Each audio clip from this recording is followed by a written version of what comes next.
Hello and welcome back to Green Hill Gaming, where I share my passion of video games with the whole wide world. In this live stream, I'll be playing The Simulator. So sit back, relax, grab your pollen, but as always, and more importantly, enjoy the live stream, as I'm now gonna get flying onto my phone so I can interact with my lovely viewers.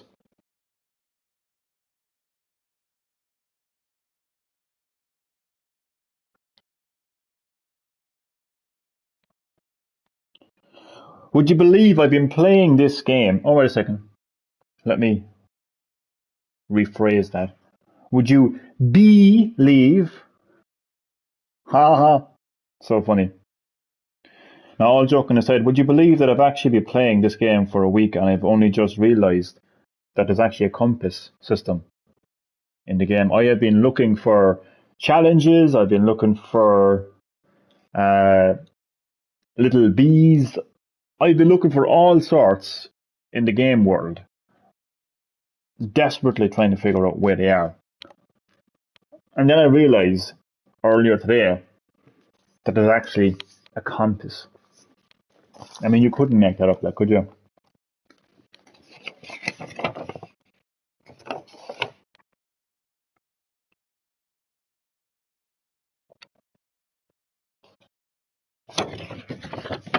So I have a letter that I just have to look at.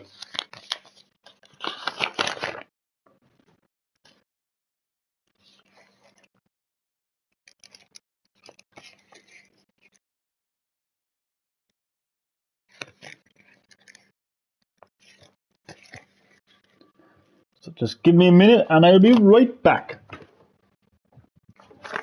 I'll get stuck into some gameplay then.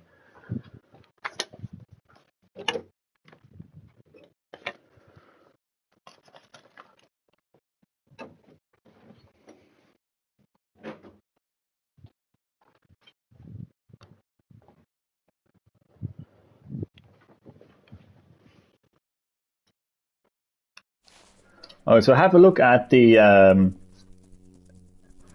top of your screen.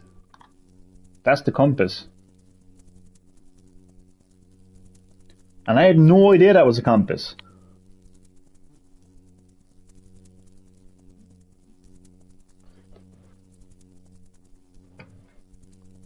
So when you're close to something, challenge, little bees, there's a flower lady. When you're close to either of them... Wow, I have so much pollen. Shut up, bee! Before I gather more, I have to take this stuff back to the hive. I better go back to the hive because she will repeat herself over and over and over and over again. A bit like me in my live streams, really, to be honest. In case you're wondering, I've turned off the music because I'm actually listening to Spotify in the background. Unfortunately, you can't listen to it. I wish you could. You could experience some of the random music I listen to.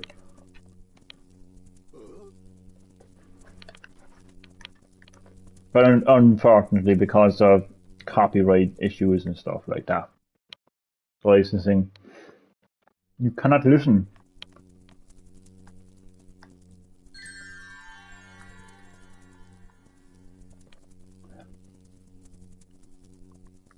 Touchy bit. Lads, I am literally listening to the theme song to George of the Jungle. I'm not even joking. Oh, it's finished now.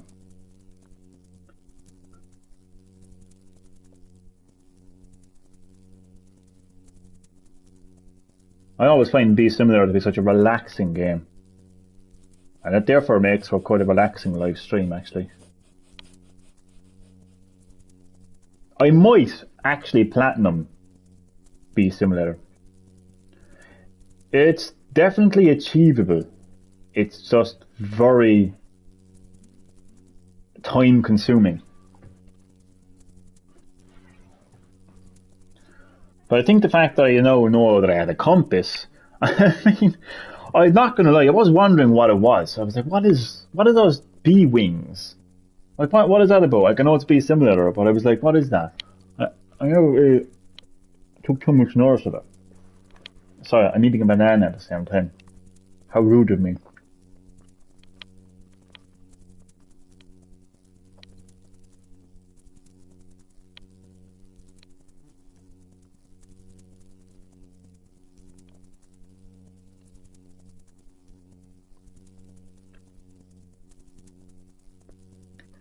Playing Bee Simulator and exploring the open world and trying to find and complete challenges and collect stuff, it makes me appreciate so much Insomniac games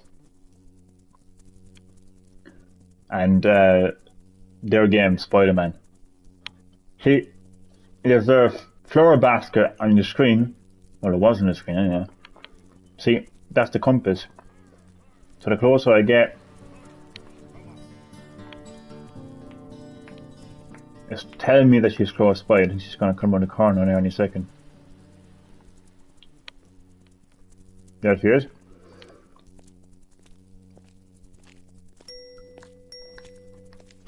Yeah, but so as I was saying,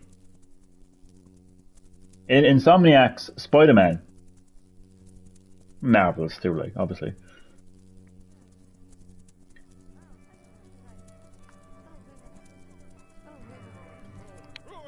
Insomniac made it so easy to just know what you're doing and know where you're going. So if you wanted to find all the photos, like the photo challenges or the backpack challenge, what else is there as well? There's like you can visit kind of like sites as well. It's been a while since I've played now, to be honest with you.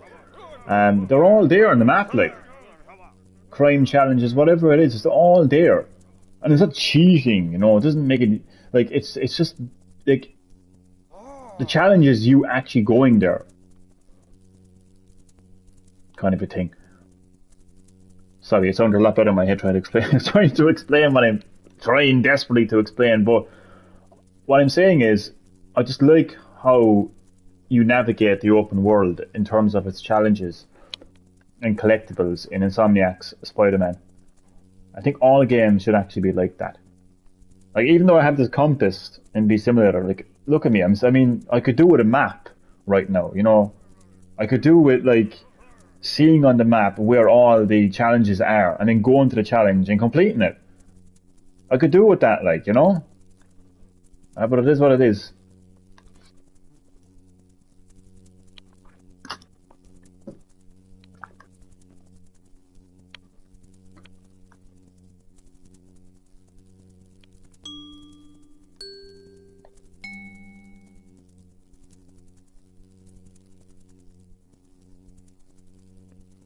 So yeah, even though the compass does help in locating challenges and collectibles, I still find myself aimlessly wandering around the open world trying to figure out this flower lady is everywhere. Like, she just keeps popping up. Like, I don't care about you, flower lady, right now. No offense, flower lady, but you're no concern of mine right now.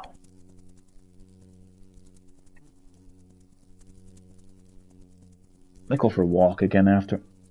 I went for a walk last week and like literally nearly killed me. Well, I wouldn't go that far, like. The heat. I'm telling you, the heat just drained me. So I might be a lazy bastard today, to be honest.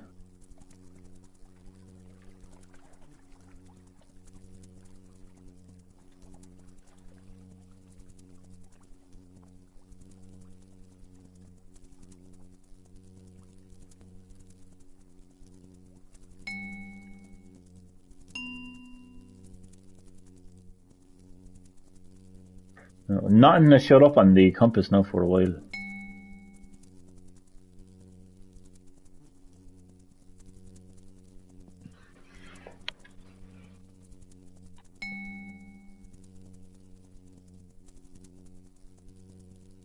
Also, if the game had a map, I'd be able to plot out a route a lot more effectively. Because I'm probably just aimless. I'm probably going on in circles and not even knowing it. Whereas if I saw a map, I could say, okay, I'm going to go around here, I'm going to go over there, I'm going to... Do you know what I'm saying? I could navigate. The world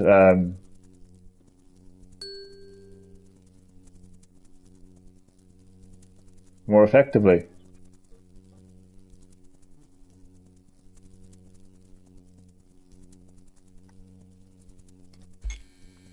It's really cool, but you can actually interact with some of the objects.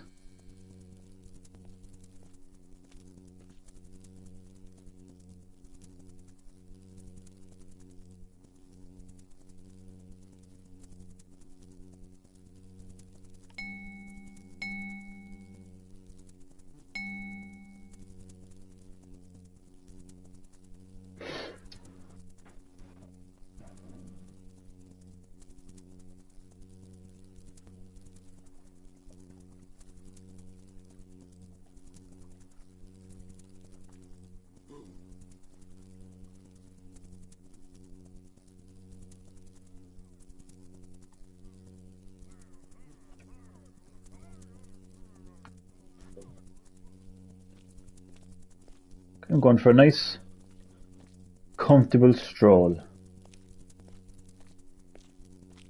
But little does he know, he's about to be stung. So he turns you, boom! Ah, you missed. You got lucky, I'll leave you off. You got lucky.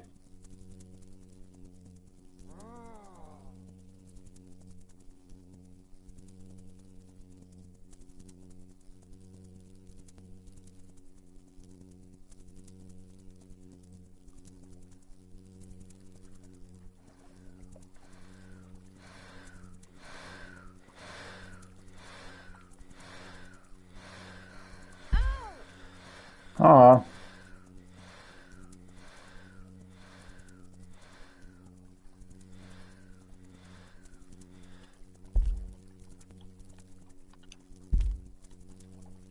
No reaction. Some are just immune to bee stings, apparently.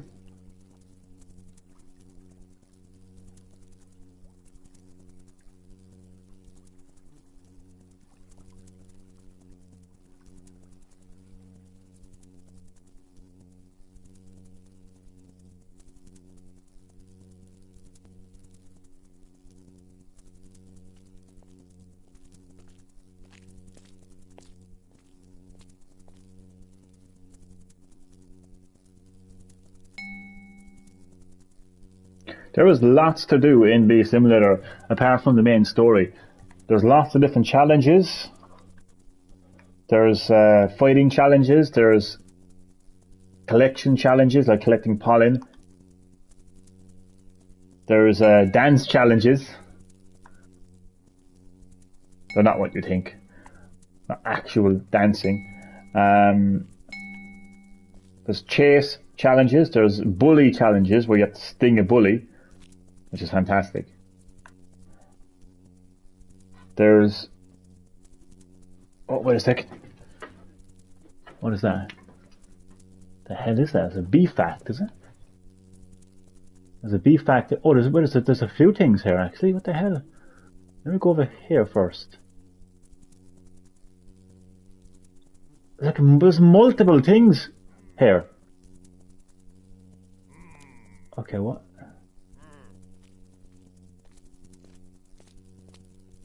Yes! So now I just need to remember to turn around from here. So when I finish this, turn around. Okay. This is the final fight challenge. It's the final fight challenge. Do-do-do-do. Do-do-do-do. Let's go. Hey, Beebs! You're stepping into wasp territory. Good. Huh, it's bee territory now. Exactly. You tell him, Mrs. Bean. You've made me angry, Bee. Have I? I'm so sorry. Not really. Door 2, is it? Is that how you want to do it? That's fine by B.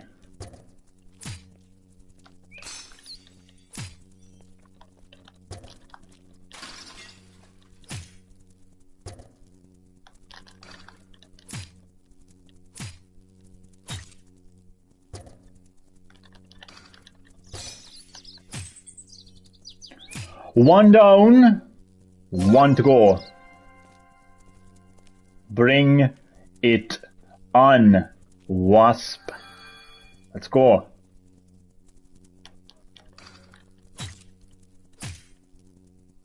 I have no idea what I'm listening to right now on Spotify. Because I actually have Spotify playing in the background. Unfortunately, because of licensing issues, you unfortunately can't listen to what I'm listening to, but I don't even know what I'm listening to right now.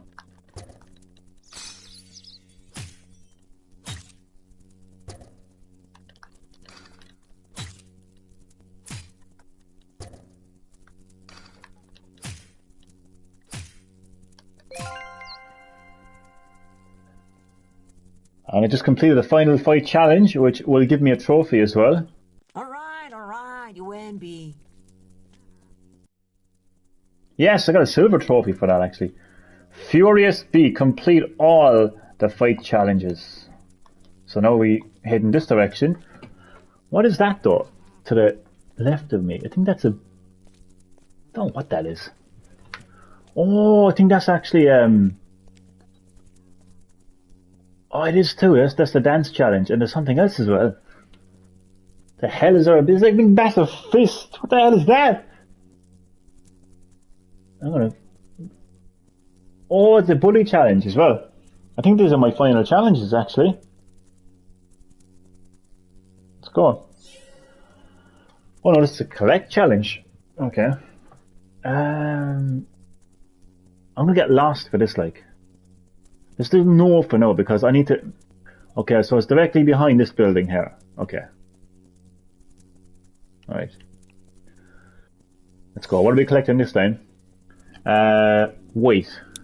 20 white, okay. Lost already. Huh.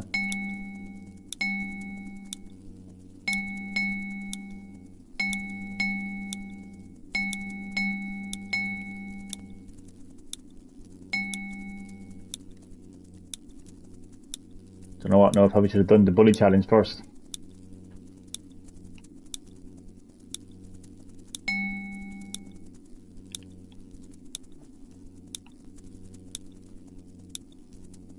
Oh man. What was that? Someone knocking. No.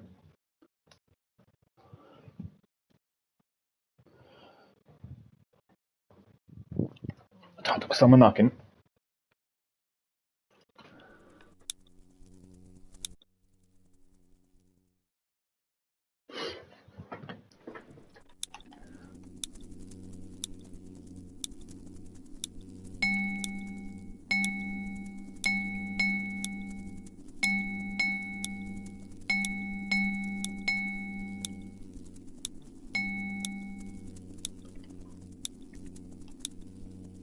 I'm literally listening to the theme of Rocky right now on piano. Not even joking.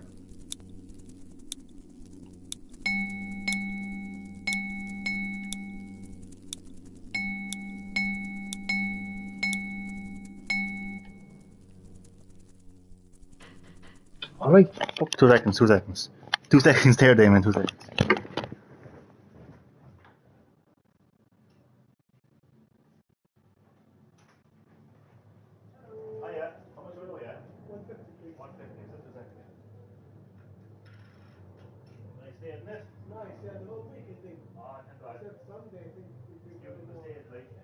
Thanks very much. Enjoy.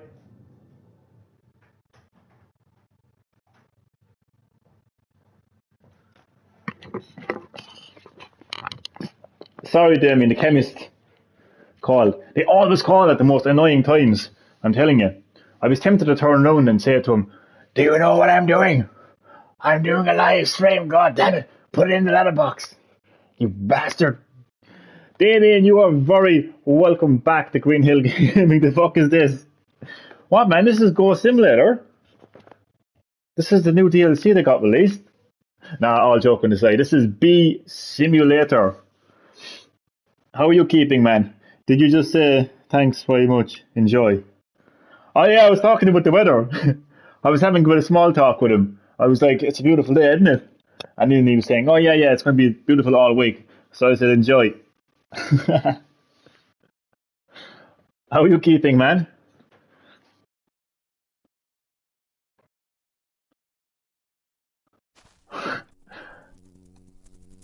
Bit of small talk.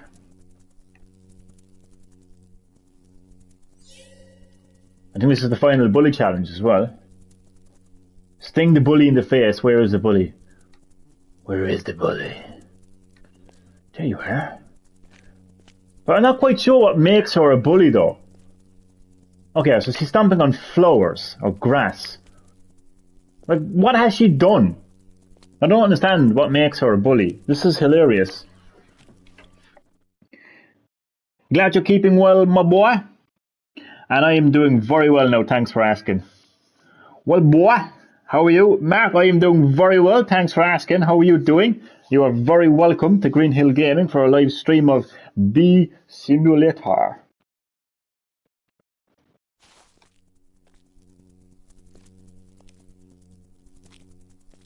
Like, I am not sure how she is a bully, but she's going to get stung in the face anyway, regardless.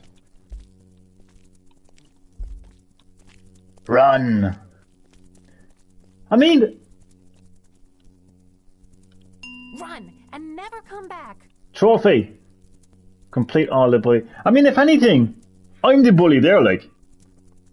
Like, literally, let's rewind. Let's back up. Let's reverse.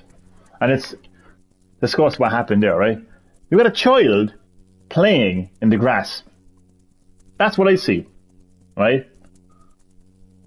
And then I'm told to sting them in the face. Like, who's the bully there, like? Oh god, that's hilarious.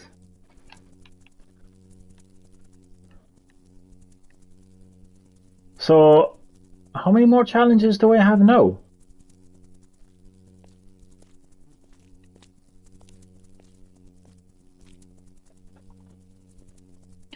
If someone from Kerry was a bee, who would it be? If somebody from Kerry was a bee, who would it be? I'd say it would be Michael Hillier. Michael Hillier.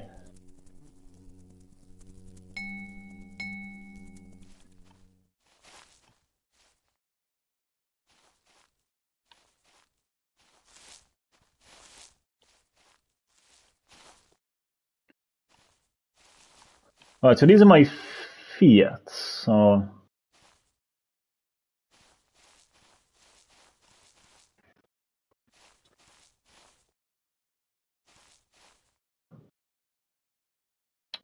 fucking must have that noise outside. 2 seconds there. Make that fucking noise.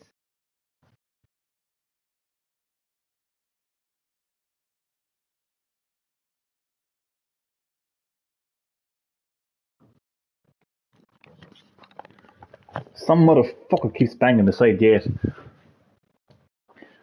Sorry. Will all the Resident Evil episodes be up, or is it only one per week? I think they're all up there. I think there is meant to be only 8 episodes, so 8 hours. Yeah, as far as I know anyway. I could be wrong. I'm planning on watching it.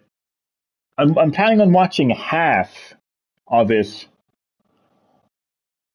later on this evening or tonight, and then the other half tomorrow. I'm just like the only reason I'm actually intrigued for Resident Evil Netflix is to see how they explain Wesker in this series, considering that they have confirmed that the ending to Resident Evil 5 is canon. So I want to see, again, how Wesker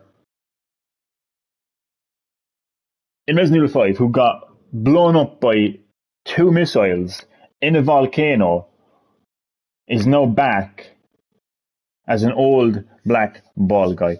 That is the only reason I'm actually giving this a watch, to be honest.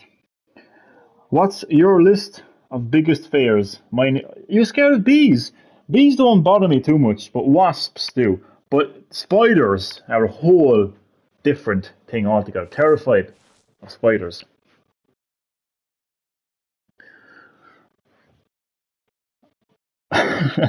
Damien, it's going to be so interesting, like, to see, like, what they're going to, like, how are they going to explain that, like, honestly, like,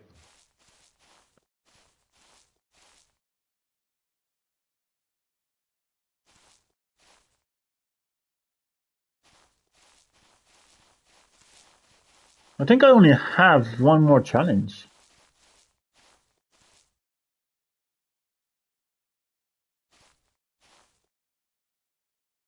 Oh no, I have one more dance challenge. Dance Revolution. That's a game, isn't it? Dance Revolution.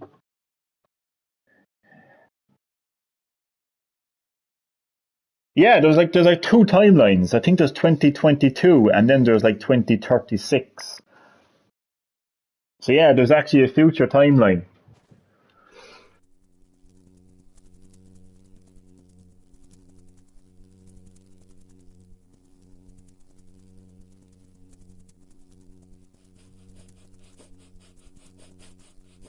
So I have one dance challenge, and then what I'm going to do is I'm going to look for the tiny bees using my compass.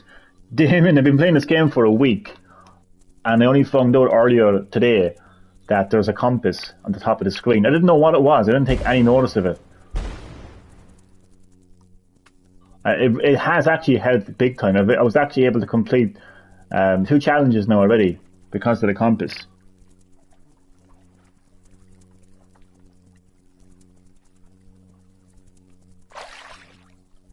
The flower lady can wait. I'm not going to go after that flower lady yet.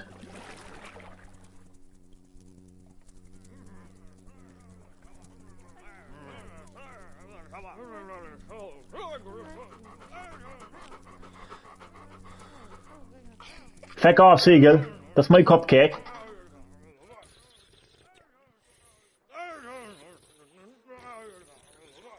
Look at this guy. He needs to lay off the cupcakes, doesn't he? Sting in the armpit. Come on. Ah.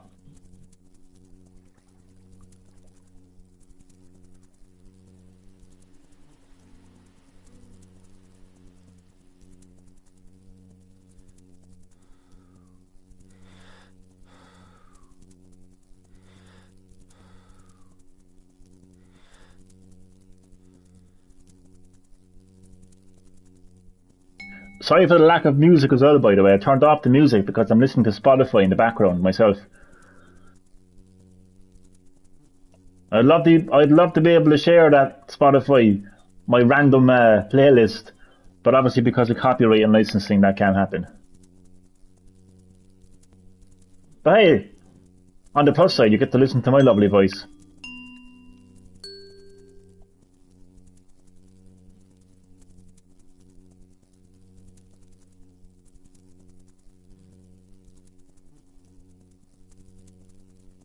It was a peaceful day for Johnny, sitting on a bench, looking at the water fountain and a crow, until he got stung by a bee. And didn't react one bit. Because he ain't fucking human. I'm telling you, some people in this game are just immune to bee stings, like. What about you? Ow! And she reacts. Ow! Oh. Awa!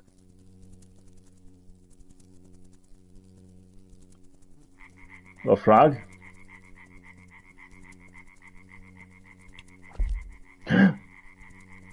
flung me away.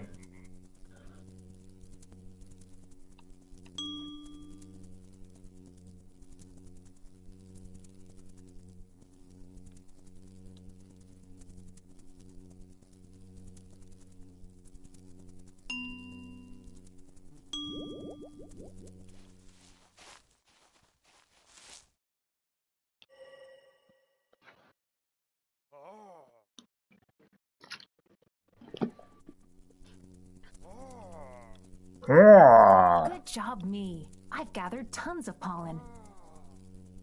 Time to take it back to the hive.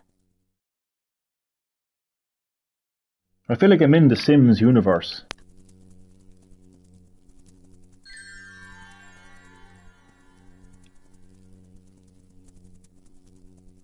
Should be called The Sims.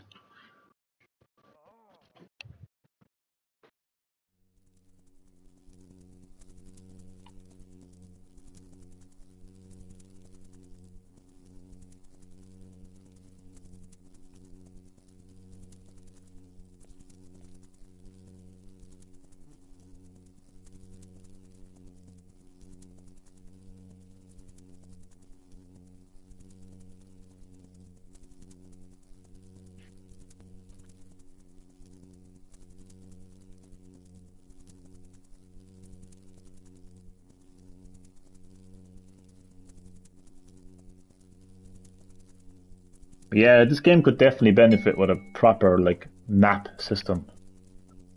With like proper waypoints and key points and stuff like that, like so you could navigate the world far better, I was saying earlier, about Spider-Man, Insomniac Spider-Man, it was done so well. The map in that game was done so well, I mean, you could see where the challenges were. You go there, complete them. You always knew where you were going. I think every game should be like that, and I don't think it's cheating. I don't think it makes it easier in terms of its difficulty. It just means you could just navigate the game world a lot more comfortably, and that's the way that it should be, really.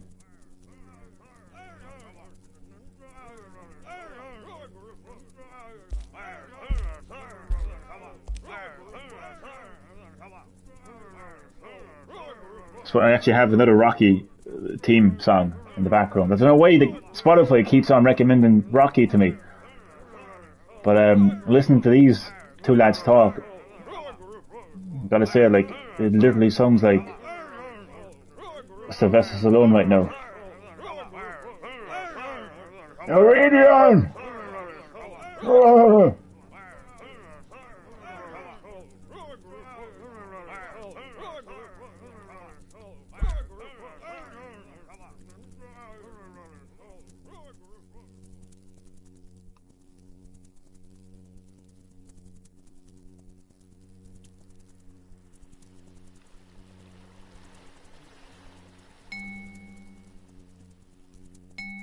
I don't even know what playlist I'm listening to right now. I don't even know how it popped up.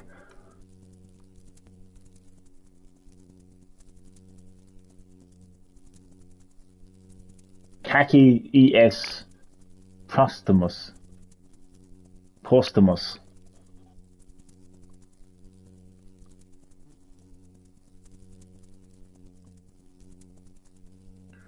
I think Spotify is like, right, Johnny, you're random. We just play anything. We can't determine what kind of music you like in particular, so it's a challenge directly ahead of me. And I think it is that's the collecting. Yeah. What is it? Wait.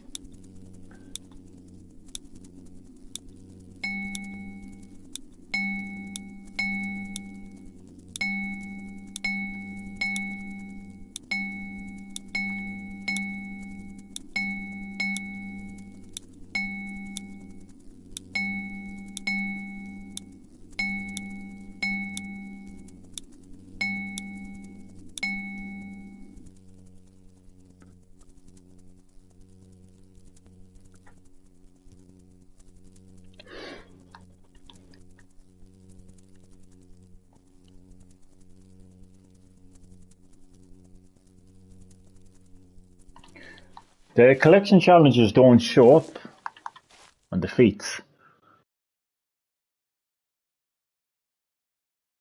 There's dance challenges, fight challenges.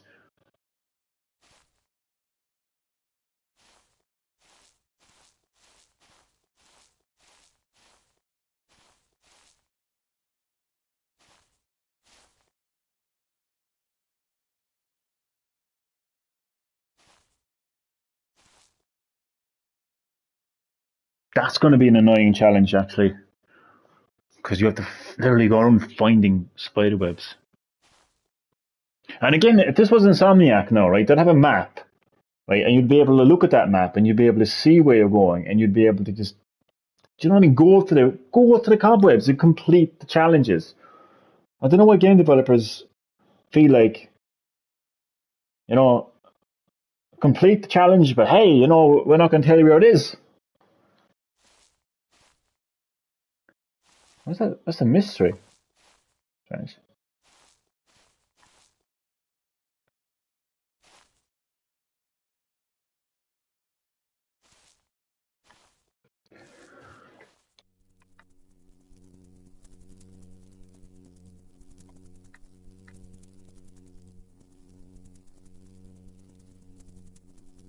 I'm definitely going to be balancing this game with what you call it, Stray,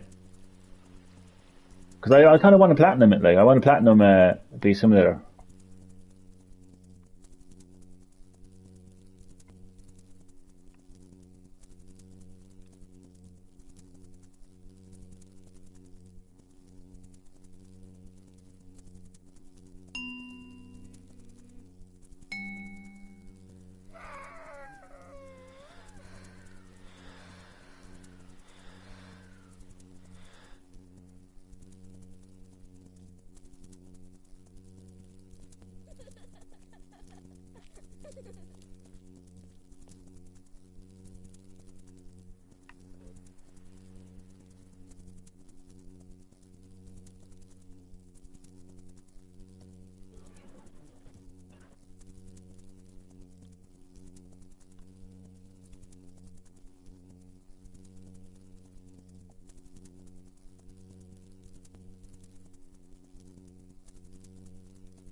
I'd say there could be another small bee around the zoo area. The zoo, I think, is actually the biggest area of the game.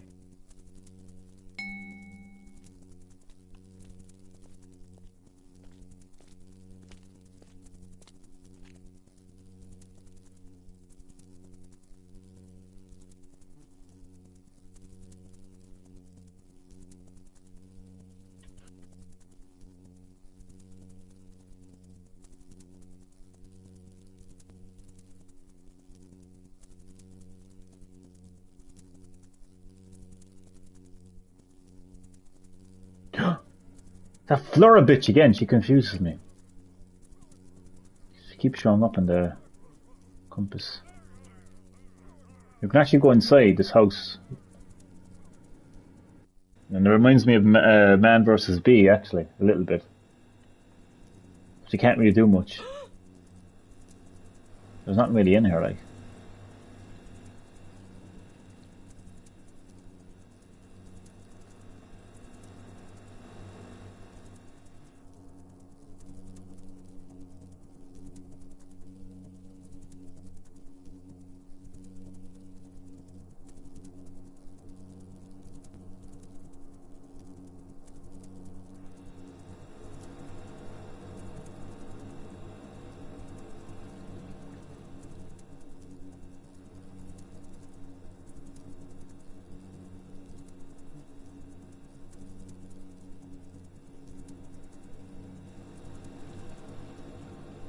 Oh wait, my playlist is back to the start.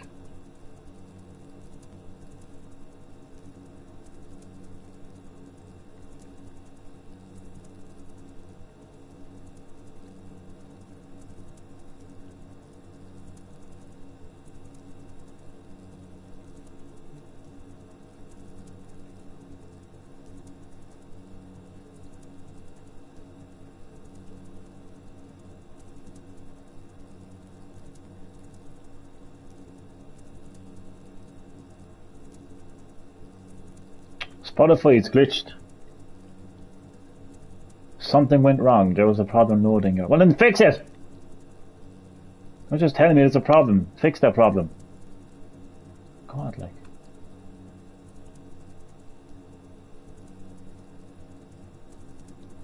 There's technology nowadays, isn't it? There's a problem, but I don't know how to fix it. I guess I'm not so smart after all, am I? It's smart technology, my arse.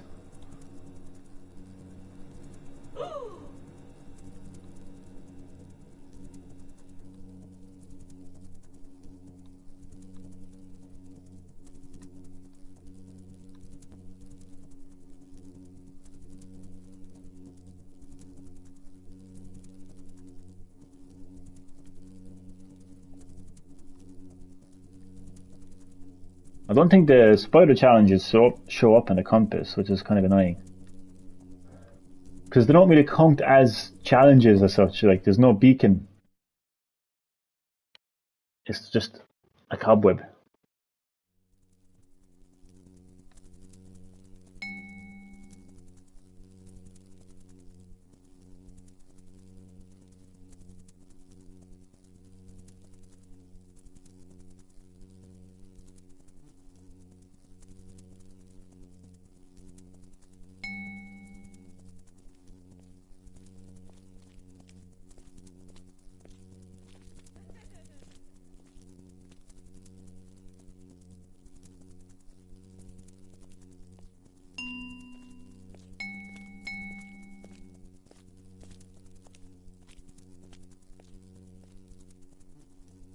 Wait a second.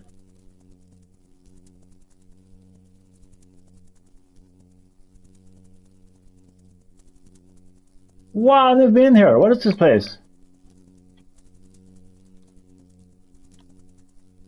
Oh my god.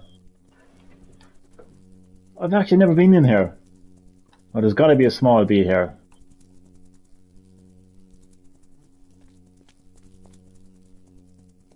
Oh yeah, there has to be a small bee in here. No, don't. Come on now. Fucking maybe something in here. I'll take it. Oh no, wait, there wasn't here. I wasn't here.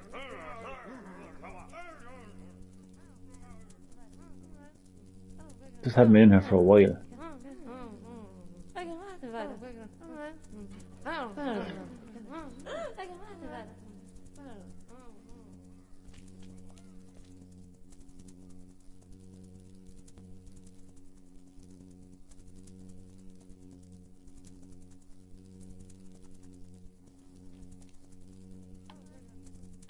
But I'd say if there was a small bee, it would show up in a compass.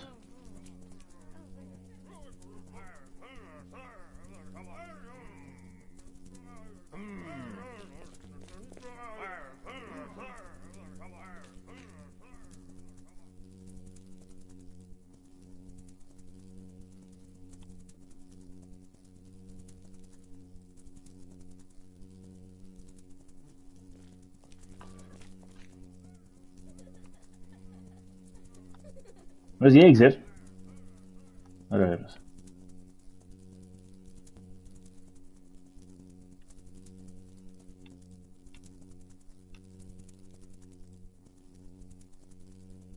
Magical butterflies. That's not a butterfly. That's a dragonfly. The biggest expedition in the world. Big words now. This is big claims there. That's very dangerous, girl.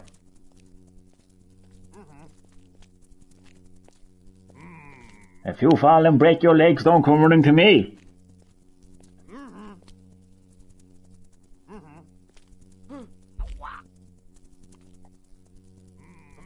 Fucking give me the karate chop and everything.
It's a pretty wacky compass, to be honest with you, but it is useful.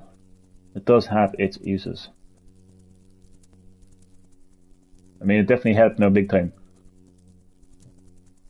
But it could benefit a lot more with a map, an effective one, like.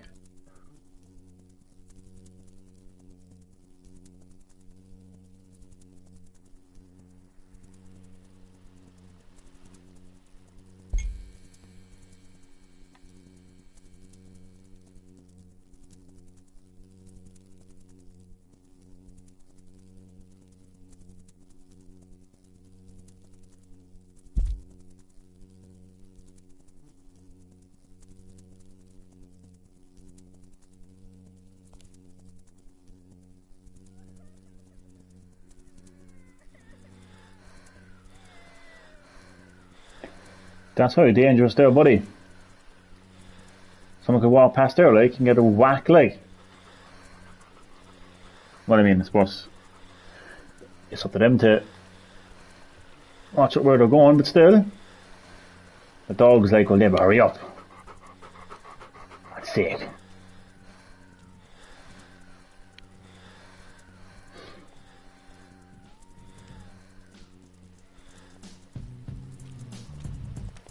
He's having the ball of the time.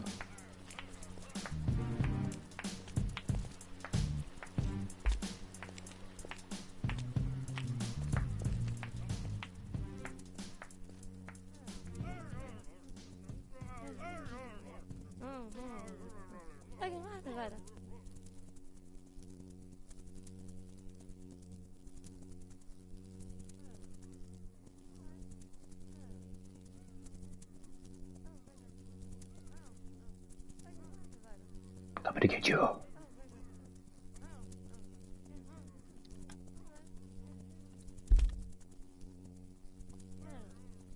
Alright, it's one of the people that's immune to these things.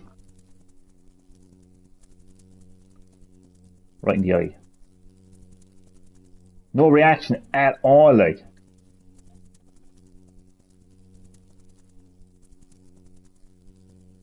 I don't think he's well, to be honest.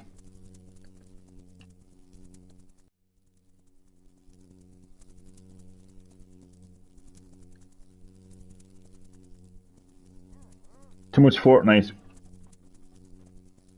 That's what I say. I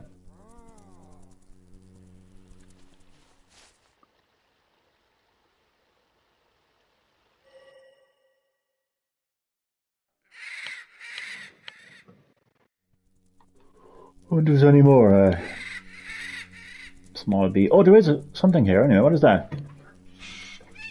Yeah, there's a small bee somewhere. I don't know where though.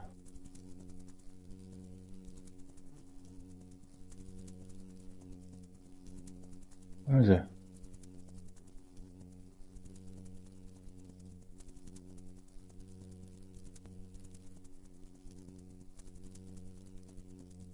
What's that small bee? That is the final dance challenge.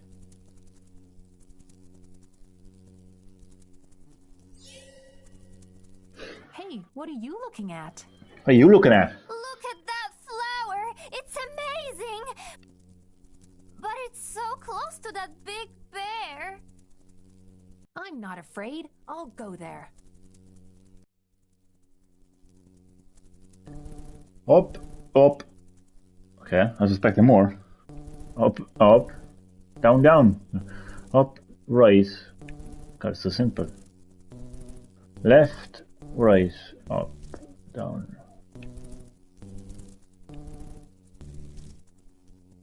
Now you know the way. Good luck.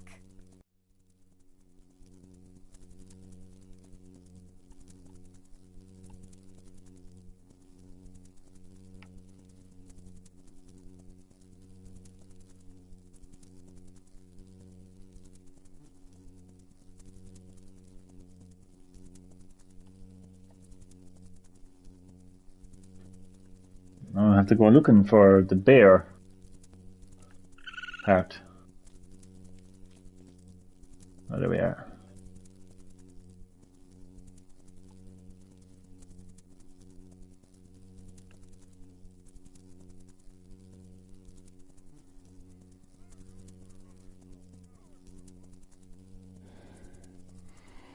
Oh, you know what? It's a pity I didn't clip.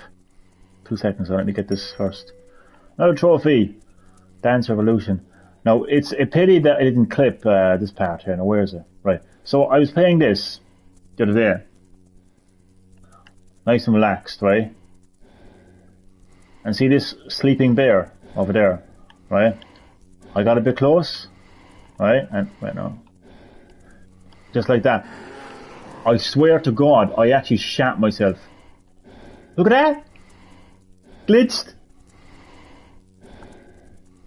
But yeah, I'm telling you, I actually got some fright.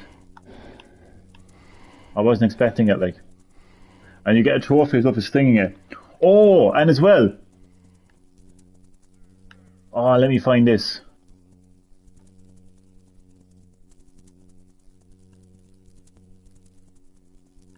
Now, I already got the trophy for this, but I want to show you where it is.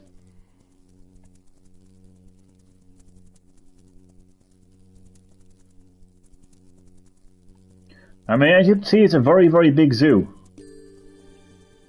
I found a white rhinoceros.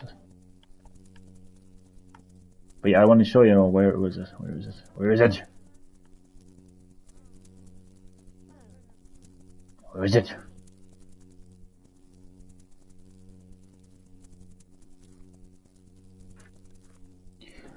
I am going for that platinum indeed. It's very time consuming, Damien, but it's definitely achievable. It's a frustrating one, but it's definitely achievable.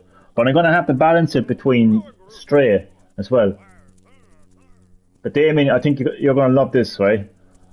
Oh no, I'm in the wrong part. But I'm close by. I need to go to where the chickens are. Oh, where are the chickens? The chickens! I think they're over here. Here we are. No, they're not chickens. Where are the fucking chickens? Where are the clucking chickens? There they are. Damien, do you know how in Grand Theft Auto there is an Easter egg? An actual Easter egg. Well, look at this.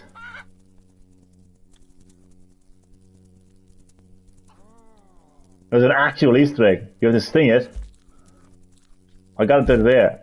I actually felt so good, like, it was a really cool, like, Easter egg, an actual Easter egg. But it's in Grand Theft Auto, isn't it?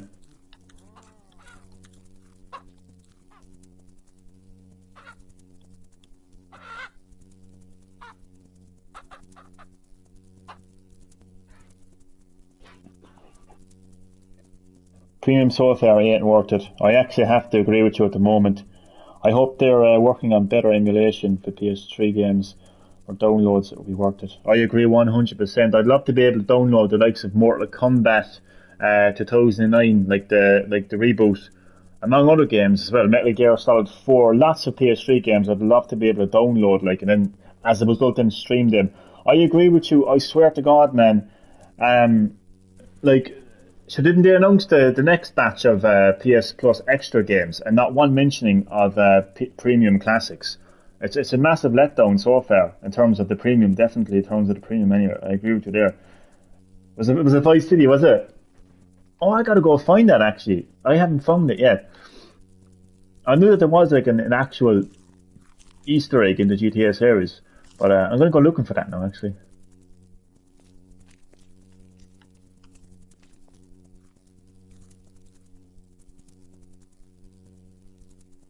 But apparently there's actually meant to be Dino Crisis and other, what was it, Dino Crisis and another few games as well have been like, apparently they're coming to Italy or something.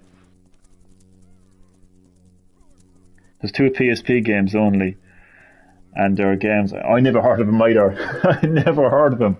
I mean, like, God, like, how about bringing like Liberty City and Chinatown Wars? You know what I mean? What about the Metal Gear games? There's a few Metal Gear games on the PSP. There's lots of good games on the PSP, like.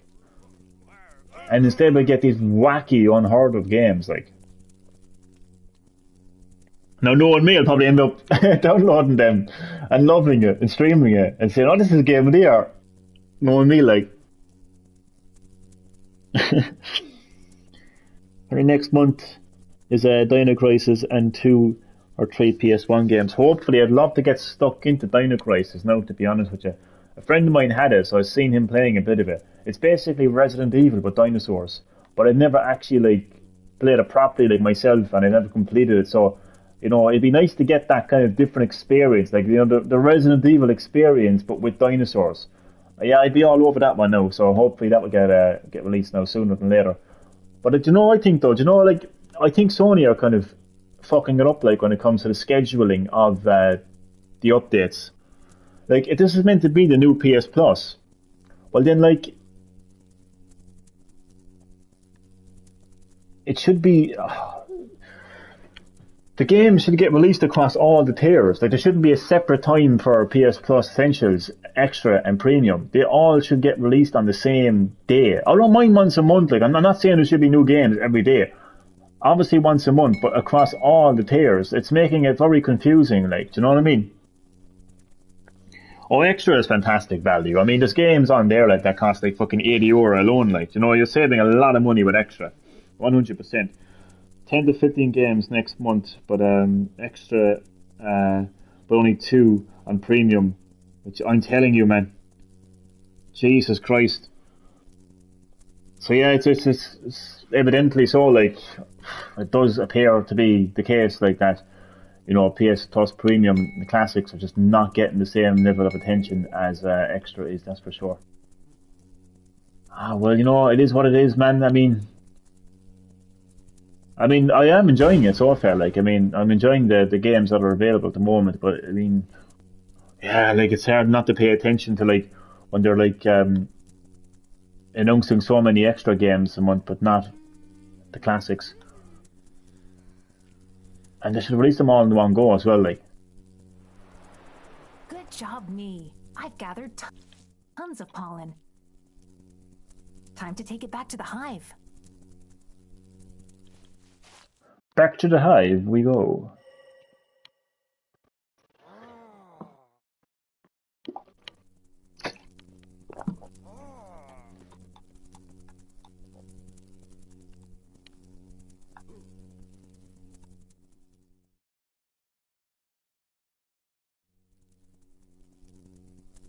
Oh, hi.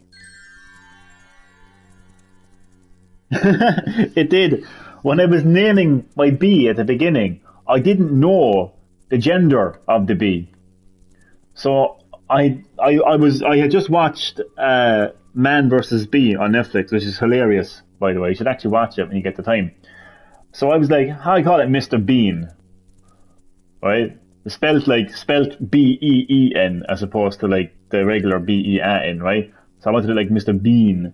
But then I realised it was a female, and I can't change it now. So, well, it is 2022 after all.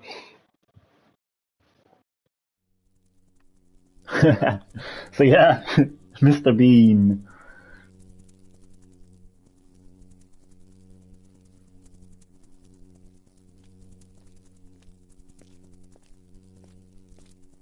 We'll just say it's a very high-pitched male.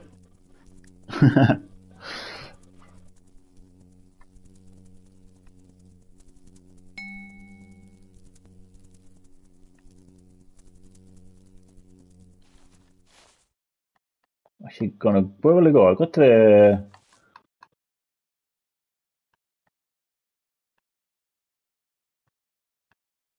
picnic. We'll go to Electric Picnic. I want to say no female representation in the. Oh, stop! It's crazy, isn't it?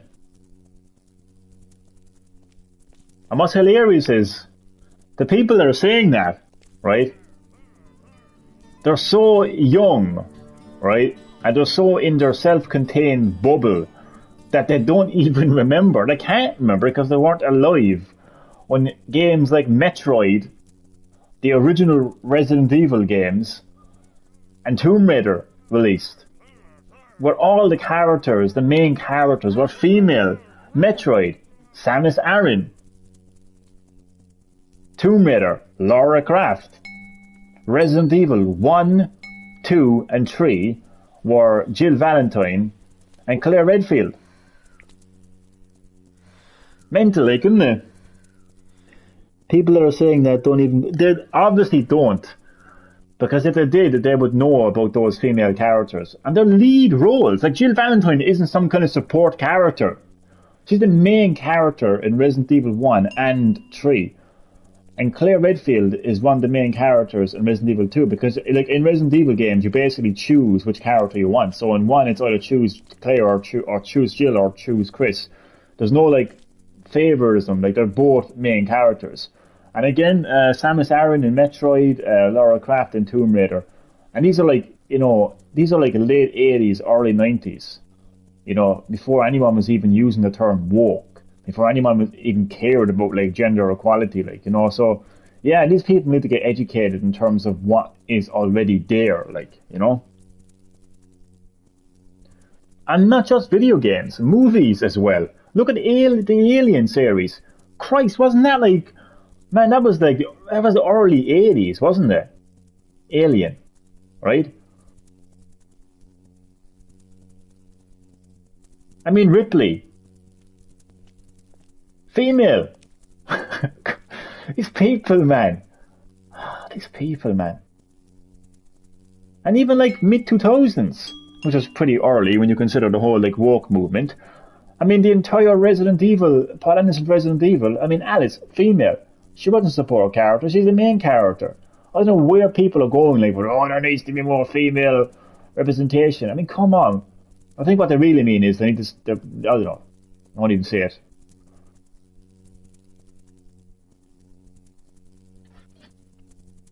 And Halloween, thank you. Halloween, exactly. I mean, Laurie was a strong female presence. Oh, I'm telling you, I don't know where these people get off, like. Where do these people get off, like? I mean, they don't have a clue what they're talking about, like. Stop watching porn, you filthy bastard.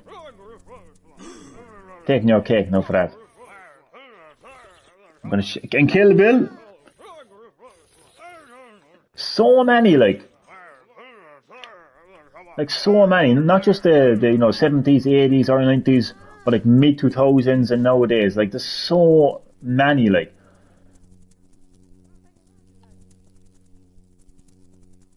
It's like these people, right? The social justice warriors. They're just living in their self-contained bubble where nothing existed before them. There is no timeline before their timeline. That's their mentality, if you ask me.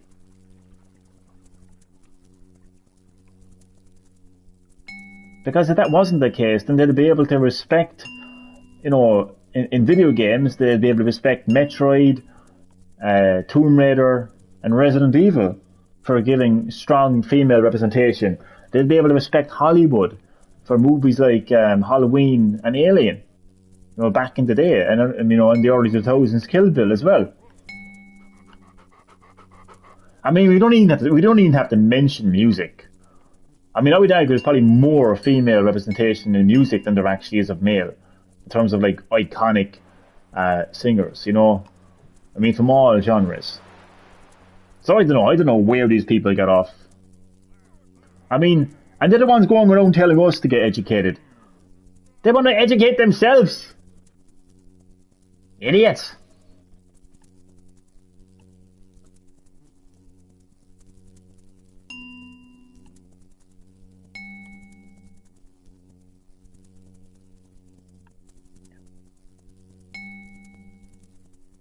I'm telling you, if any fucking little fucking Zoom or woke fucker ever tried to say it to me,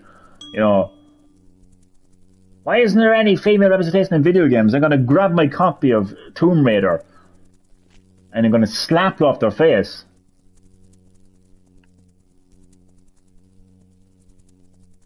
I don't care if it breaks because it's the Sega Saturn version.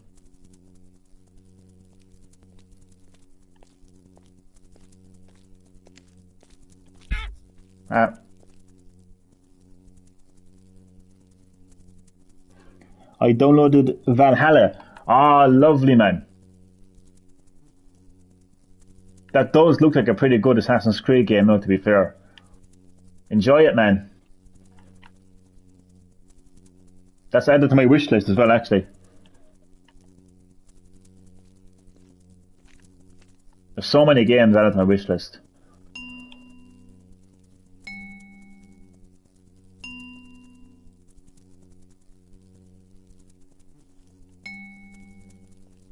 I was gonna look up online to get the location of the small bees, but considering that there is technically a compass, like I might as well. Don't you fling me away?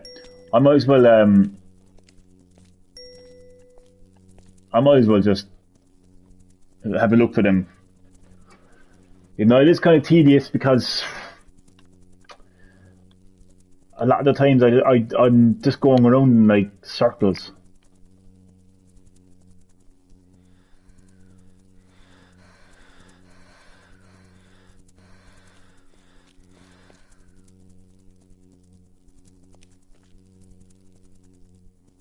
Wait a second, I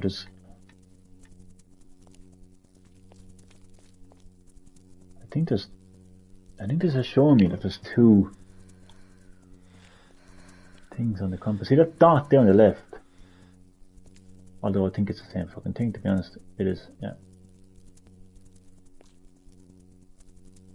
You're throwing. Hey, stop throwing. See, that's the bully right there. That's the person that should be stung in the face. He's throwing stones. If I see so much of liberate this outpost, I'm uninstalling the game. Oh god. Imagine.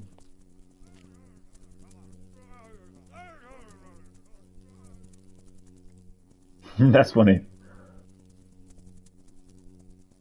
I think what had me enjoying Assassin's Creed, because I never played the original Assassin's Creed or the original like Assassin's Creed. I never played Assassin's Creed 2 or the sequel. I only got into Assassin's Creed from 3, and I would say onwards, but it was only 3 and 4 that I played. But what I enjoyed about those games was the feeling of being in an interactive history lesson. Is what I felt like, you know, with a combination of fact and fiction. That's what really got me into. Is there a spider on that? There is. That's what got me into it. So I kind of like the whole like Norse mythology side of Valhalla, like definitely.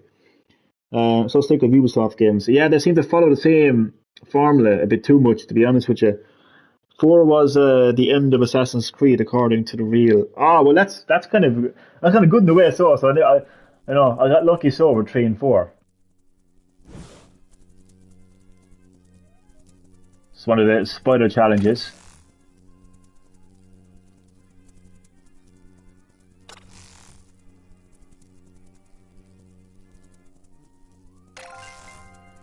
I've escaped.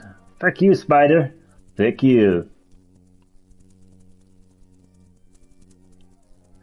Oh yeah, that's actually one of the games that's actually coming to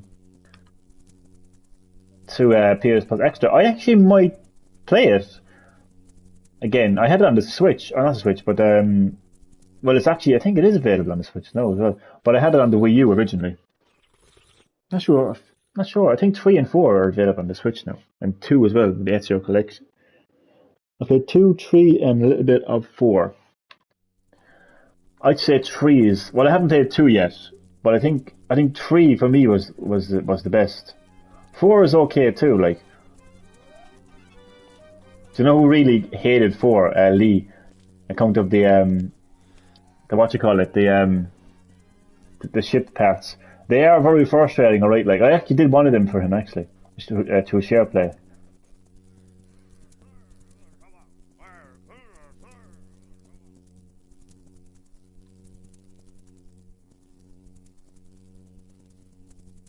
And the Ezio collection is coming as well. A lot of Ubisoft games coming. But I want to see, I mean, what about giving us some classic Ubisoft games? Like Prince of Persia on PS2.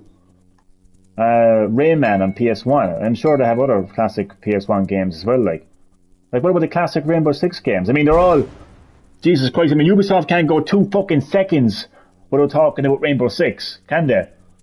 You know, so why not give us the origin of Rainbow Six? I'm pretty sure there's a Rainbow Six game on PS1. Yeah, it is, because it's actually on the PS1 Mini. Classic Mini. Do you know what I mean? Like, give us some classic fucking games, like. Just non-stop Assassin's Creed games. And it's like, all they ever talk about, is apart from Rainbow Six, is fucking Assassin's Creed as well, like. So yeah, we need to see some classic Ubisoft games, like.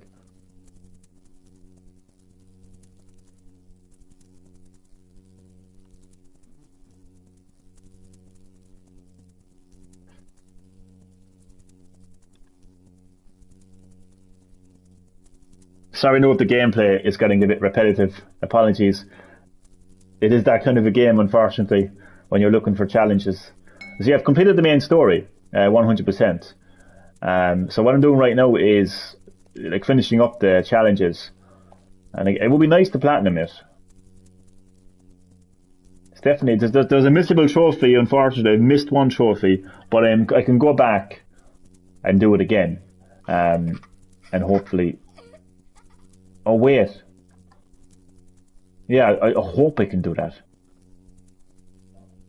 Yeah, I think if not, it can fuck off. If not. So the next Assassin's Creed was leaked. That's right, Jack. I came across that yesterday. Every Ubisoft game gets leaked. I'm convinced it's intentional. Like, it's intentional leak. They're doing it themselves. I think a lot of them do it actually as well. Doing it themselves to kind of build up kind of like hype, you know?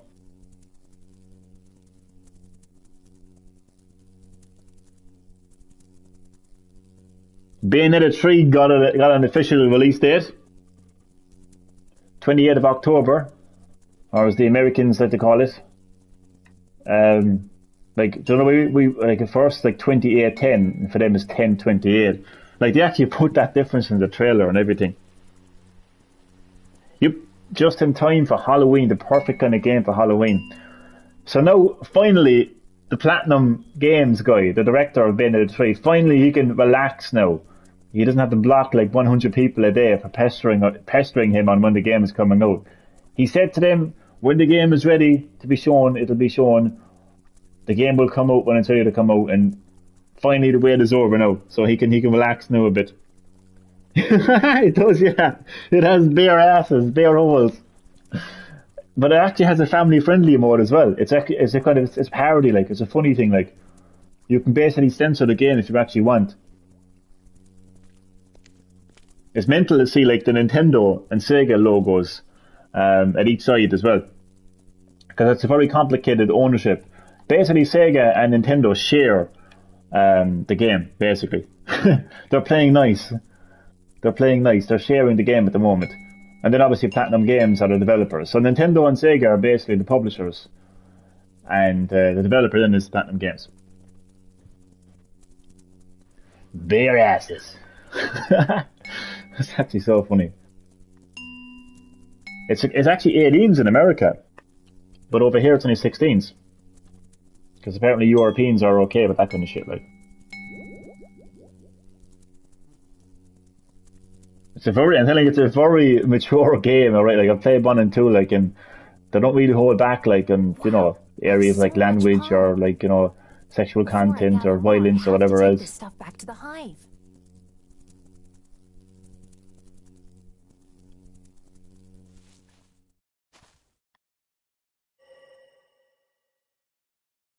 I love the action of the series. Over the top action.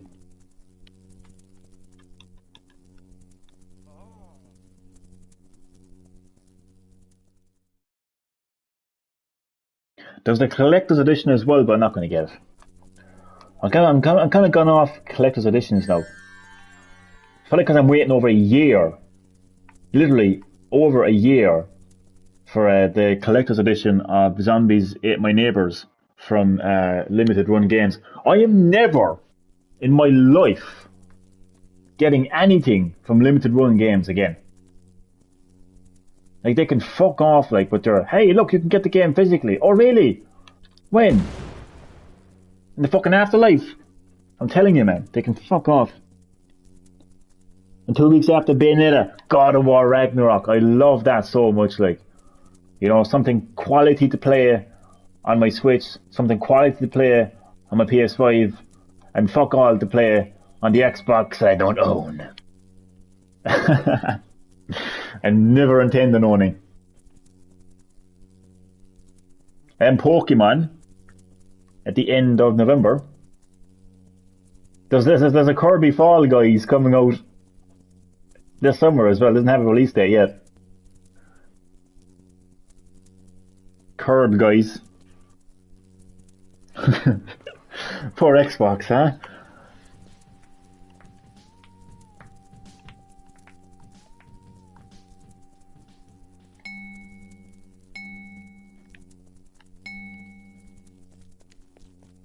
Give me those flowers.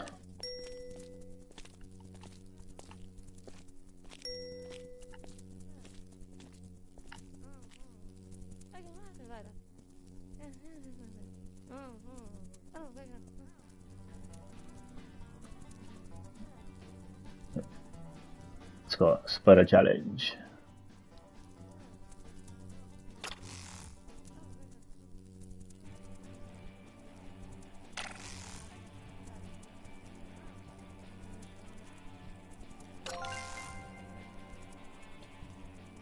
But Beast Simulator 2, day and day. See, that's the thing, like, I mean, I don't mind playing a game like Beast Simulator, but imagine if that's all we had, like. Do you know what I mean? Imagine if that's all we had to play, like. That's what Xbox is right now, like. The kind of games that they keep on banging on about. The kind of games that, like, Microsoft, Xbox, Phil Spencer bang on about, like, you know, are games like this. And they're okay, they're good games, like, but we obviously need games like, you know, God of War, you know, The Legend of Zelda, you know, in between, like, you know what I mean? But Xbox is like, hey, you know, we have Halo that nobody is playing anymore. We have Flight Simulator. And then we have, you know, Bee Simulator. And, you know, it's like, that's just Xbox right there, like. Poor bastards. I actually think the sequel to this game is going to be Ant Simulator. Because I think at the ending to the story, I think you actually saw a wasp, right? A hornet. Actually, I think it was a hornet, or else it was a wasp. Going after an ant. And they are very similar, ants and bees. They're part of the same family, actually. In fact, wasps are. Wasps, ants, and bees. All part of the same family.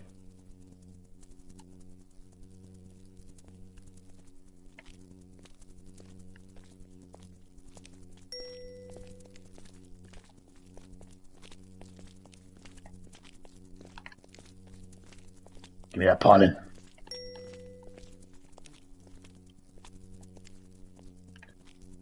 Okay, I'm going to go back to the zoo, I think. Have a good proper look at it.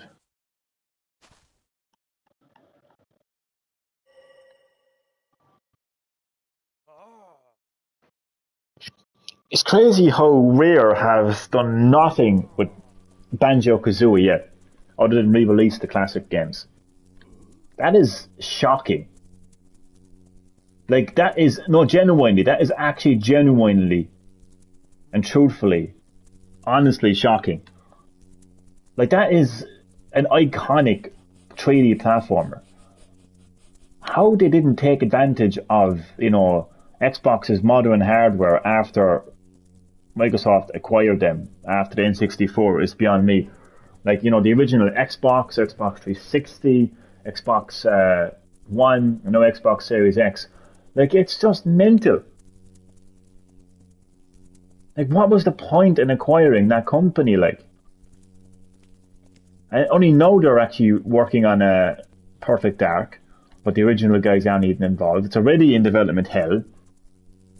The people themselves are saying the game is crap. So, I mean, stop and think about it. Like, I mean, Microsoft doesn't exactly have a good track record of showing results from their acquisitions. Apart from profit and money. Look how much money we've made from this. Oh, you know, typical Microsoft right there. But what's the end fucking product? What's the end experience? You know what I mean? Like, they're not the show for themselves. Like, what was it? Connect Sports, isn't it? It's basically an Xbox version of Wii Sports. Like, you know, I mean, the people thought we looked wacky and crazy holding, you know, controllers in our hand and waving them around. I mean, they're pretty much fucking St. Michael's fucking, you know, category. Fucking mental case category, like, you know, when you're playing Connect, like, you know.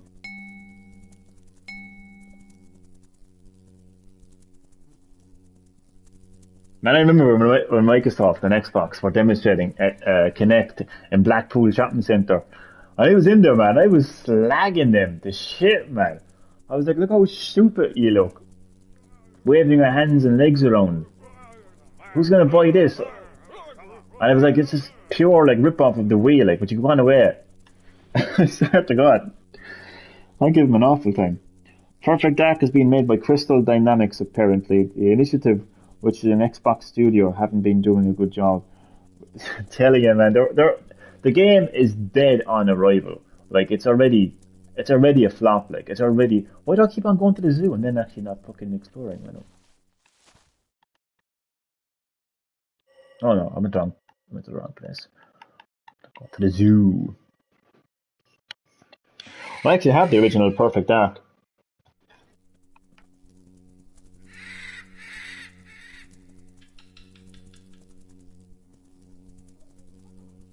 And the zoo is the biggest area of this map, and I find it very difficult to navigate.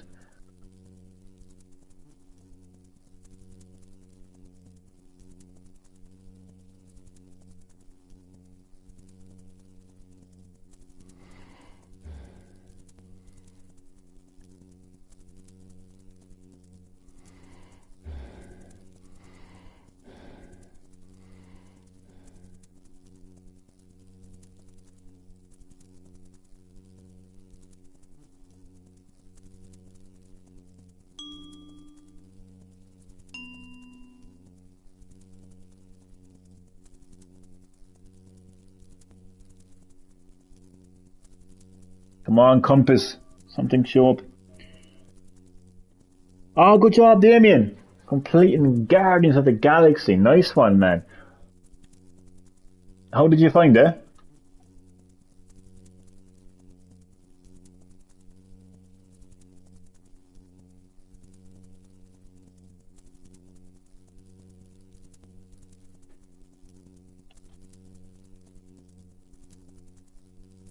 Story was actually good. Oh, nice one. It's really funny too, isn't it? Because I only played about 10, 15 minutes of it on the cloud version on Switch. Like, they gave me like a demo thing.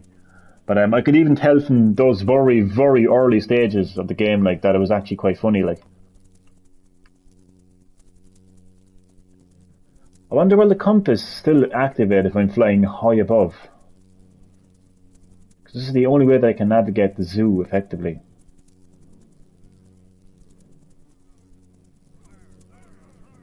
I don't want to look it up online because I actually have the compass, like.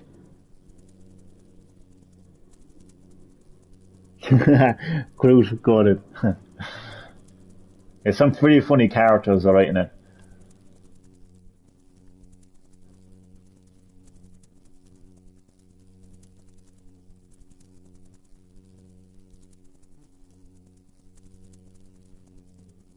There's a good soundtrack too, isn't there?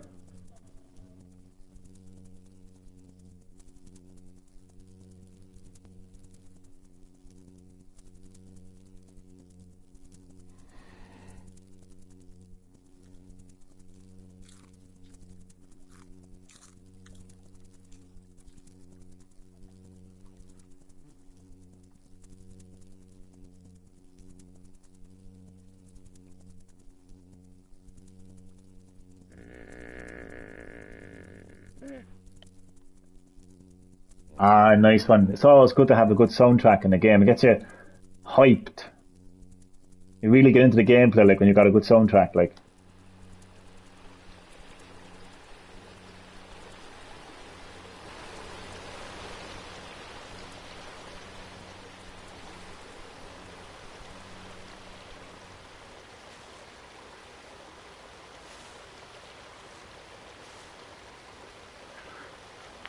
And one more challenge to complete.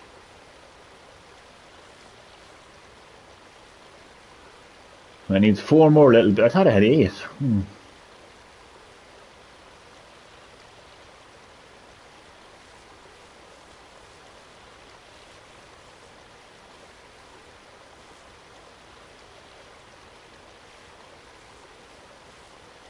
This is the missable trophy as well. It's a side quest that you can only activate in the original hive, but if you progress the story too far, it's gone. But I can just do a new save. It's early on, like, you can unlock the side quest, so I hope anyway. But it's a short enough game anyway, like, so I can see myself doing that.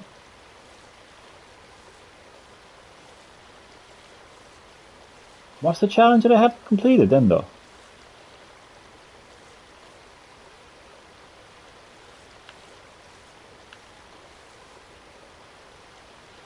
Oh, for God's sake, the spider challenges.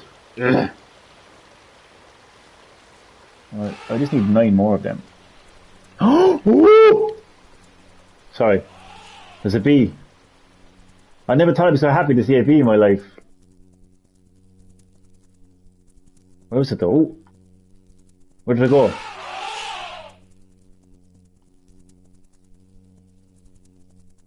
Oh, maybe I should just stay still for a bit.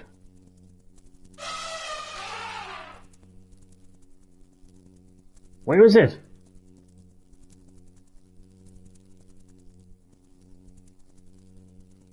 I don't see it anywhere.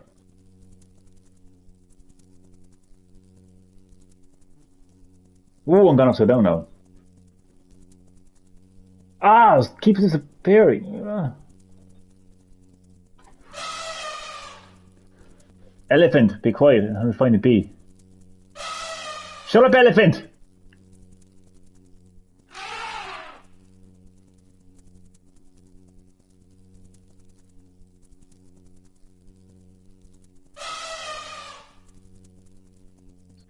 Straight ahead. Oh my god, where is it? Oh, there it is. There really are small bees. Oh, thank you. Now I can return. No bother, mini bee. Haha, get it. Mini bee. That's exactly where I was actually. That's exactly. It was literally right down beside me. Thanks, Damien. So now I have 2 more. I reckon there's a lot in the zoo. I reckon there's more in the zoo because the zoo is like the biggest part of this game. Like,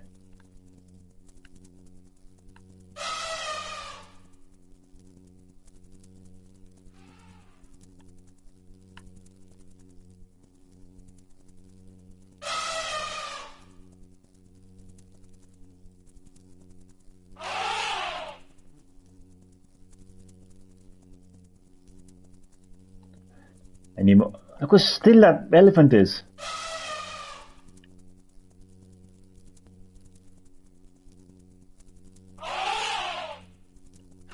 Oh my god.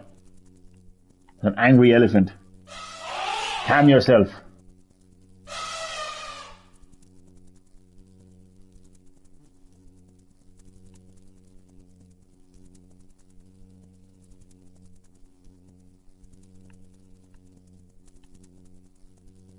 I always get lost in the zoo. Every time.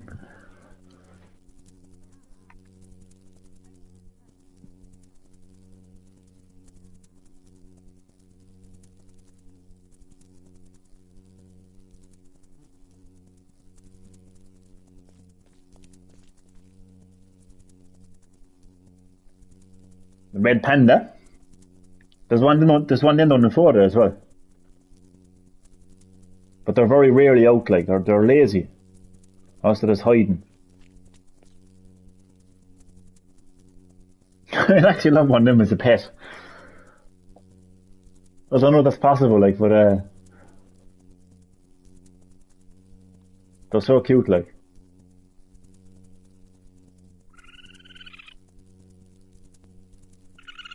Hello?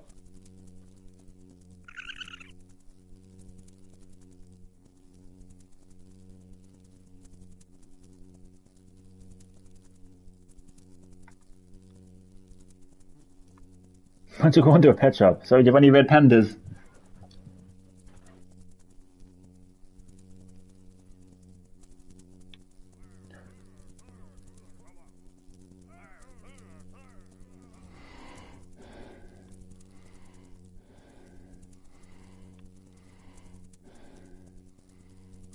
I'm going to explore every corner of the zoo now because there probably is.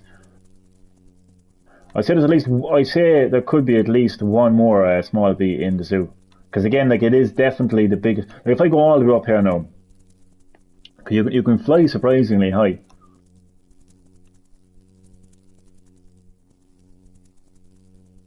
All right, so we fly up here.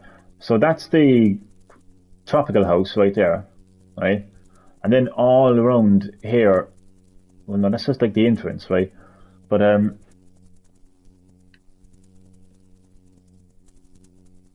like there's different zones, right? So, and there you have the rhinoceroses. Is it rhinoceroses or anyway? Yeah. Then there's the zebra or zebra.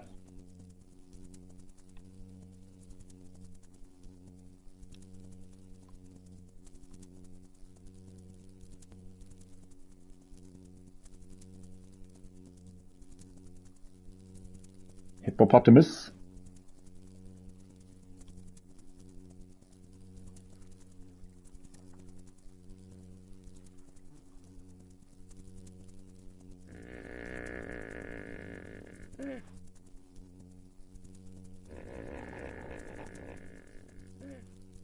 Sounds like they're burping, doesn't it?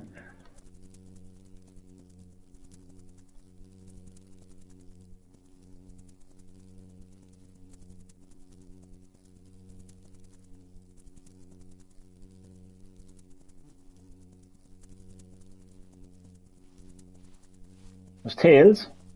My tails.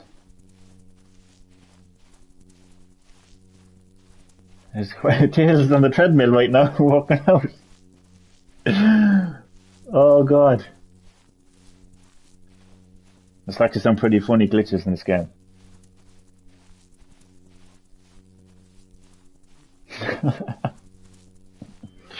Alright, Tails, I'll let you get on with your workout. Tails number 2.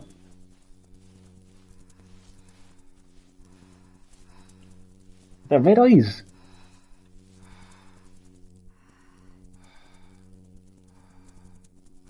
It's pretty scary, to be honest.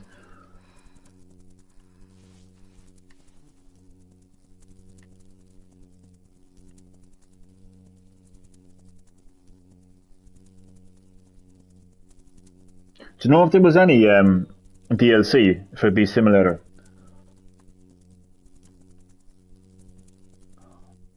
I'd actually pay for it if the DLC involved bringing in Paul Phoenix and just being able to literally just sting him to death, like blister the bastard, like, you know, like just completely, like there's nothing left of him, like, sting him until he looks like fucking a Nemesis from Resident Evil, like. Yeah, I'd be all over that. I know that would be a crossover. I would pay good money for.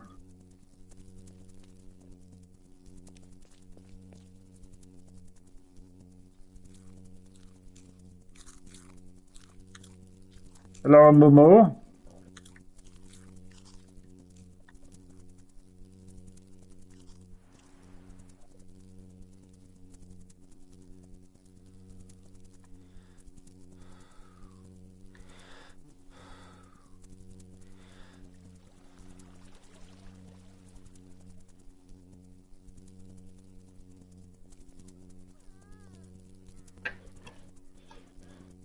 Oh, I need a map for this game, like.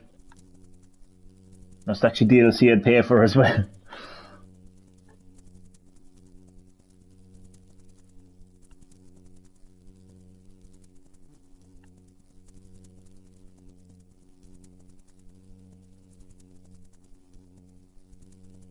I think it's a strange zoo because, like, that looks like the entrance to the zoo there, right? And then you've got this like other part of the zoo there. I'm telling you, it's a very strange zoo in terms of its layout.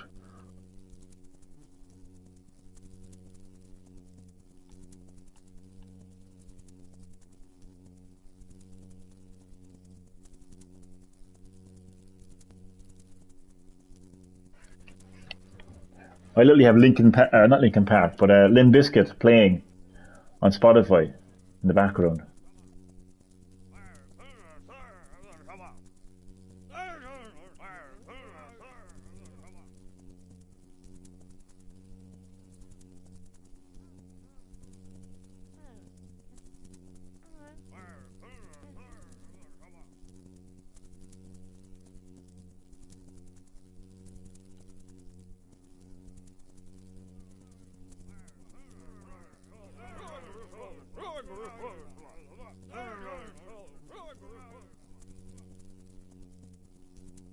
Damn it.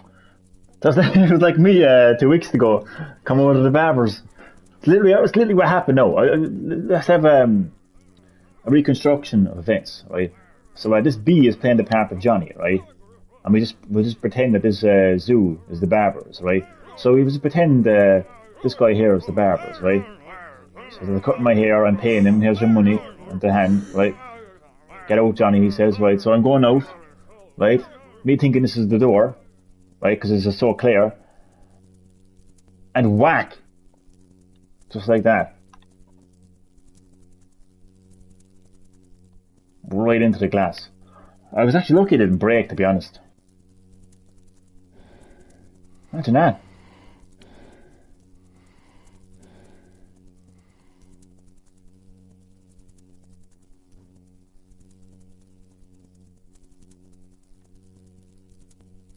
We're going from getting a haircut to a face cut. A head cut.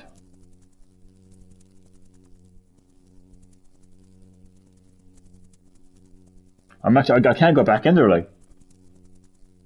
I walked it off at the time, like, but now that it's like kind of settled in, like, I just feel so mortified, like. I can never go back into that barber's again. Ever. Paying for a haircut and paying for... I know, yeah. Oh, God. I blame whoever cleaned the windows. They deceptively cleaned those windows. I'm telling you, man, if you saw it, man, it just looked so clear. Like, normally with a window, you get some sort of kind of, how can I describe it? Like, some kind of a glare, some kind of like, you just know it's glass, like, But I'm telling you, man, it just literally felt like it was the open, like.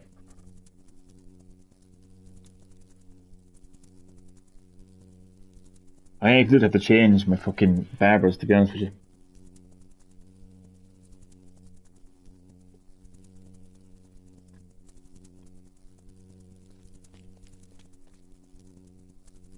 Breaking the glass.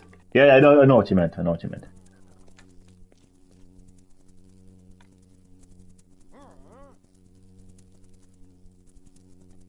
Hello. Oh, God. Okay, that is not a friendly cat. I will leave you alone. I will leave you alone. I'm not gonna lie, that actually scared me. A bit like the bear a couple of days ago.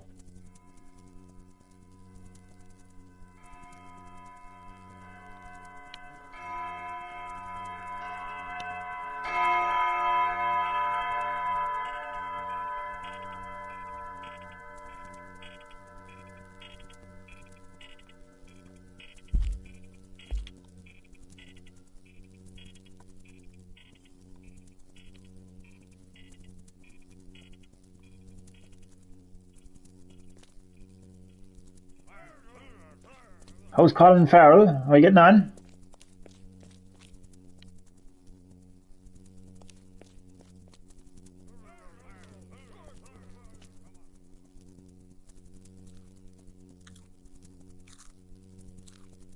Look at him.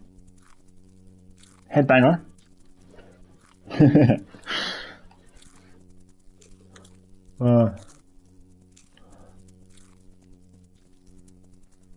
Ballwaffen.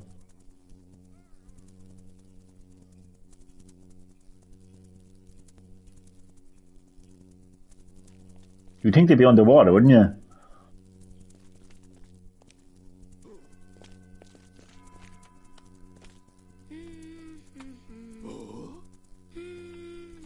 Ah.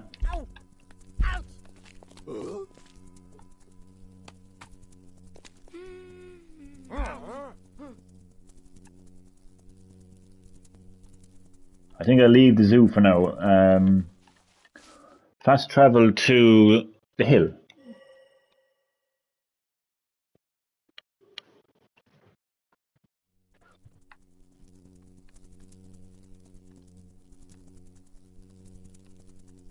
I think that tiny little dot at the left kind of indicates like, oh, never mind. I was going to say that it might have indicated that there's something that kind of far off, and then you kind of go in the direction and it slowly reveals itself. But I think I'm wrong there, to be honest. I reckon looking for the spider challenge is going to be the hardest, to be honest. Because I mean, a cobweb could be anywhere, like.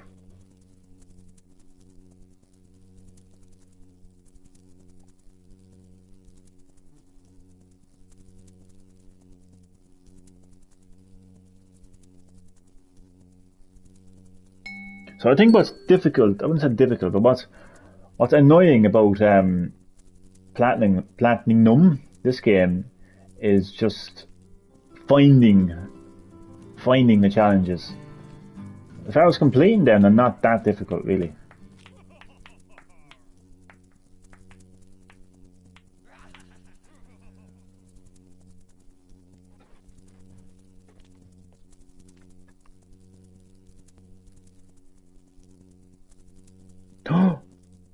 Oh, that flower lady again!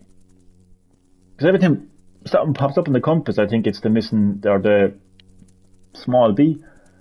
But then again, that is part of my kind of trophy requirement, like, so... Oh, she's a fast enough walker, isn't she?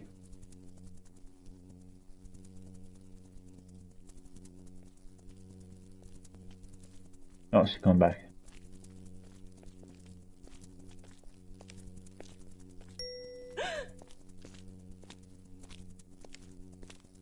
Don't be surprised that there's bees coming after you. You're carrying a basket of flowers. What do you expect?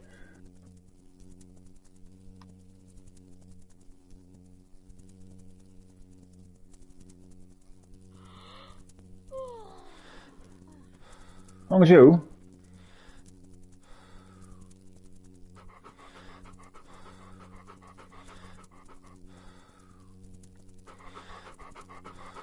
Dog having a good scratch for himself.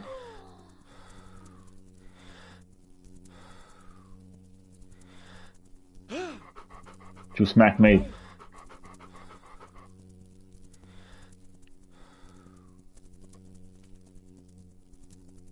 What did I tell you about throwing stones?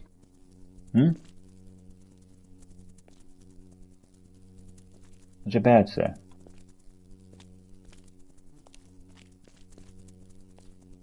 Bees. It literally has a badge that says bees. But just stay still! Okay. Bees. Okay.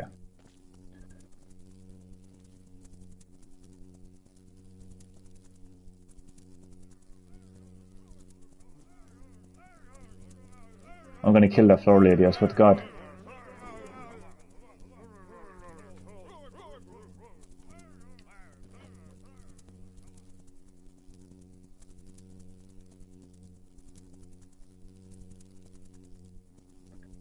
I think my final live stream of Beast Simulator is going to be a long live stream because I'm going to show all of the glossary, like the entirety of the glossary, which is all like the animals and creatures that you can actually encounter in the game. Now there's not like an entire like page of information, thankfully, so it's kind of short enough. Like the description of each is short and sweet.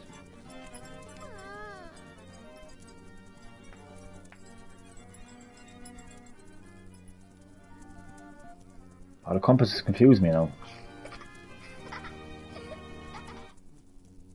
you see a bee going down a slide before? Well, let's go. This should be a trophy requirement, really. It'd be funny, like, but it actually isn't.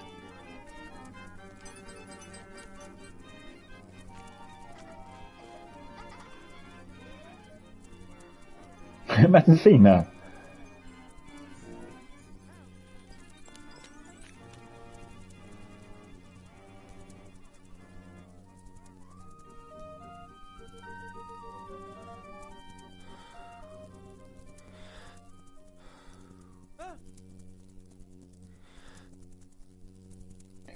Do you know what? There actually is one area that I might go to in a few minutes.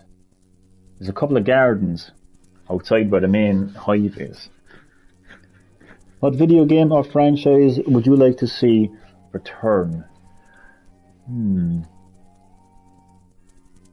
Let me think about that one. A good question, actually, Damien. Well, I'm thinking, what about you? Although I can probably guess. Getaway. I'll actually go with that one, actually, as well. I'll go with that. I'll actually go with Getaway. Because it's been so long since we've seen the Getaway, like, you know, as far back as the PS2. And I always thought it was a very interesting series. You know, I mean, a lot of people compared it to Grand Theft Auto back in the day. But I think it offered a lot more to it. You know, I think it offered a lot more story. I think it offered something completely different. Like, it was, you know, I know that we had GTA London, but it was kind of, you know, I don't know, there was a different charm to that game, you know, it set itself apart. So yeah, I'd like to see the Getaway back. I'm trying to think of others now as well.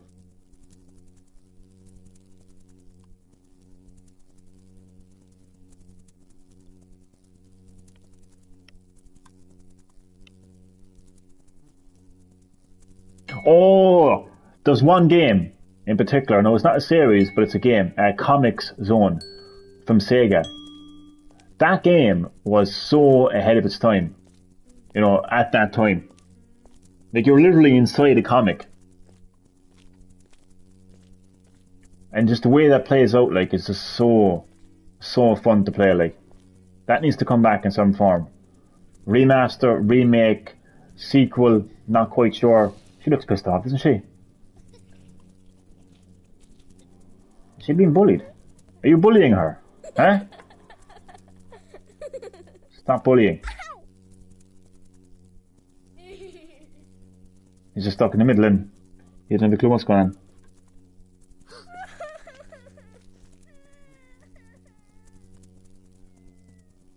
Yeah, there's a couple of gardens back by the main hive, so I actually might have a look at that now in just a second.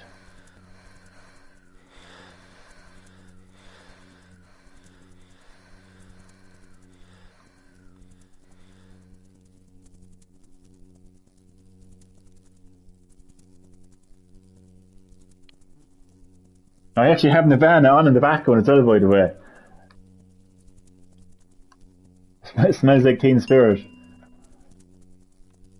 My playlist, man. It's random as they come.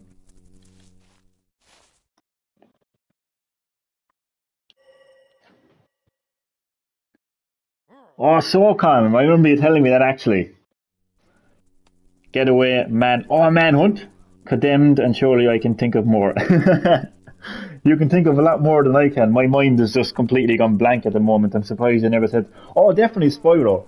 Definitely Spyro. Oh, man. Definitely Spyro. Like, a full-on, like, new Spyro game. Definitely. Like, it was nice that they brought it back with the Reignited Trilogy. I mean, that just blew my mind. I don't think there was any video game announcement that had me as excited as Spyro Reignited Trilogy, man. But yeah, definitely, like, do you know the way as I'm flying around now as a bee, right, in this open world, and there's different challenges and stuff, what I'd like to see is a game like this. This should be the next Spyro in terms of, like, this overall idea of flying around, right, finding gems, saving dragons, completing challenges, and maybe get, like, certain power-ups, you know, that allow you to go to different places.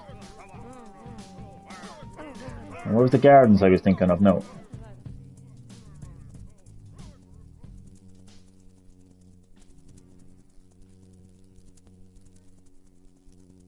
That flower lady needs to go away. Flower lady is confusing me now, to be honest. Alright, so these are the gardens here. I'm hoping, considering that they're pretty big gardens, there's about 3 of these like mini gardens, right?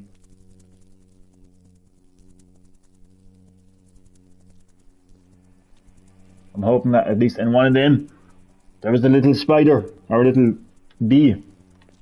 Well, I think a spider as well because there's actually spider challenges. Have a look actually while I'm here.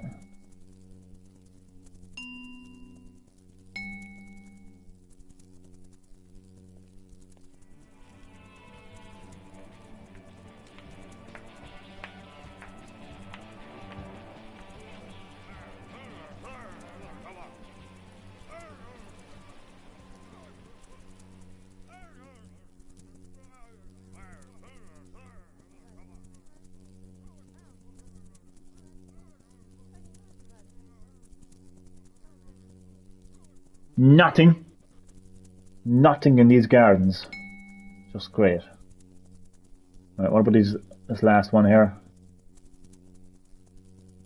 Anything in here? Great. Nothing.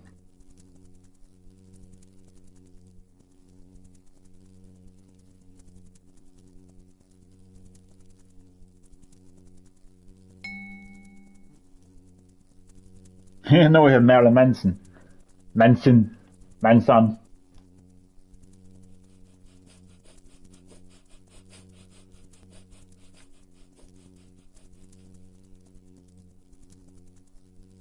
So I'm surprised nobody has been offended by Marilyn Manson's name yet. Like, I'm surprised they haven't come on and said, why does it have to be Manson? Why isn't it Womanson? Why can't we call him Marilyn Womanson?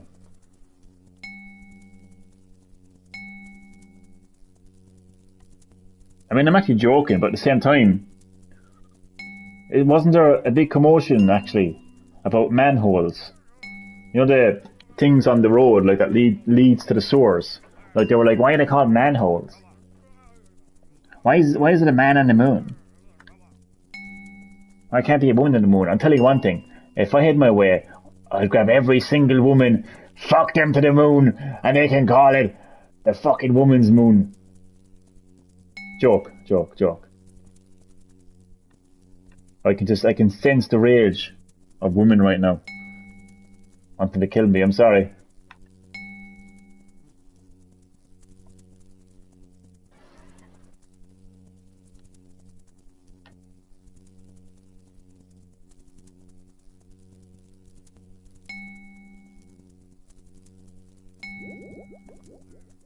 There was something too about man-size tissues, man-size Kleenex tissues.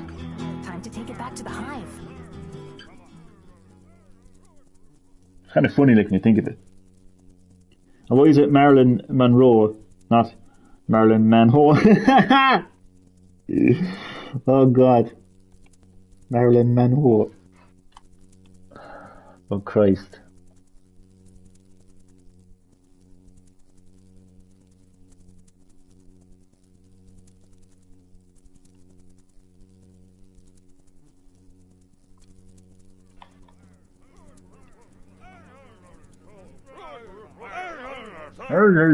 It's funny way to talk actually.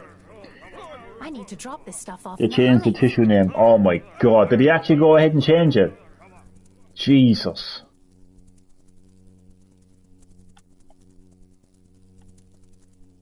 What about Little Women's Christmas? Where's Little Men's Christmas? I'm offended by Little Women's Christmas. Why did I get to have a second Christmas? And I'm sure there's plenty of 7-foot women celebrating Little Women's Christmas. That's not fair. It's supposed to be celebrated by little women. 5 foot and under. So I should be. Good job, me. I've gathered tons of pollen. Time to take it back to the hive.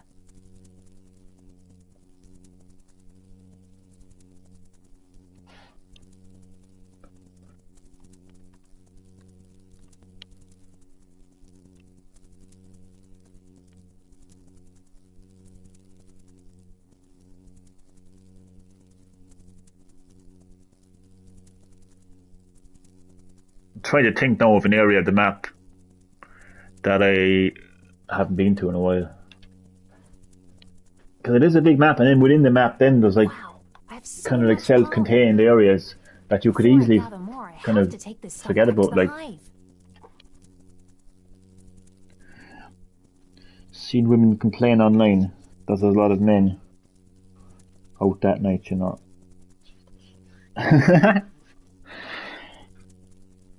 That's mental. And they're like, hey, there's men out there celebrating. This is Little Women's Christmas only. Do you know what I want to say then? I'd say it's 2022, bitch. How dare you assume my gender? That's what I would say to him.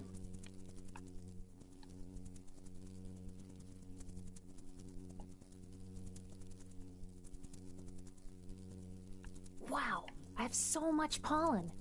It's great, like, when you kind of use their logic against them, like. Back to the hive.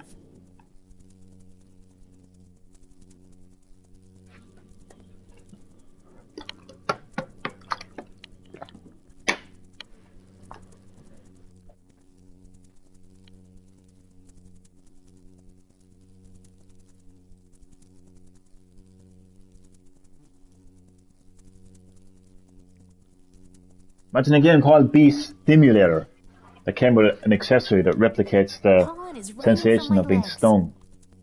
I need to drop this stuff off in the hive. I actually had a terrible first experience with a bee as a child. And I was out in my garden and I saw, and this is literally like, I actually like, I mean, it's very upsetting talking about it, you know, I'm traumatized. Now I'm joking. But no, all joking aside though, I thought there was a dead bee. It looked like the bee was dead. It was on its back, Wow, like I have upside so much down. pollen. So I was like, oh, this bee is Before I dead. gather more, So I have picked to it take up. this stuff back to the And it hive. fucking stung me and flew away. I am not joking. The next time my dad is actually on the live stream now, he'll actually tell you, like, literally fucking just could have like, got up like on my hand, stung me and flew away. I was bawling. When I was a kid down the car boot sale, was the first time I remember that I encountered a bee. I remember you telling me that actually. Pollen is raining from my legs. Oh my I need to god. drop this stuff off in the hive. Did it sting you? I could just. Oh, you got stung. Oh my god. I can just picture that like in my head. It's actually pretty funny. Actually, just give me 2 seconds there. Let's get a phone call. I'll be right back.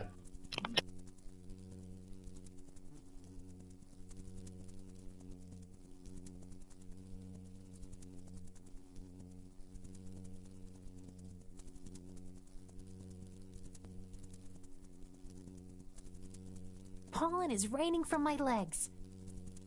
I need to drop this stuff off in the hive.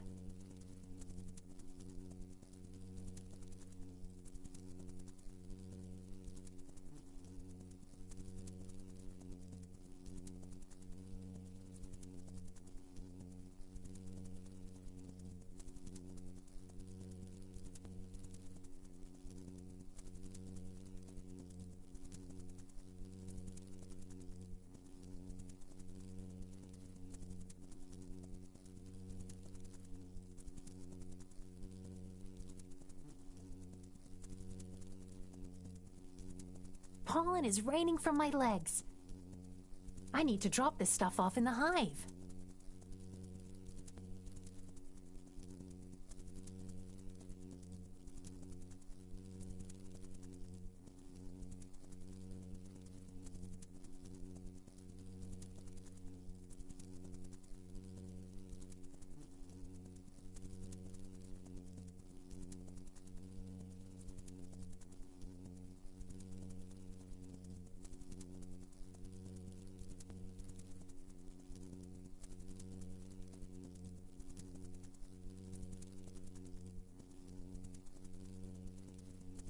Good job, me. I've gathered tons of pollen. Time to take it back to the hive.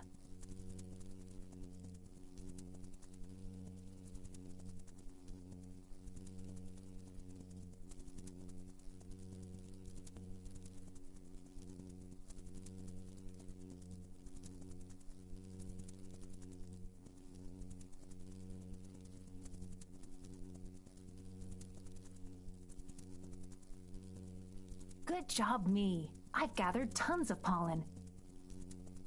Time to take it back to the hive.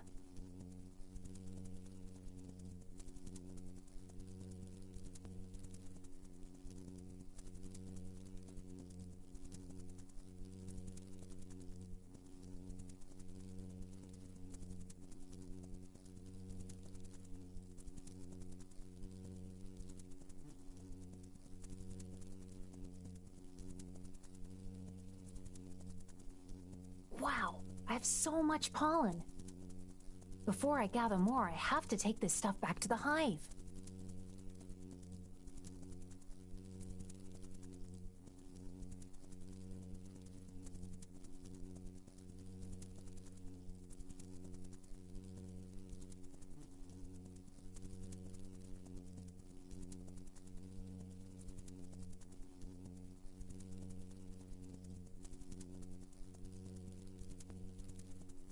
Good job, me. I've gathered tons of pollen. Time to take it back to the hive.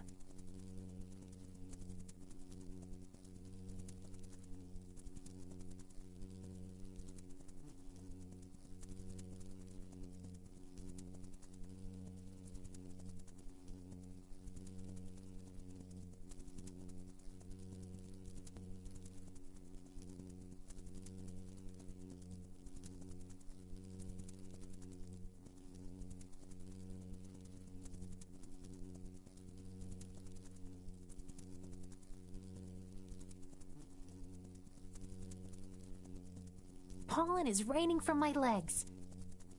I need to drop this stuff off in the hive.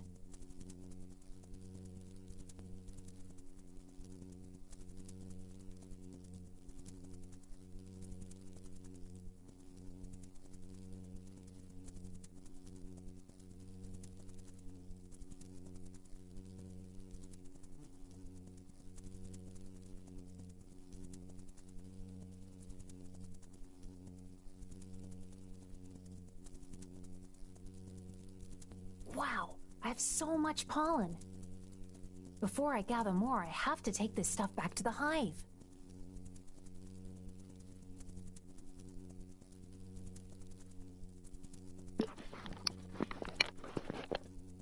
Sorry about that, man. I have to take a phone call from Albert Wesker. But I can actually just picture, like, you know, killing in the beat your forehead. Oh man, that's funny. There's wasps. Wasps, man. They're a whole different thing than, like.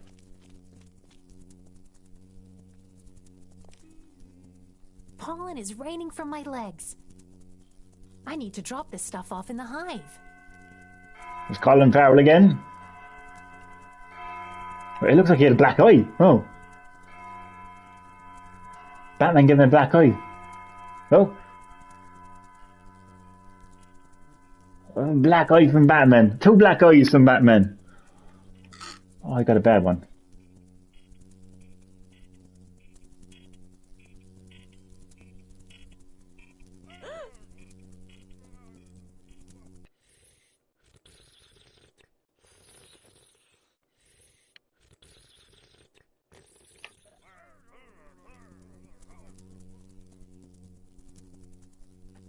Damn it, imagine Job me. I've gathered tons of pollen. flying spiders Time to take it back to the hive. that can sting. That deliberately target humans. Like wasps, but worse. Imagine.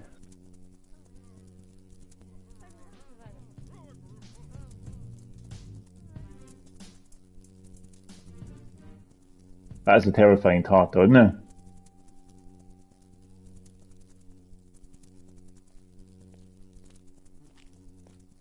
Oh no, he's on the treadmill. Oh my god, earlier was the fox, now it's him. Pollen is raining from my legs. Oh, that's hilarious. I need to drop this stuff off in the hive. Glitch in the matrix right there. Now you're going to get stung over and over and over and again.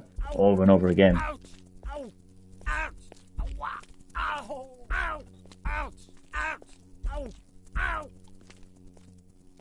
What's actually gas though is when a bee stings, when a bee uses that stinger, it dies. So they're basically like flying suicide bombers.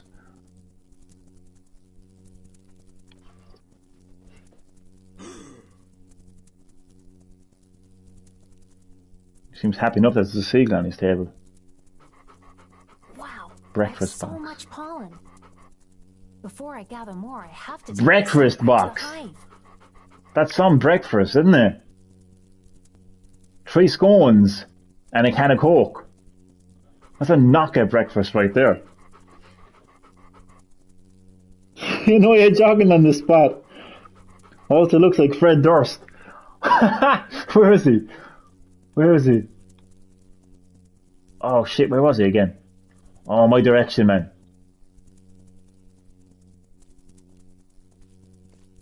Oh, there he is. I know. He actually does. Wow. I have so much pollen. I know, keep jogging, Before keep I gather walking, more, I have to walking. take this stuff back to the hive. Oh, that's funny.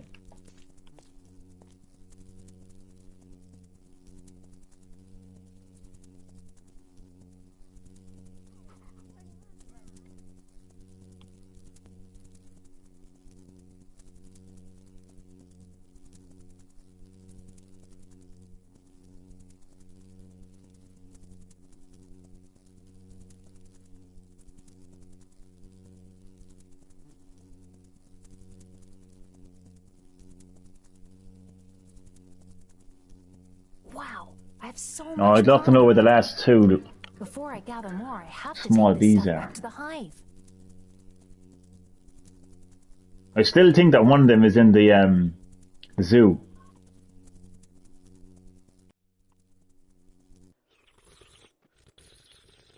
It looks like an ass.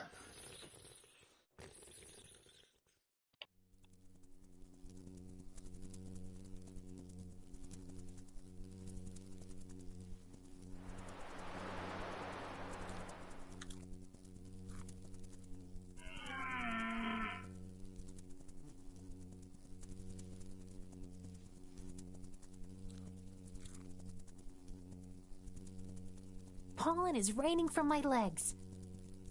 I need to drop this stuff off in the hive.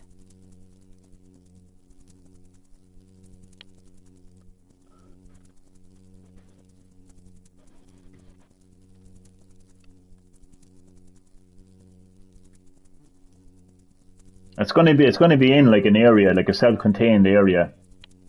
Like as an example, now see that like little island over there? That's probably where it'll be. Someplace now like that. So I need to try to change my kind of my navigation. But see, that's where a map would come in handy. Because if I could see the entire world, like in a map, I could say, okay, I've been here already, so I'm going to move over on this corner. Do you know, that kind of way. Me. I've gathered tons of pollen. But yeah, this kind of self-contained area, you know, like is more than Time to take it likely back to the hive. where I need to be looking. Again, sorry, I know if the gameplay is repetitive. If I hadn't completed the story, I probably would do some story stuff right now.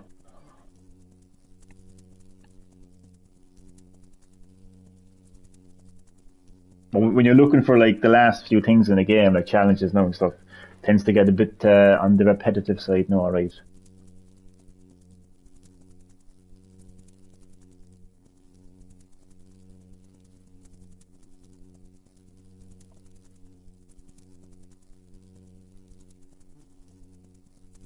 Good job, me. I've gathered tons of pollen.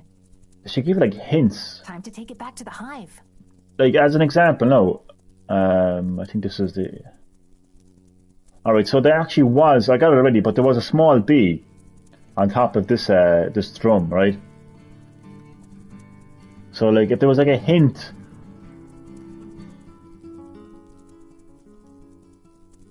like the little drummer bee, yeah, because no, that song, the Christmas song, Little Drummer Boy. If it was like Little Drummer Bee, and then you sing, oh yeah, the drum, and then you go over there, and you know.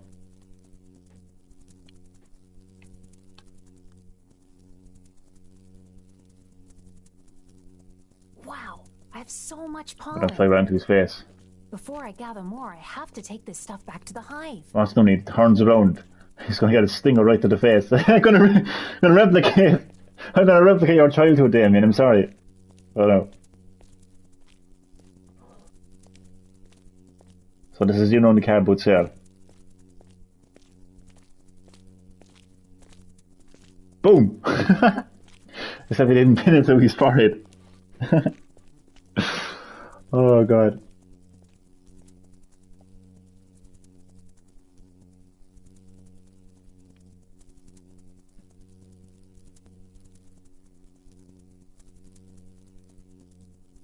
Pollen is raining from my Green Hill legs. Gaming is not responsible for I any need to drop this stuff PTSD off in the caused hive. by these recreations.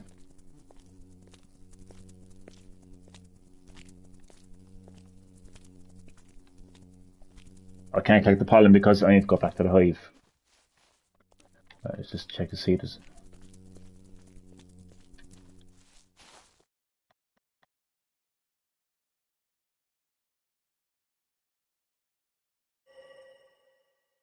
It's got a random friend request on PSN from somebody I do not know. I'll have a look at that later.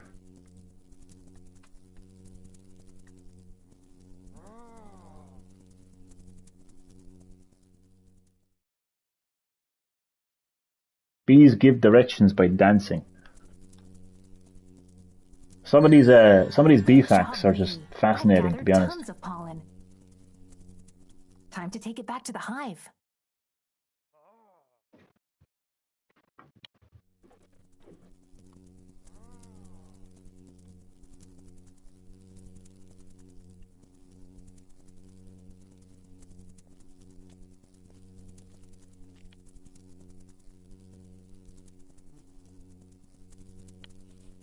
There's even moles.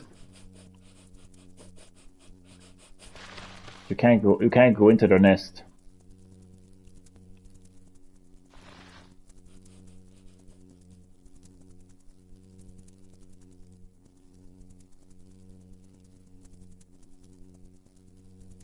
I know there's actually a cave. I'm not too sure if that was only available for the story, like if it was like an exclusive area of the map. That's right, I actually heard about that. Delighted to hear that now, to be honest. And I was only reading the history of E3 there, actually, a while back. Fascinating history, actually.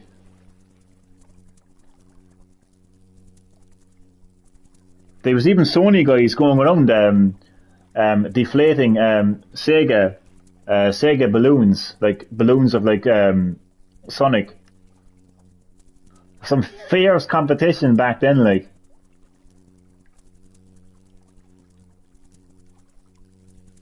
Yeah, but it's great now that they're going to be back, like, in person. When it was announced, Jeff Keighley announced that Summer Games Festival returning next year. Oh man, like Jeff Keighley would be pretty silly, like, if he actually went head to head with E3. Like, I mean, he should just call it a day, you know, like, as far as the summer is concerned, anyway. Like, I mean, obviously, Game Awards still has a presence, like, you know, for the actual awards, like, and stuff, like, and somewhat kind of game announcements a little bit, like, but I mean, like, once E3 is back, like, then that's it, like, for any other kind of gaming event, like, throughout the whole year, like, you know. Because, I mean, E3 was where the big games were announced, like the real big games, you know? Proper game reveals, like proper game reveals.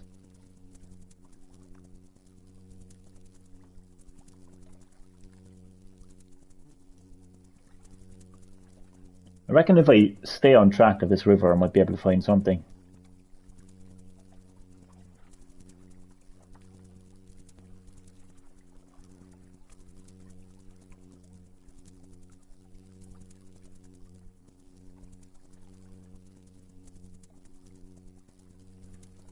I have the Undertaker's theme song playing in the background. The Undertaker.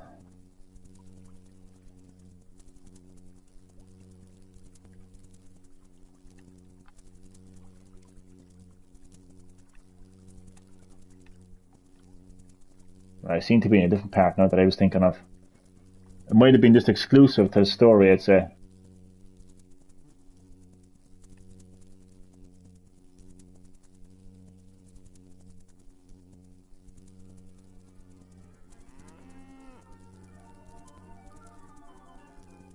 Okay, so I'll stay away from parts that I've already been to. Because I feel like I've explored them, like, a lot now. Poor Jeff Keighley, though.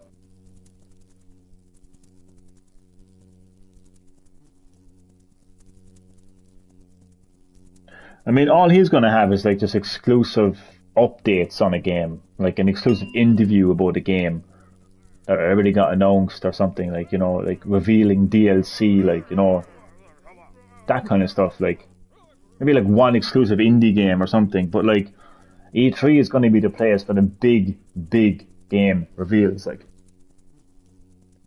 why aren't you out and about in the fine weather? Good question. I was going to. I kind of feel bad for not going for a walk, to be honest. But I was going to, but then I just got too comfortable. I'm scared of the sun. I'm not going to lie, man. I'm getting old, man. The sun doesn't like me anymore. I was out last week, man, and I just felt so drained.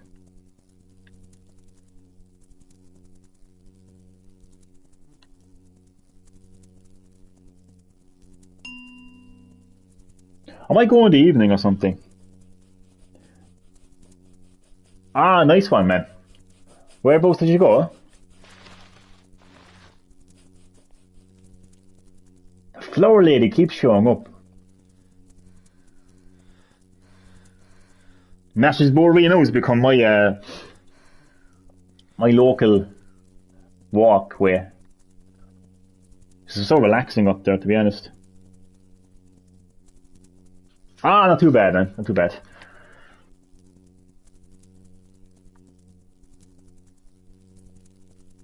Tongue is such a random place at the best of times. You just never know what you're going to see, like, in there. It can be really entertaining as well, like.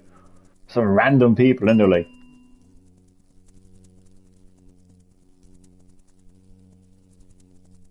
I mean, I've had people in Tongue telling me, like literally stopping me, like, saying, sorry, your legs are moving. I was stunned. I didn't know how to respond to that.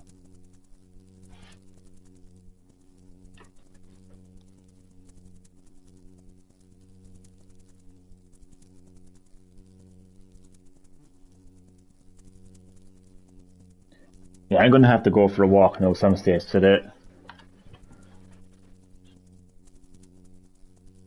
So I feel so lazy right now, to be honest.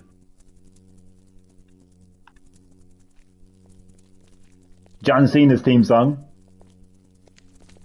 So Spotify is hilarious when you're playing this game because there's so many, like, this game is full of life, people like dancing and stuff, right?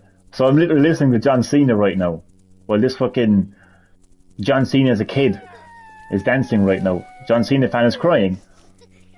I came here to see The Undertaker and they give me this fucker. Fuck's sake. She's loving it anyway. Go to Dublin and you'll see different types. You're right there, man. You're right there. Dublin's pretty random as well. This guy here is not. This guy is the older brother anyway. 100%. Yeah, definitely. That's the father. He's got the young kids here. And the older brother's like, get me the fuck out of this park. I was fucking adopted. That's what he's thinking now.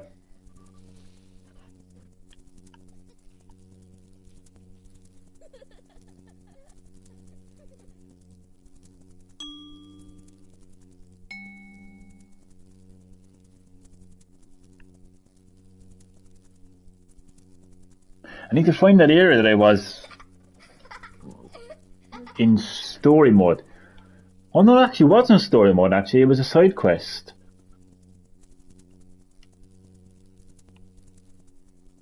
Because you could actually go into the cave. Yeah, you could go into the cave. So that may be... Well, I mean, it's a water area, so I just have to... Surely if I follow the river, it'll take me, like... It'll take me there, surely, like.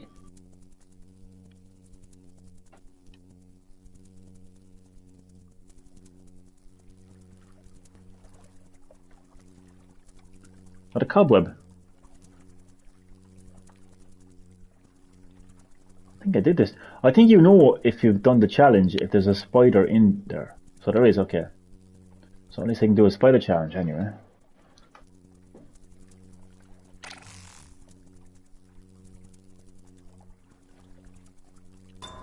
Shit. Oh my god.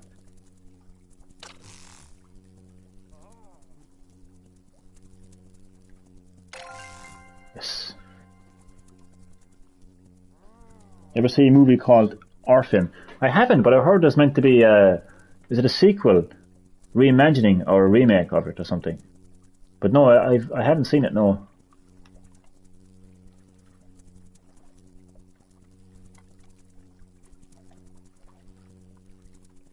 Like, so surely know if I follow this, it should take me, unless this is actually a pond. Oh, is it a sequel? I gotta watch that now. It's been a while since I saw a good horror now. I'm not expecting Resident Evil Netflix to be much of a horror now, to be fair. So I need something better than that to satisfy my horror needs. Okay, so that was just a little pond. Right now, I'm going to fast travel to the boathouse.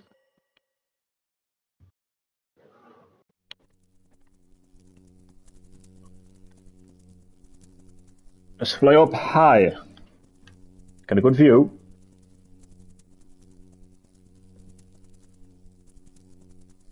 Alright.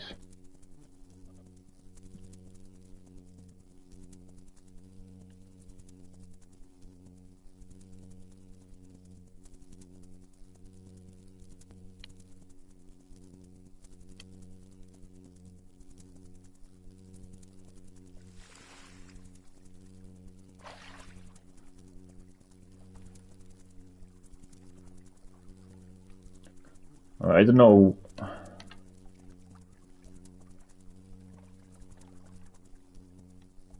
The place I'm looking for, I don't know where the hell it is. Again, like if I had a map, like, and if, you know, if there was a part on the map that said like, I don't know, Park Caves or whatever, like, then I'd be able to know exactly where I'm going, like. But there's just no map, like. I just think there isn't anywhere. There's a map there all that time. It's bad enough just realizing there was a compass there only this morning. But no, there's no map there.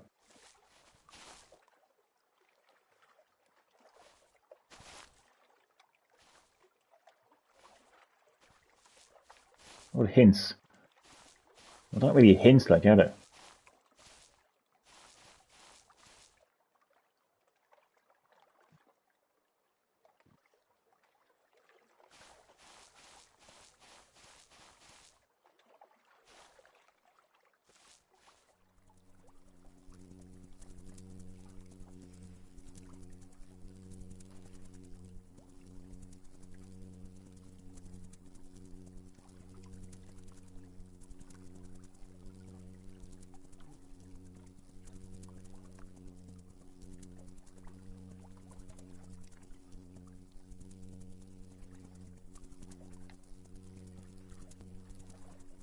And I just so desperately want to see the compass to get notified.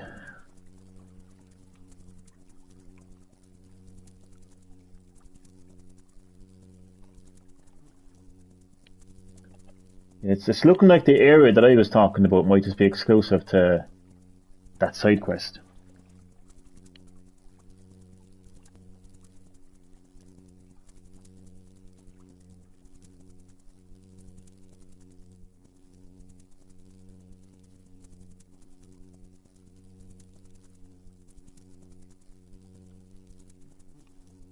Yeah, I was here now only a few minutes ago.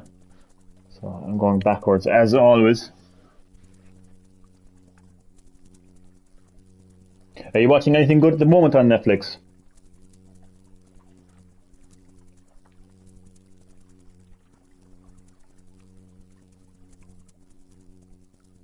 You're recovering from the loss of Breaking Bad.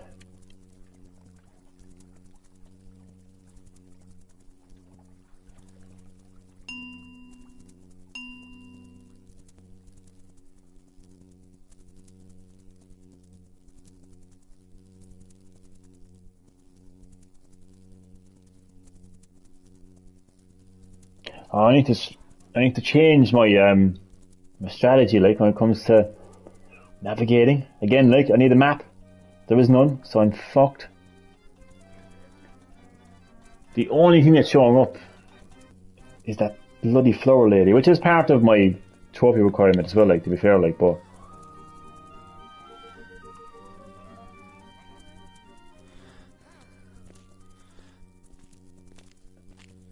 it'd be a lot better if I saw a little bee.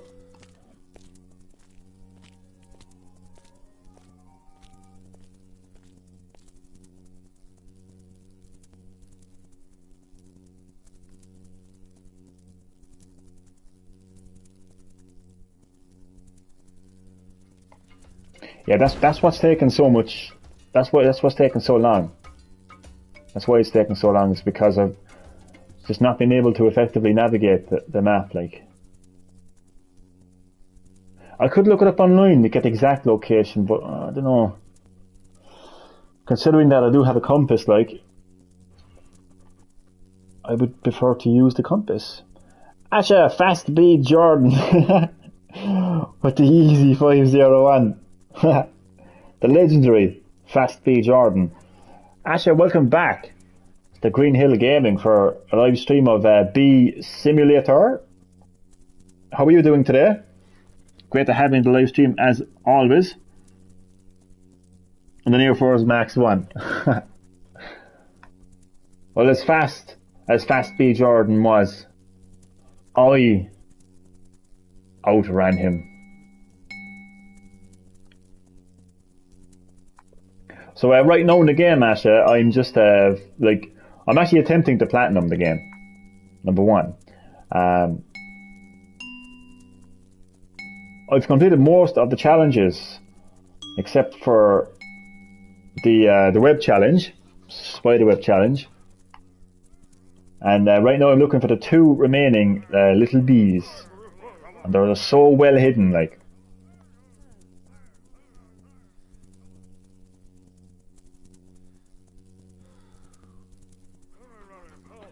Oh yeah, and I only just found out that there's a compass in the game as well. It's kind of embarrassing. It's the wings basically on the top of the screen.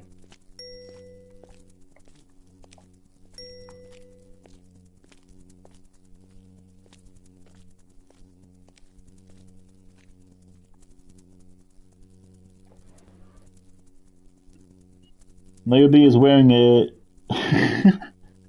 the Gucci Ace models. Actually, speaking of wearing, I'll just change the gameplay up a little bit here now because I know things are getting a bit repetitive now. So you can actually change the appearance of your bee, starting with the body. So for a long while now, we've been playing as a fire bee, right? So we've got the honeycoat bee, blue orchid bee, green orchid bee, red orchid bee,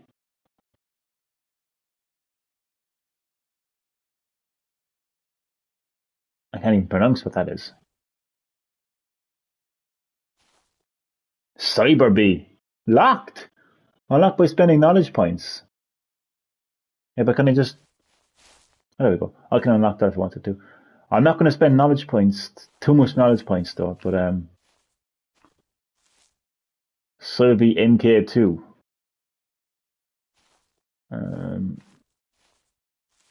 This is fairly colourful, so let's go with this. There we go. Currently I'm wearing headphones, but you can wear a wizard's hat if you wanted to. You can do... Oh, wait a second, I didn't actually equip.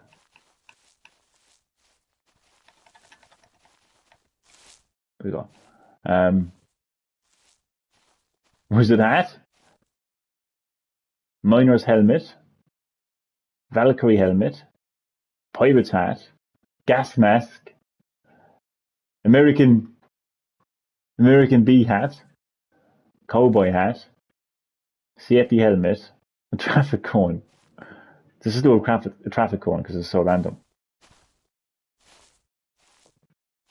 And you can change the trail as well. Let's do magic, mystic bubbles.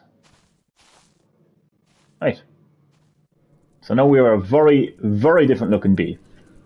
A random looking bee, to say the least.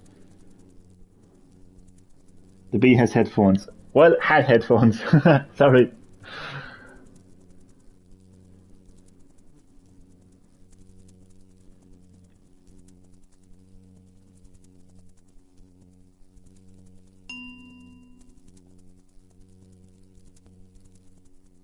Oh, nice. So now there's bubbles behind me.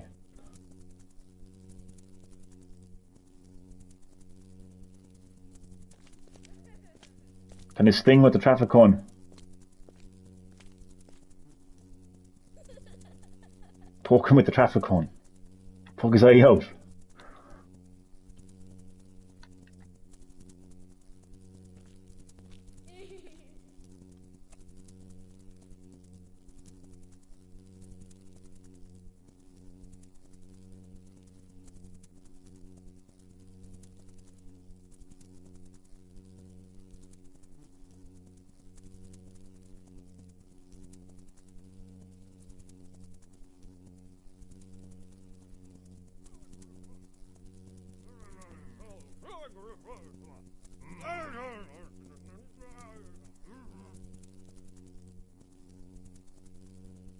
This bee looks like more like like a like a blue bottle.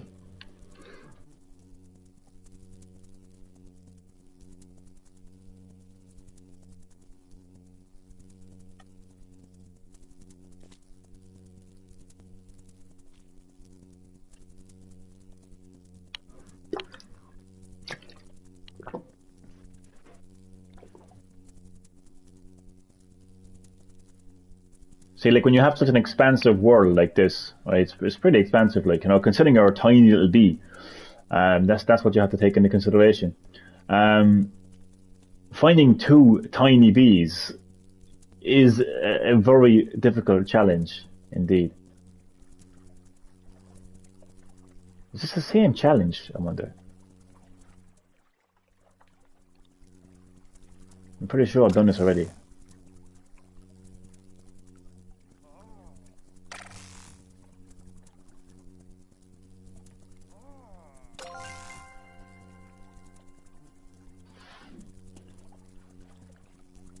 A bee is fresh as fuck.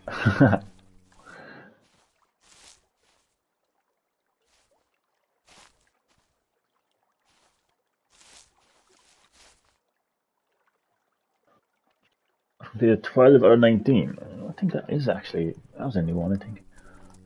I mean, if the game had any sense, it would get rid of the couplets once you complete them, because that would confuse people.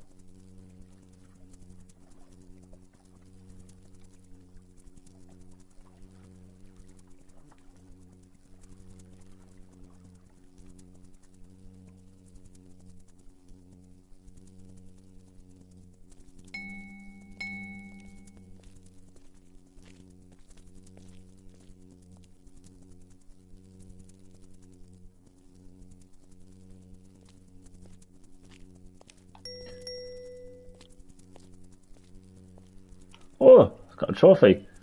Get all the pollen from the flower lady 15 times. Nice. I like the bees with the hat. I know this makes it so like... This makes the game just more wackier, doesn't it?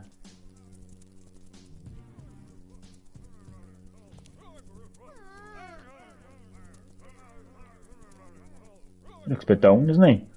I know it'll help. A sting!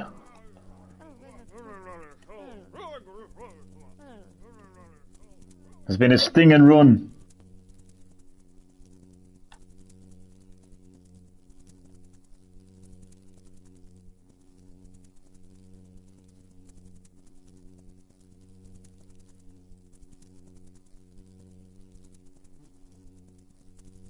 I need to think of where I haven't been yet, like. Oh, wait a second, no.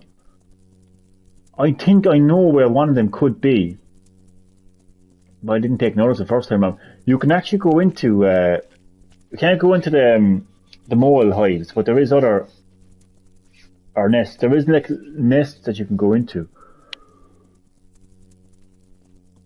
I'm not sure where exactly they are, though.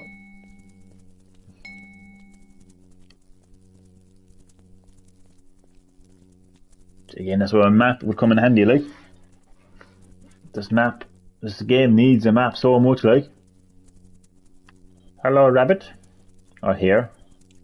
Not sure.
Some cringy dancing there. Don't quit your day job. No, I mean, I can't dance for my life, like, so I can't say none.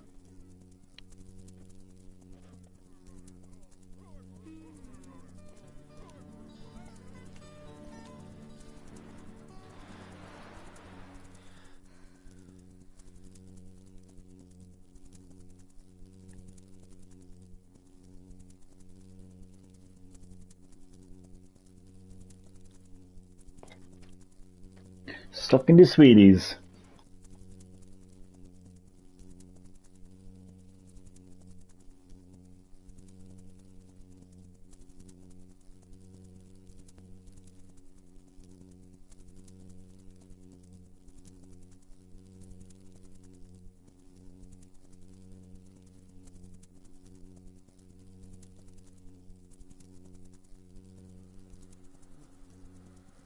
Wasps.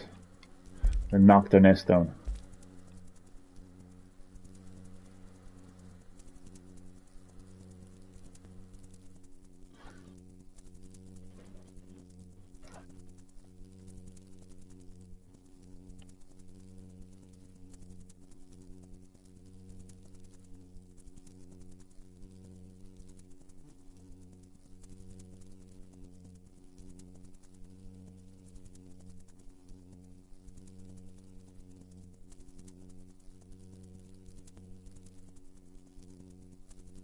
Maybe on the roof? 'Cause these little bees are in such random locations, like really hard to find, like. But the compass does help. A little bit.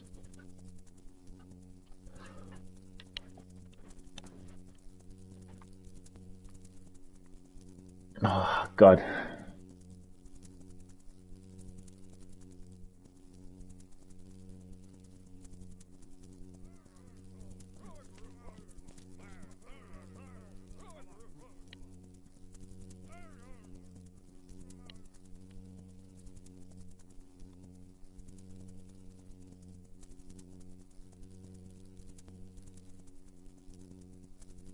Okay, so what I'm looking for is something like this, but there can't be a mole there.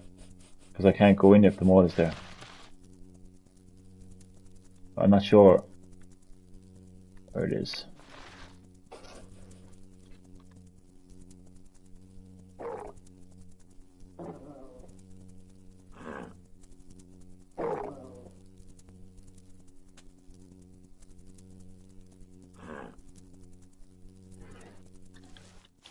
My fast travel to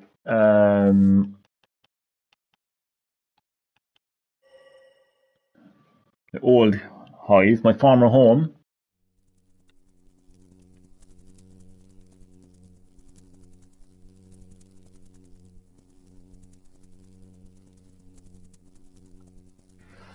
Again, I could look it up.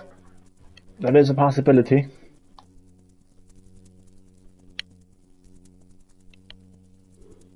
It's just that I have the compass, so like it'll eventually show up, like, but once I'm in close proximity to it.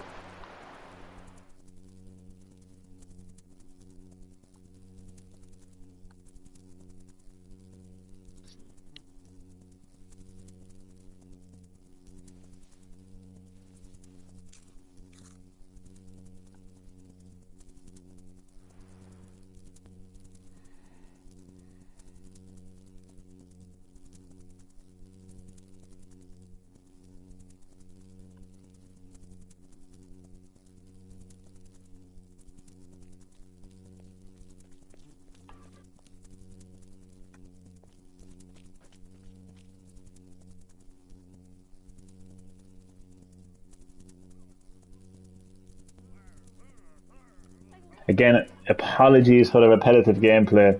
I know it just feels so boring right now. Apologies. Little pink wings. I know.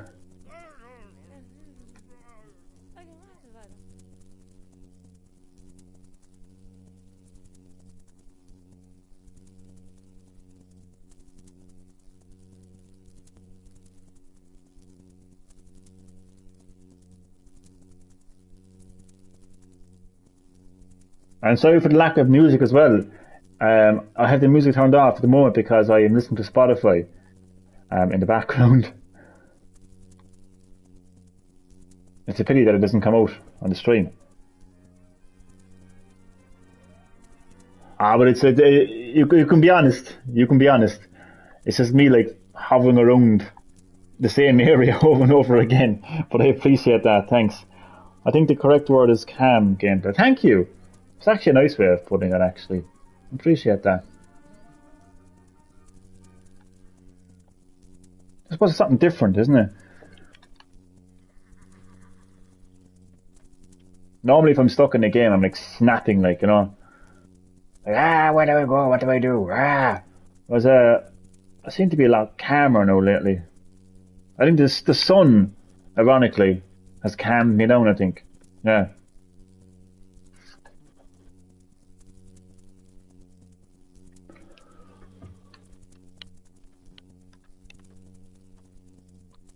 Watch now in 5 minutes' time, snapping. Actually, I'll be right back. Just give me 2 minutes.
And Johnny is back.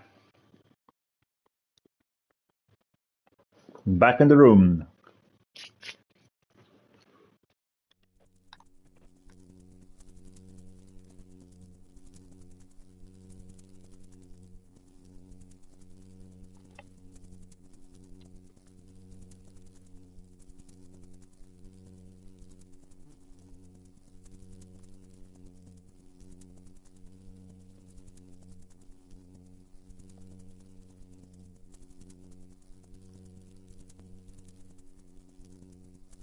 I know I said it like a million times, but like, this game needs a map.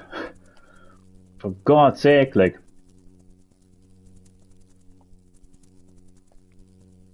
I mean, the whole point of a map is to navigate the environment. It just makes navigating the environment a lot better, like.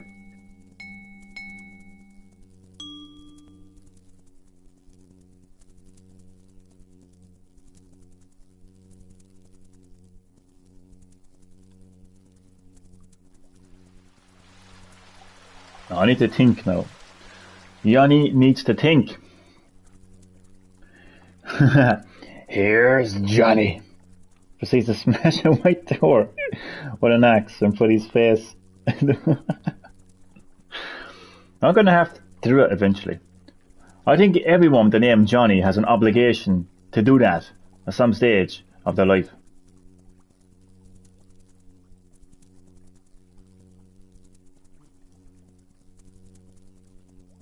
Imagine just going into like a hotel and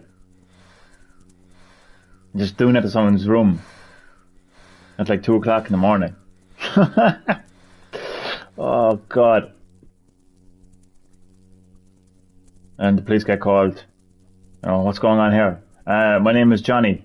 Oh, that's okay, sorry. That's your obligation. That's okay. Go back to sleep, sir. Sorry to disturb you.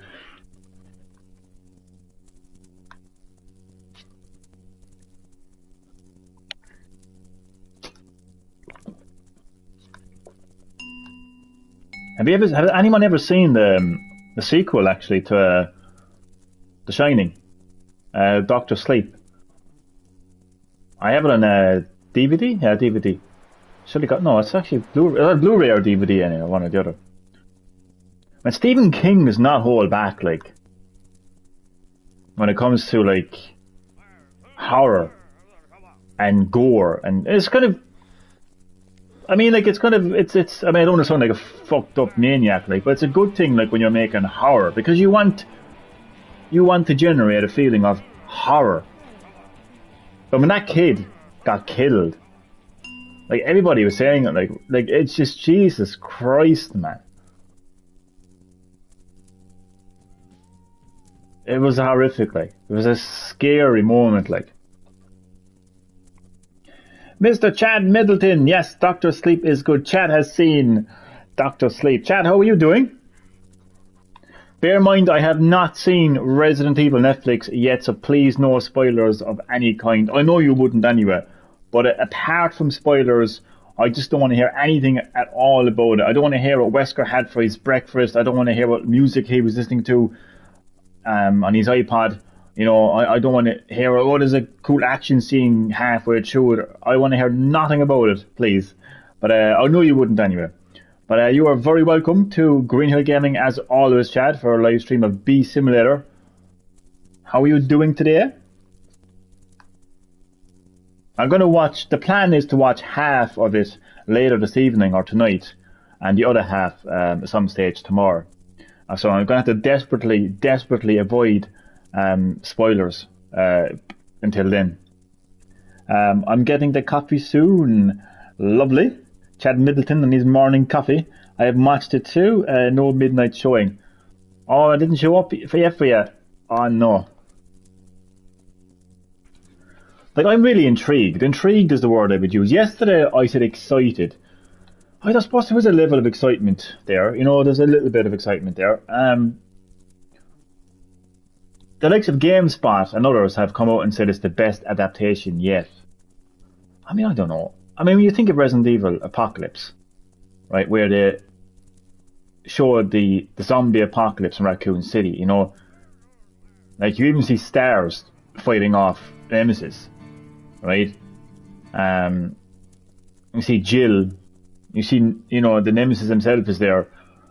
I mean, I don't know, I mean, can you get better than that, like?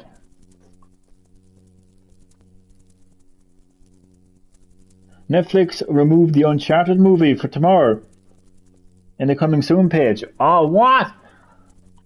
I was planning on watching that. Damn Netflix.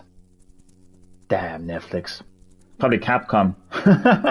Probably Capcom saying, hey, there's only room for one Resident Evil. There's only room for one video game franchise on Netflix at the moment now. Probably pay them off. GameSpot said it's the... I know, yeah. They've said it's the best video game adaptation. I mean, those are big words. And I am telling you, you know me. You know me. I am the biggest Resident Evil nerd that you can imagine. So, like, and I know the lore inside and out. So I'm going to hold them to that. I'm going to watch the entire series, and I'm going to be the judge of that. I'm going to be the one to say they're right or wrong. You know, because to me, I think Paul Anderson's adaptation is well, it's not a one-to-one adaptation, but I think, like, in terms of Apocalypse, like, they did a fantastic job showing, like, the Raccoon City incident.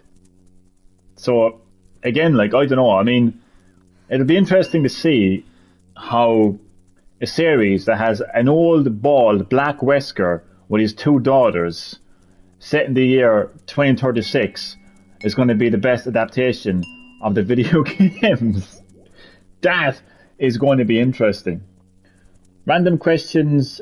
Okay, random questions from any Resident Evil game.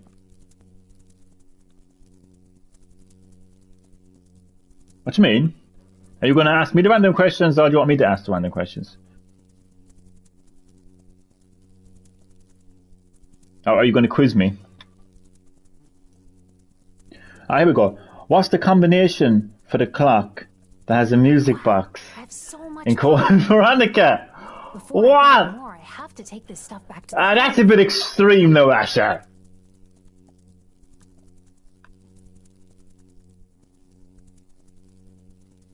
Oh my god. Left. Left, right. Right, left. Right. What the fuck? The answer was 1971. Oh yeah, it was the year that they built the Antarctic base. That's extreme. Asha. Come on now. Pollen is raining from my legs. I need to drop this stuff off in the hive. I should have known that.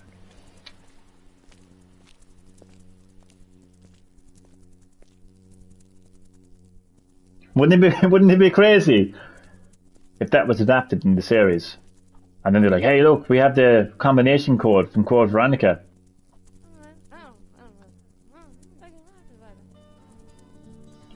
Ask me any other question though, and I promise you I will get it right. But the combination to a puzzle is a bit extreme.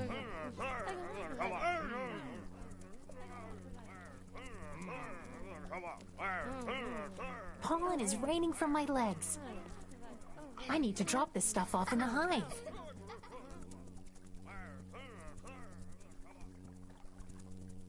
I've explored this area back to front, so I gotta find those nests. There's like 2 nests. A few of them are the mole nests, but you can't actually go into them, so they are useless. Alright. In Resident Evil Nemesis, the original, if you beat Nemesis and all encounters, which weapons you could make with the parts that he left. Drop this stuff off in the hive. I'm covering my face right now. I'm covering.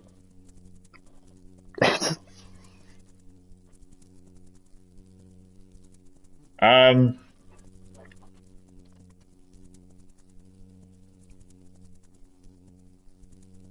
don't tell me.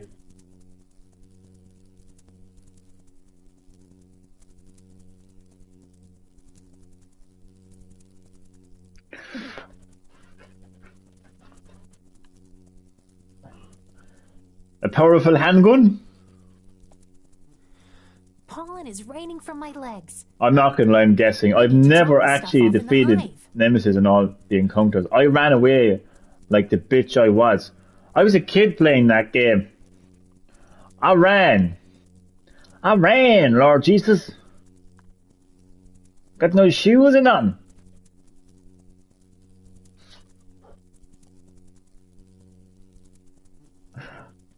Was it a powerful handgun though?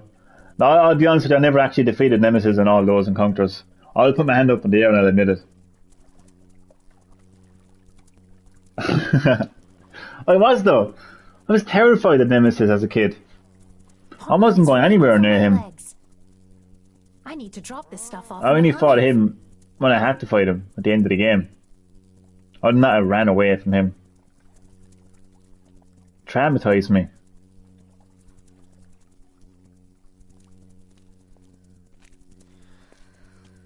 So that's two things about Resident Evil I didn't know. Oh my god, you're like one of those quizzes that pop up on my Facebook about, like, you know, a PlayStation quiz. You know, are you a PlayStation fan? Can you answer all these questions? That's what I feel like. It's like the Mastermind. This is like Mastermind Gaming Edition. This is insane. Oh my god. I got it right. It's a handgun that has a high... Well, I got that right. Even though I guessed it, I got it right.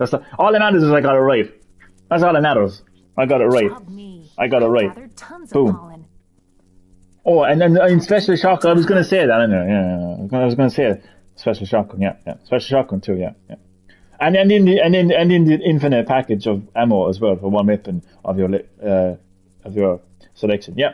I was going to say all that. Yeah.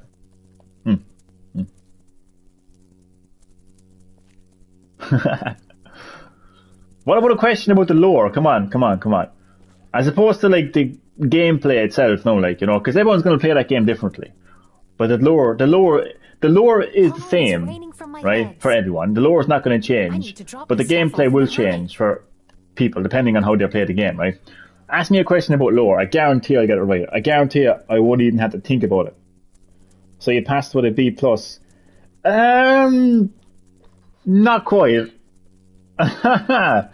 Not quite. Not quite to B+, no. Well, come on, ask me a question lore-wise, story-wise. I guarantee you I will get it right 100%, without question. I guarantee you. Wow, I have so much. Alright, how old is Leon and Ada Wong? And I get back to you on that one. Cute puppy dog. Love that name. Hello, Green Hill. It's me, Papyrus. I remember you. You are very welcome back. It's been a while, but I got a job and saved up for a PS5. Nice. Good stuff. Great to have you back on Green Hill Gaming, Papyrus. And congratulations on getting a job and saving up for a PS5. Good stuff. Great to have you in the live stream. I'm playing Be Similar right now, as you can see. How old is Leon and Ada? But that's not like lore, though. That's not lore. That's not lore. That is not lore. Like, Claire doesn't... Like, when Leon meets Claire for the first time and says, get down, he doesn't say, how old are you? I have so much and Claire doesn't say, thank you for saving me. How old are you? Come on now, cut me a break now, like. That's ridiculous. I am only joking. I'm not getting angry. I'm only joking. Sorry. I'm only joking with you. Leon is 21 and Ada is 24. Okay. Oh, I mean Ada. Okay. Oh my god. But ask me a question about lore, like, and I guarantee I'll get it right. Time to take it back to the hive. I got it at none other than... I thought you meant the PS5 first. You got a job at McDonald's. Nice one.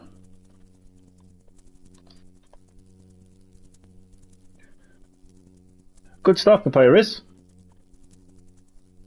AKA cute puppy dog. Sorry, Ash, I wasn't angry with you. I'm only joking. I'm only joking.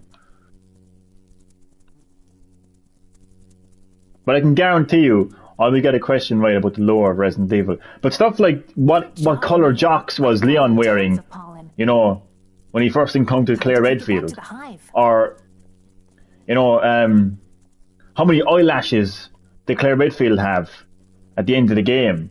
You know,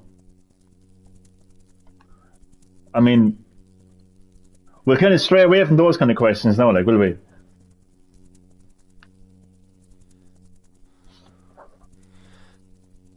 Tell us the lore of Resident Evil Dead Aim.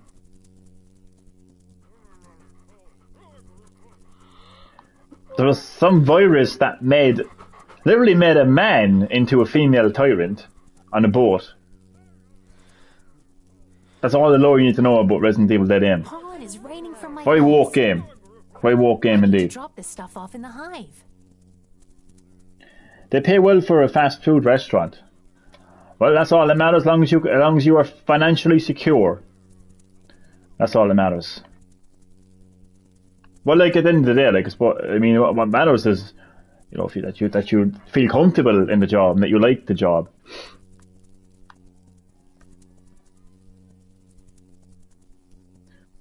But yeah, I mean, financial secure. Oh, that bloody flower lady needs to go away. I thought I had a small bee there for a second. Good job, me. I've gathered tons of pollen. Time to take it back to the hive. Okay. What's the name of the guy that looks like Leon in Resident Evil Code Veronica? That would be Steve Burnside. He ended up in that prison because his father betrayed the Umbrella Corporation by leaking information on Umbrella. So his mother was killed right in front of Steve Burnside and his father. Pollen is raining from my legs. His father was also imprisoned. He turns into a zombie and you kill him in one of the most tragic scenes in Resident Evil. So there you go. See? Ask me more questions about that. I guarantee I'll get it right. The job is great, annoying customers is the only problem. Yeah, unfortunately you do get a lot of annoying customers and stuff like that. Like, I love being quizzed about Resident Evil lore. Ask me stuff about the deep lore as well, not just lore that's in the game, because anyone can know the lore of a game because all they have to do is play the game. But ask me deep lore, like as in like, you know, just something about like Oswald E. Spencer or something like that, and I guarantee you I'll get it right. The Sega Mega Drive 2 Mini released a day before Bayonetta. Ha! Well, kind of sucks to be Sega, but what's funny is Sega is actually publishing Bayonetta 3 along with Nintendo. Pollen is raining from my legs. Apparently it's meant to have more games that weren't actually included in the Sega Mega Drive Mini. Do you know if it had a feature like the PS4 and PS5 that you could actually broadcast the games? That would be pretty insane. But I can't see that happening, though, to be honest.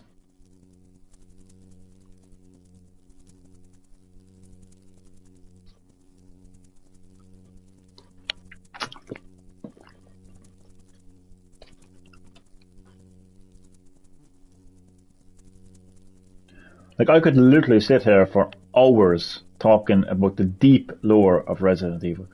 But stuff like characters' ages and stuff, that's very trivial stuff, like, in my opinion. Like, you know, it's very trivial. I need to drop this stuff off in the hive. I'm more kind of like knowledge-based as opposed to like trivial-based, you know? If that makes sense.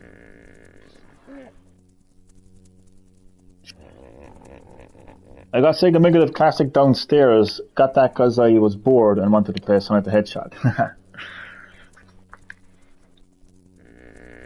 You should get Sonic Origins on PS5 if you don't already have it. Wow, I have so much pollen. Before I gather more, I have to take this stuff back to the hive. Tralala, welcome back to Green Hill Gaming. You completed Metal Gear. Good job. 2 seconds there now. Because, I mean, completing Metal Gear Solid 5 is something else, especially when you're saving quiet towards the end. That is one hell of a mission, am I right? Am I right about that? There we go now, Tralala, that is for you. Well done on completing Metal Gear Solid 5, The Phantom Pain. Hope you're keeping well as well, by the way, and you're very welcome to the live stream.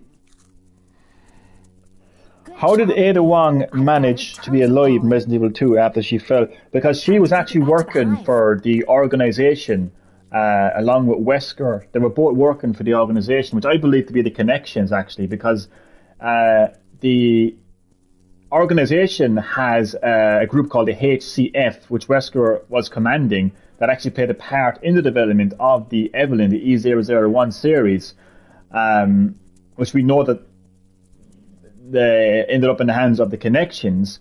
So my belief is that this organisation that we heard about for so long is actually the Connections. So yeah, Ada Wong was actually working with Albert Wesker. She was sent into Raccoon City to retrieve the G sample to bring to Wesker so they can bring it to the organisation. So actually Wesker helps Ada escape Raccoon City. She stays at the Apple Inn. Or is the Cider Inn? Something like that, anyway. Good job, me. I've gathered tons of pollen.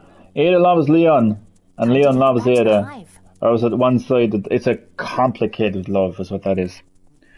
Never played Metal Gear. Must be terrifyingly hard. It can be. Let me tell you, Papyrus. It can be. If you were on your last tenner, would you go for a real-life Lara Croft or Sherry Birkin from Resident Evil? That's kind of a fucked up question. Because Sherry Birkin is like 6 or 7 years of age in Resident Evil 2. Like, you literally said Resident Evil 2. To drop this stuff off in the hive. Yeah, I think I'd be going for Lara Croft there, yeah. Thank you. See, I know my stuff, but I'm convinced, though, that the organisation actually is the Connections because of, no pun intended, the connections between the organisation and the Connections. It's right there because, again, Albert Wesker was commanding the HCF, the military group of the organisation. And we know that the HCF, in the documents in Resident Evil 7, we know that the HCF actually played a part in the development of the Evelyn project. So it's right there, like. Keep asking. I love this. You can ask me lore about Resident Evil all night. Yeah, like Sherry Birkin is like 10 years old. Mark. I mean, I'm not too sure if you meant like Sherry Birkin in Resident Evil 6. But like you particularly said Sherry Birkin in Resident Evil 2. Oh, wait. I'm just reading that there now. Where did I get date from? Good job, me. You didn't say a date, did you? You said, if you were on your last tenner, would you go for a What do you mean by go for a real-life Lara Croft? Or Sherry Birkin? Sorry, I think I might have completely misunderstood what you were asking. But it's funny nonetheless, anyway. My advice, go to the non-lethal weapon in Metal Gear Solid 5. I got Snatcher on... Oh yeah, Snatcher! I forgot to order that, actually. Nice one. Excited to play it after watching Resident Evil. Nice. Have you, It's your tenner, lad. What the fuck? What do you mean, Mark? What are you talking about? Time to take it back I'm to scared. the hive. Have you tried the Spider-Man games? I have. Spider-Man is fantastic. I've played Spider-Man on PS4 and I played Miles Morales on PS5. Great games. Games that have got a proper navigation system, that's for sure. No problem, Asha. Thank you so much for dropping by. We will see you again. I'll ask you more questions. I look forward to them. I love that. I love being asked those little questions. Thank you, Asha, so much for dropping by the live stream. Much appreciated. And I'll catch you in the next one.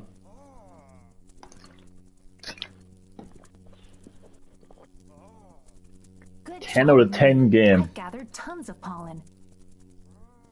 Time to take it back to the hive. Okay, I need to get serious now. Please don't be a mole. Ah, there's a mole. See, I need to find a nest like this without a mole being in it.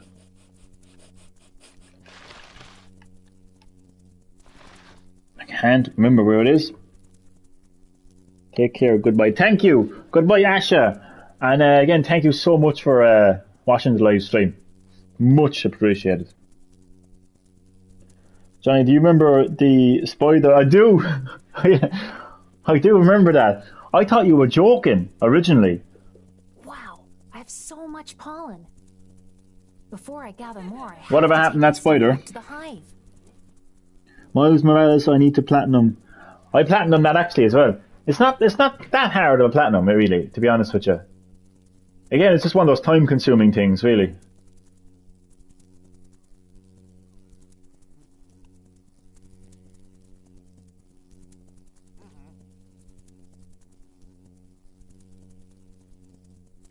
There was 2 little bees hiding in this park. Good job, me. I've gathered tons of pollen. Time to take it back to the hive. And because there's no map, it's very hard to actually look for them. The spider got swatted. Well, serves him right. Or her right. Or they right. Or them right. Or it right.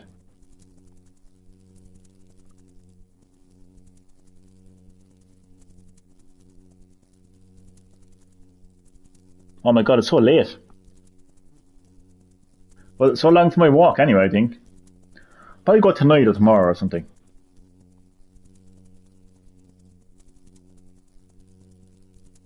Wow, I have so much pollen. Before I gather more, I'm actually scared of the sun. back to the hive. I'm not joking, people. The sun has scared me. It hurt me. Oh, last week when I went for that walk, when I did that live stream walk with me. Now, it might have been that I was talking so much. I don't know if this makes sense, like, but like I was doing a stream, so I was doing a lot of talking. Maybe just, I don't know, maybe that tired me out. Does that make sense? Maybe that's what it was. I'm not sure.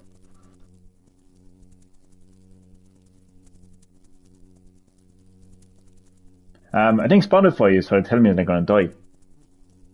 Because I'm on the playlist right now with multiple songs. So much pollen. And it's after playing The Undertaker's theme Before I song gather more, 3 I have times to in a take row. this stuff back to the hive. So, I mean, if I die, lads, it's been great. I'll catch you on the other side.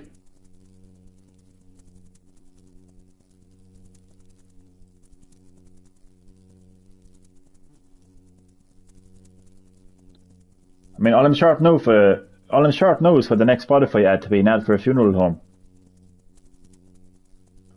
I will shit myself. Are you planning on dying? Have you thought about her new range of coffins? Good job, me. I've gathered tons of pollen. Time to take it back to the hive. Sorry, I should be making a joke about death. Dying. I'm just so random, sorry.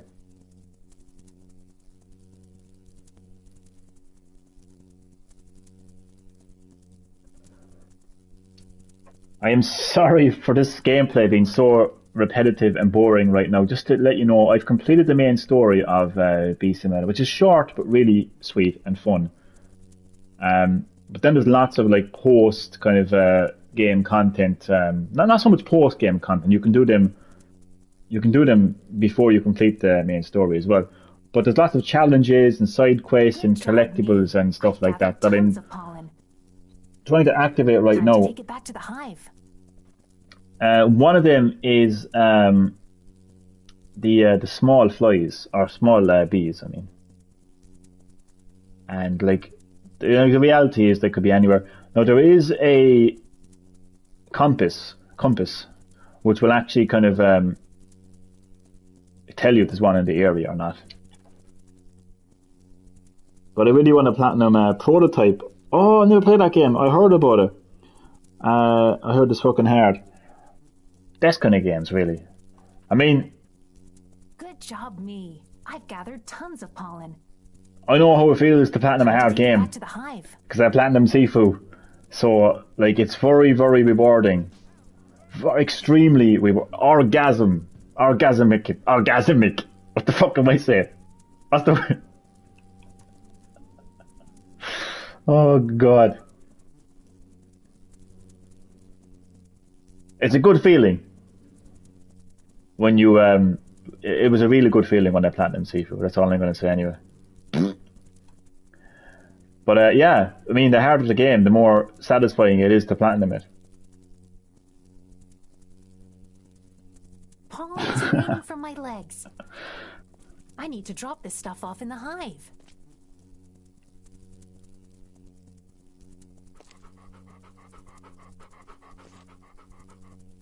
Sorry for being so vulgar. Sorry.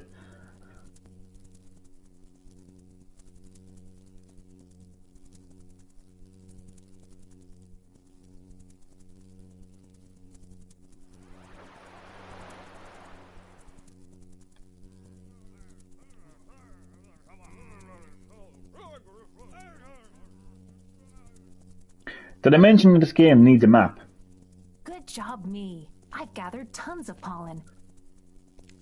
Sorry lads, I'll The hive. take her back to the hive there because she's going to keep on repeating herself. And I'm guessing it's probably annoying people now.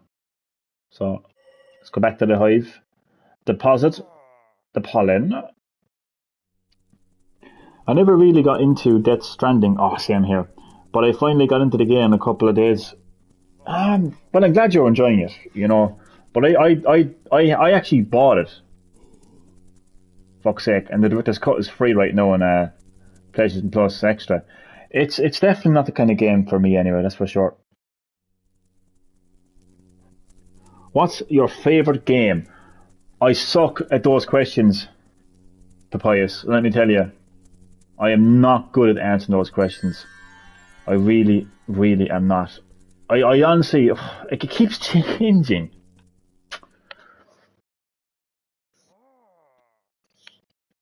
I don't know. Is my honest question. Is my honest answer to that question. I've been asked it so many times, and the thing is, I've been gaming for like around 30 years, right? Like I'm 33, in case you're wondering. So I've been gaming most of my life, right? Again, close to 30 years. I mean, I've played on many consoles. I've played many different genres. I've played many different series. It's hard to just answer that question like straight away. It's hard to just pick one game. You know what I mean? It's a really tough question to answer. So I honestly don't know. Knowing you, I would probably say your favorite game is something in the Resident Evil series. But it's not just Resident Evil I like, you know what I mean? I like lots of different series. So it's a tough one, like. What about you? Do you have a definitive game that just stays, like, just, like, it never, like, it's always going to be your favorite game, like? I mean, I don't know, I mean, if I was pushed, like, if I had a gun to my head, like, and I had to just think of one game to make sure that I don't get shot in the fucking head, I probably would say Super Mario 64. But I honestly don't know. I honestly can't answer that question. You know, even if you said to me like, "What's your top 3?" Again, I couldn't think of that either. I mean, I could buy a game. I could buy a game right now, a new game. I could complete it, platinum it, and say, "Oh my god, that was the greatest game I've ever played in my life." Do you know what I mean? Like, it just changes so much. Like.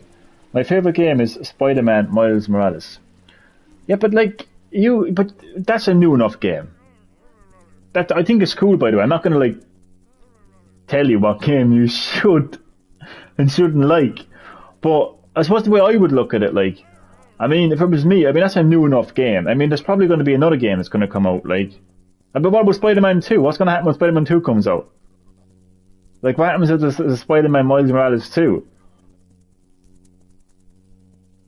So that's why I find it hard to say... I mean, I could say that Resident Evil 7 is or 8 is my favourite Resident Evil game of all time. But then, like, 9 could come out, and that could be... You know, so...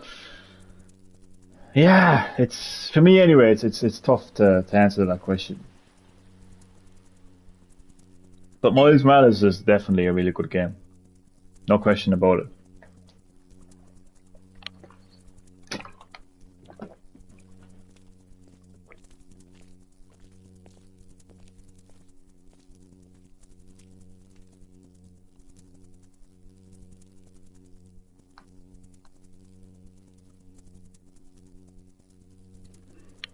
You have a point there. I haven't thought that deeply about it. See, you know? Like, we play a new game and we love it, and then we like forget about like the other games that we played in our life. But trust me, when you get to my stage and you've played like, you know, hundreds of games, you know, over decades, you eventually kind of realize that giving your favorite game is a tough one to answer.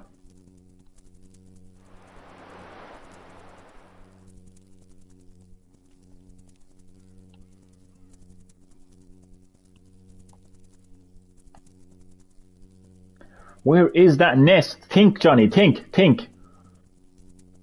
Think with your noggin. In fact, there's actually 2 of them. And I can't even find one nest. You see, I'm thinking that is where... In fact, the fact that there's 2 nests, and the fact that I'm looking for 2 bees, has me thinking that that's exactly where the bees are. Now my head is wrecked now, because I gotta desperately find those nests. Come on.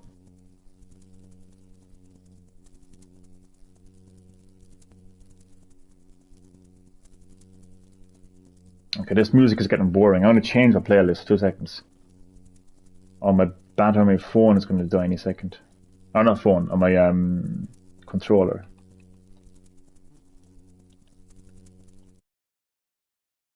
So you give me a moment, or 2, or 3. What? To start Spotify, these features you are using will be stopped. Oh, no. Don't do that. Don't do that. I can't change it. Well, I can change it, but I can't actually go into Spotify because I'm broadcasting. Damn. I know I'm bombarding you with these tough questions, but Mario or Sonic? Just give me a moment to breathe, for Christ's sake. Mario. No, I don't know. Just give me a second. I'm going to change my Spotify. I'm actually listening to Spotify in the background in case you're wondering. Just try to find a good playlist. Alright. I would say, honestly, Mario. I mean, I could say Sonic for nostalgia. I could say I grew up playing Sonic. But it's the game that matters. I think Mario has aged better than Sonic. I think Mario has moved on better than Sonic. I think Mario has a lot more quality, 3D platforming experiences and evolutions than Sonic does. I mean, Sonic has werehog games, storytelling games. Now they're going like open world, and they can't even explain to their consumers what they're doing there. Whereas Nintendo seems to have this smooth, flawless, effortless, transition into the modern world of gaming. It's been around for 35 years, and it just gets better and better each time. So, for me, it's Mario.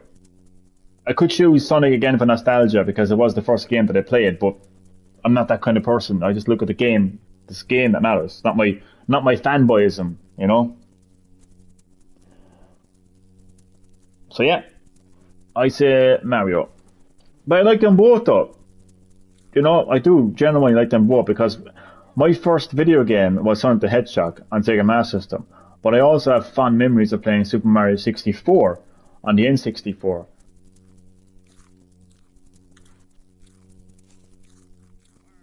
Games aside, I prefer Sonic. That's fine, man. I'm not gonna attack you for having an opinion, man. I mean, Sonic is great, like.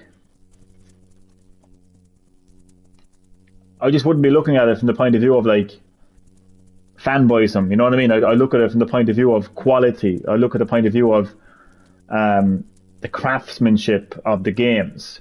I mean, you look at Mario. I mean, you have Mario 64, considered to be the greatest game of all time. A game that pretty much became the blueprint of gaming now. It's everything about it. Like, it's a blueprint. Super Mario Sunshine. It mightn't be the greatest 3D platformer of all time, but it's definitely better than the Werehog game, that's for sure. Galaxy and Galaxy 2, I mean, absolutely fantastic games they were. Super Mario 3D World, some people like it, some people don't. I'm not too gone on that, to be honest with you. Super Mario Galaxy, I think, is the perfect example of Nintendo like moving on from a 35-year franchise into the modern world. So many new elements added into that game. And we only have the future to look forward to. And then you have Sonic, and they just don't know who they are anymore. And, we're open zone, but we can't explain to you what it means because you won't understand it until you play the game. And, I mean, come on, like. I mean, all Nintendo need to do is show a trailer for a new Mario game, and the fans are like, oh, that's Mario. This looks good. I'm going to buy it. And it ends up being a very good experience, and it ends up selling very well, so, yeah.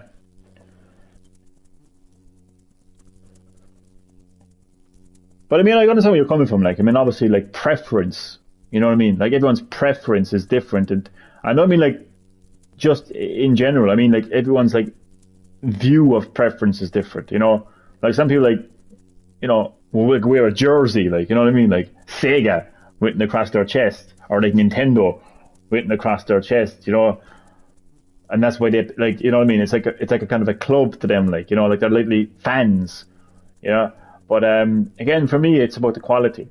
I view it from the point of view of the quality of the games, Like, I'm not going to sit there and pretend that I like a Werehog because I'm a Sonic fanboy. I'm not going to justify it. I'm not going to defend it. I'm not going Sonic is a Werehog because, he just has to be a Werehog. Yeah, this is cool. I'm going to call that shit out, like, why the fuck is Sonic a Werehog? The fuck is this, like? This ain't Sonic. And when Sega are like, we're making an open world game, but we're calling it open zone, but it's actually not really an open world. It's just actually a world map. The reason you're confused, that's your problem. We're not going to tell you anything about the game. If you're confused, you're meant to be confused. You'll find out more about the game when you play the game. I mean, come on, like. I love Sonic. Again, first video game I've ever played. I mean, I'm loving Sonic Origins at the moment. Don't get me wrong.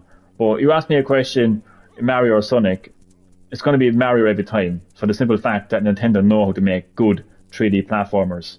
They know how to evolve their franchises a lot more than what Sega can. In saying that, though, I think Ratchet and Clank is miles ahead of Mario in terms of moving forward with their, like, Ratchet and Clank has very little games compared to Mario 3D platformers, but Ratchet and Clank makes Mario look like an antique, in terms of what that actually achieves. Now, I know some people will say that Ratchet and Clank is more action-adventure than platformer, but there is definitely platforming elements in Ratchet and Clank right there, like, And even games like Crash 4, it's about time as well, And even from the very beginning, Abe's Odyssey, I feel like went in a completely different direction with his platforming. It was very dark, like mature tones as well, which I really liked. You're too right. I'd say the best Sonic games were early 90s. Exactly. I agree with you 100%. If you ask me, the Sega Mega Drive Sonic games are the only Sonic games. From that point onwards, Sonic just couldn't. He just suffered an identity crisis from that point onwards. Right now, continuing your opinion, Sonic games are so confusing and so weird and just exactly. That's exactly it. Like when Sonic the Hedgehog came out, players were like, "Okay, this is a fast."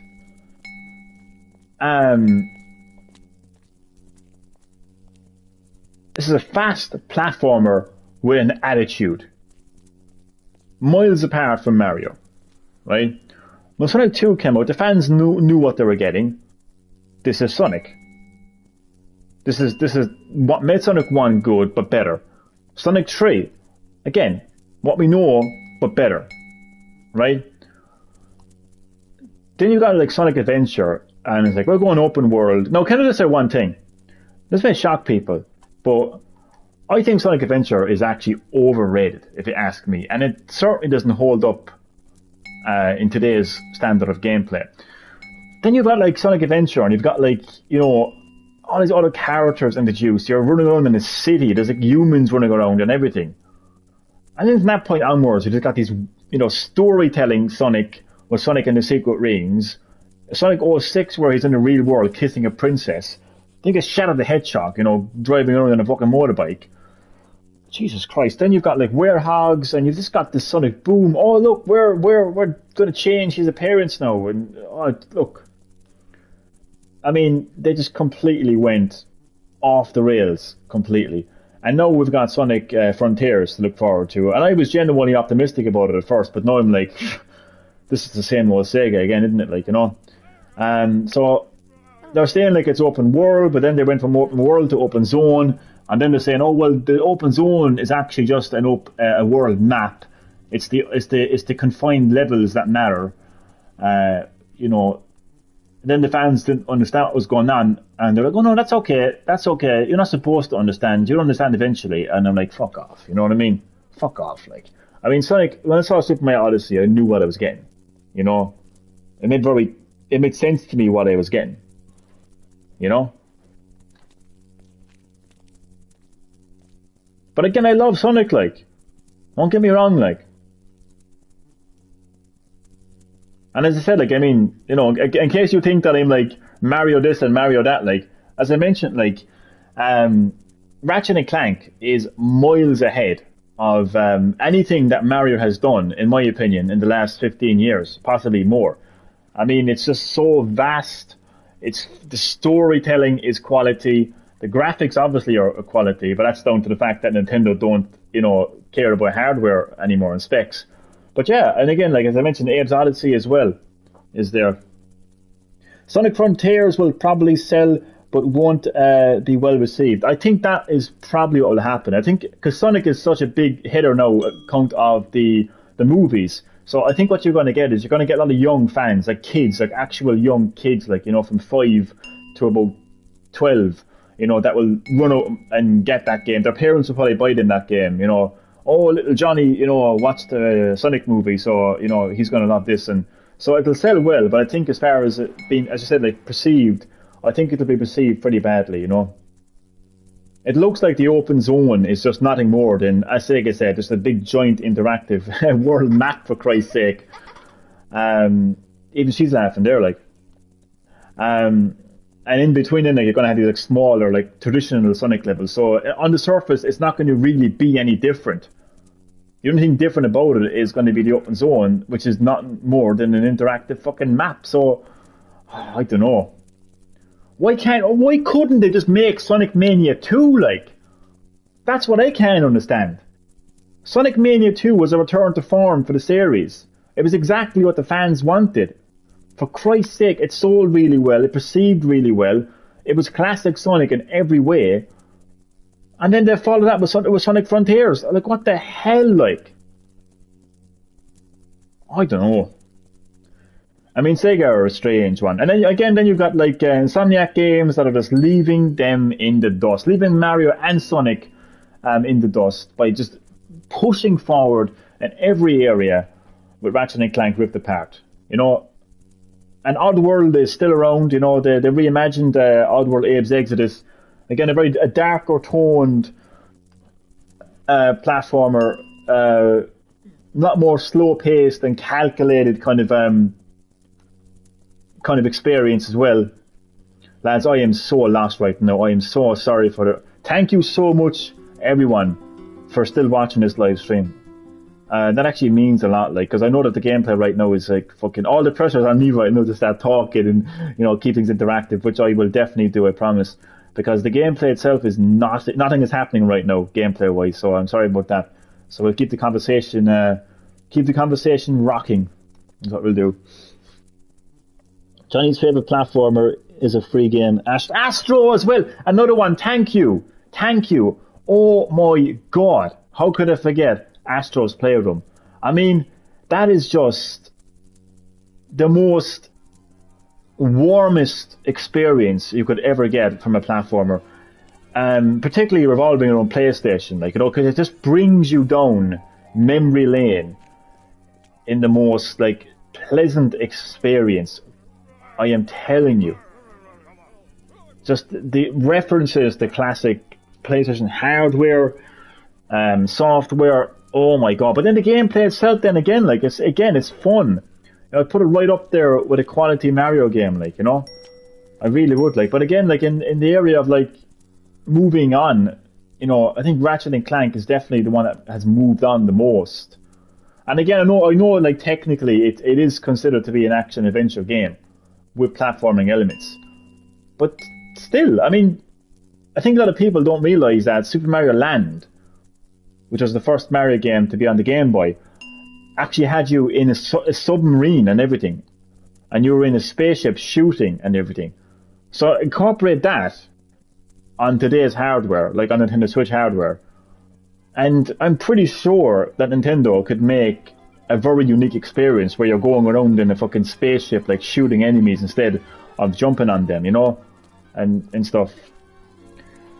But that's not to say, like, I mean, obviously I do think that Super Mario Odyssey did, you know, take the series into new territory. Like, I mean, I will admit that. Like, I mean, I have to admit that. Like, you know, but I just think after playing Ratchet and Clank Rift Apart, I just feel like they definitely have the crown for, like, you know, doing something different with the genre.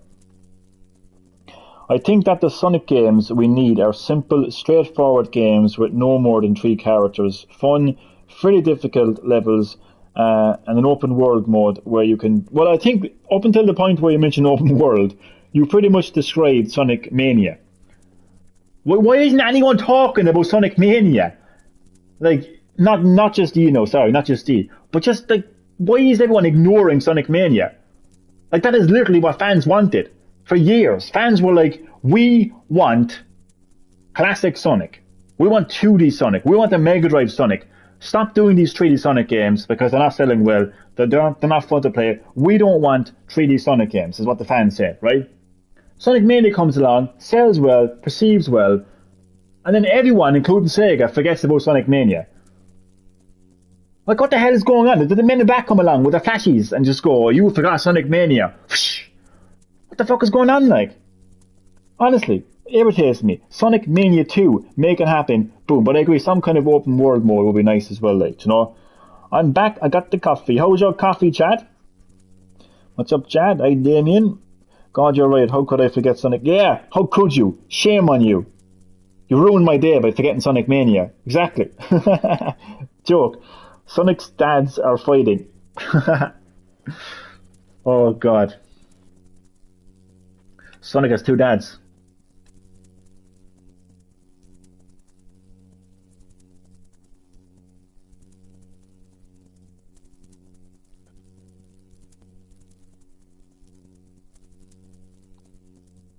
Where is that nest? And lads, I'm convinced like that inside those 2 nests are actually the small bees, the 2 small bees that I'm actually looking for, because there's 2 of them. Like, there's 2 nests and there's 2 bees. So it's very plausible. Okay, no, I need to focus. That's what I need to do. I need to slap myself. No, I'm not going to slap myself. I'm too pussy to slap myself. I thought the only bad thing about Sonic Mania was the extended levels. What do you mean the extended levels? One dead now, the other one is blacklisted. Poor guy. The poor guy, like. I mean, literally the father of Sonic, like. Flying Battle Zone was just boring, in my opinion. It was alright, no, to be fair, like. I mean, can it be any less boring than going around an empty fucking open world? You know, every hour you see a seagull pass over your head. Can it get any more boring than that, like?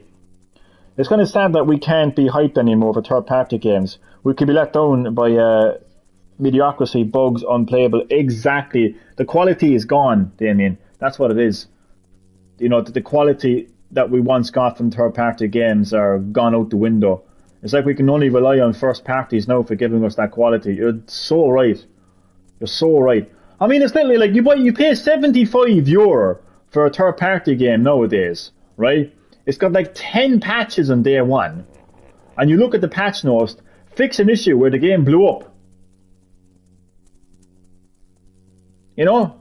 But it's fine, we fixed it. We just blew up 10 people and caused their death. But it's fine now, it's fixed. I mean, that's the kind of quality we're expected to accept now from third parties, you know? Hello again, Asha. You are very welcome back to the live stream. We're just talking about the quality of third-party games now, the lack of quality, to be honest with you. And I'm still lost. You buy physical and I have to install more than half the discs. Oh, stop. And I'm telling you, by the time half of those updates finish, I'll probably get a physical edition from Limited Run Games. And that's saying something. Oh, do you know what though? I just miss the days where you put your disc or cartridge into the console, and those were the days, like. Those were the days, like. What's the name of the most powerful handgun in Resident Evil 4? Oh, that's not lore. That's not lore. That is not lore. I'm not angry at you. But that is not lore. But I will answer it with, the Matilda. Is it the Matilda? That's not lore. Conor McCarthy, they should make Sonic a bit sexier. What? What? Okay. Conor McCarthy is into a bit of a furry. That's fine. That's okay, Conor. Conor, you're very welcome to Green Hill Gaming. Thank you for so much for my live stream. Hope you enjoy. 50 gigabyte downloads. That's being generous. Some games are like 100 gigabytes. Magnum. What's the name of the weapon that lets you do the Ditman glitch? That's not lore. Am I right? Haha. Don't get angry. I'm not getting angry. This is not me angry. Damien, tell her. If I got angry, you know all about it. I'm telling you now. Oh, God. Sonic Simulation. Johnny Talk Simulator. This is what it turned into, really. But ask me questions about the lore. Because I told you, everyone will play the game differently. The gameplay will be different for everyone, but the lore will be the same. The lore is not going to change. But like, I mightn't have gotten all the weapons in Resident Evil. Do you know what I mean? I mightn't have taken notice of the names of the weapons. Do you know what I mean? I played the game, but it's the lore. It's the lore that stands out to me, you know. So ask me lore, not trivial stuff. Alright, lore. The U3, how was it created? Resident Evil 4. The U3?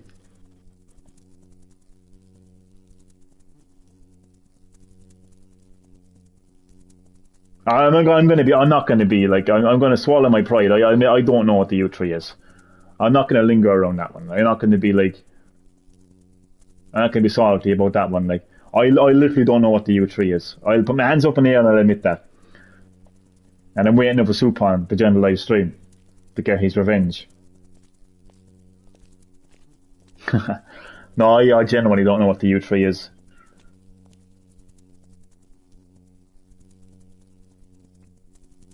But I'm guessing it's some kind of an enemy, some kind of a bioweapon. Is it the scorpion? Enemy that you fight?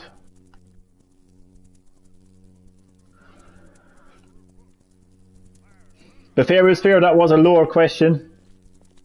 And I put my hand up in the air, and I'll admit I didn't know it. I didn't know it. Yes, the U3 is the creature that you fight at the settler. So the scorpion, so I got it right. Ah! Shut up, Damien. I got it right in the end. I got it right in the end. And you get good chat. I got it right in the end. It was a scorpion, wasn't it? The scorpion creature you fight. Isn't it? Is that what it is? Yes, the scorpion. There you go, no. You can all suck my balls. Sorry, I'm only joking. Joke. See, once I thought about it, well, it was a guess. I'll be fair, lads, it was a guess. I just worked it out a little bit, you know. But it was a kind of a calculated guess, basically. Because I was thinking it had to be a bioweapon. And then I was thinking, like, the Ganados are not really bioweapons of sorts. They're just infected by a parasite. I don't really consider them to be bioweapons. But then I was thinking of like the other kind of like monsters in the game, and the scorpion came to mind. So yeah. So in the end, I got it right. Keep it coming. Keep the low questions coming. Hold on, Johnny. I have to do my shift. No problem at all. I'll let you to it. Enjoy. Hopefully you can stick the heat. Oh, I can imagine working in a restaurant at this time of the year. Oh my God. I would have my head right up the McFlurry machine. I am telling you, we'll be getting a Johnny McFlurry.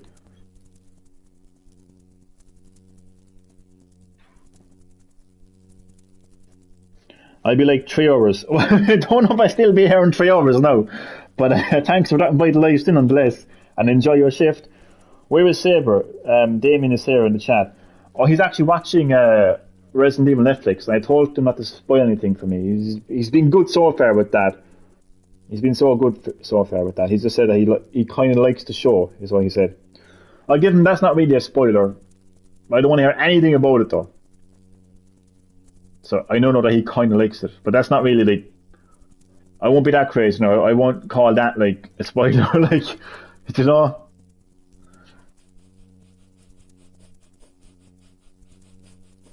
You're an amazing person, Johnny.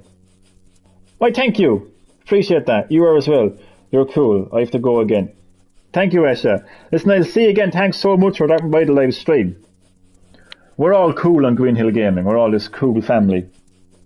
See you, Asha. Take it easy.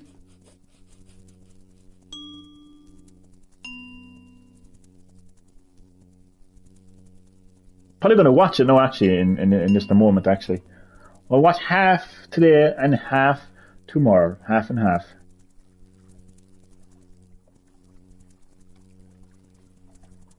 I actually have to avoid social media until I watch it, like.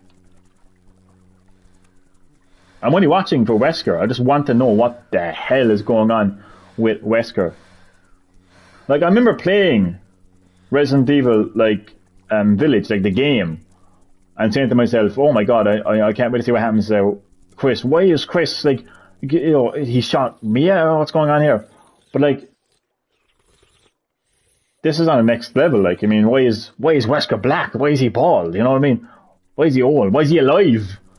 More than anything else. They say we're watching Resident Evil Netflix. Yeah, he actually is. He actually said it's good. Well, yeah, what did he say again? He said, oh, you kind of like the show. Well, kinda. I think that's pretty much going to be the general opinion on hardcore Resident Evil fans. I think they're going to kinda like it. But as far as it being the best adaptation, those are big words. You know what I mean? That's some big. That's yeah. Damn, like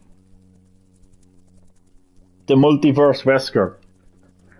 I wouldn't put it past like people now, like making video game adaptations to do something like that. Like the Umbrella Corporation has created a portal into multiple dimensions. When one Wesker died, another came through this portal. I mean, I'm only waiting for the fucking Marvel logo to pop up on the fucking screen, like. Do you know what I mean? Oh, it's all connected to the Marvel universe now. I'm telling you, I would not be surprised with the way things are going now, like.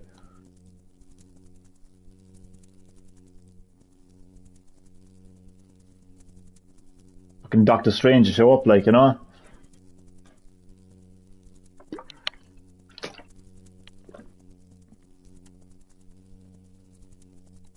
Fucking Leon Kennedy being the new Spider-Man.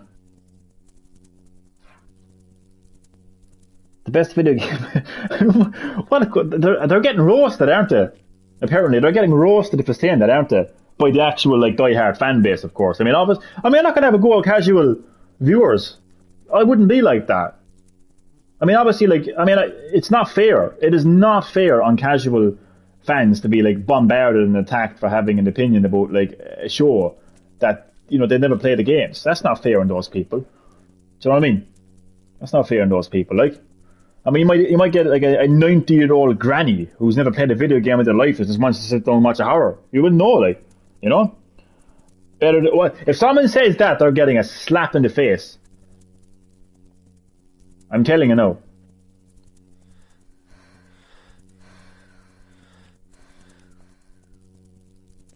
Oh, that mole needs to go away.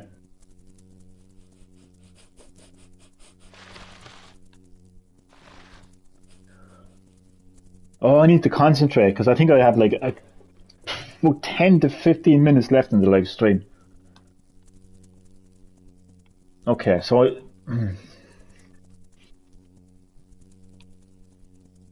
yeah, so there's a nest like this without a mole that you can go into, and I don't know where it was.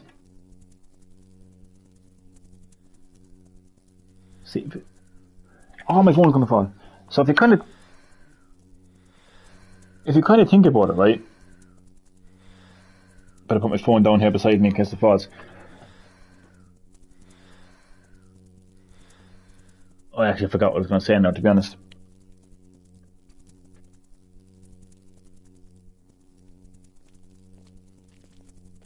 This bitch needs to go away because every time her basket shows up on the compass, I keep thinking it's a bee.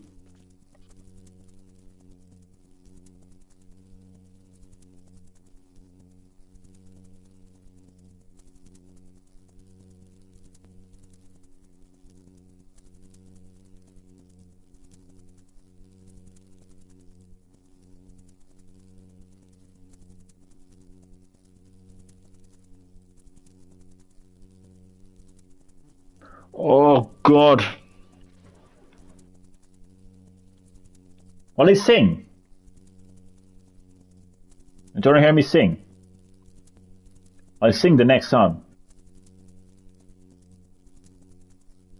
I'll do anything to entertain my viewers. Anything. Joke. Johnny OnlyFans.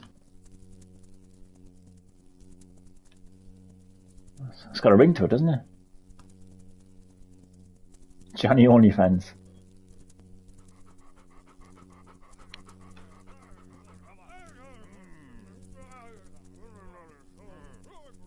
Fuck's sake, they would pay me to put the fucking clothes back on.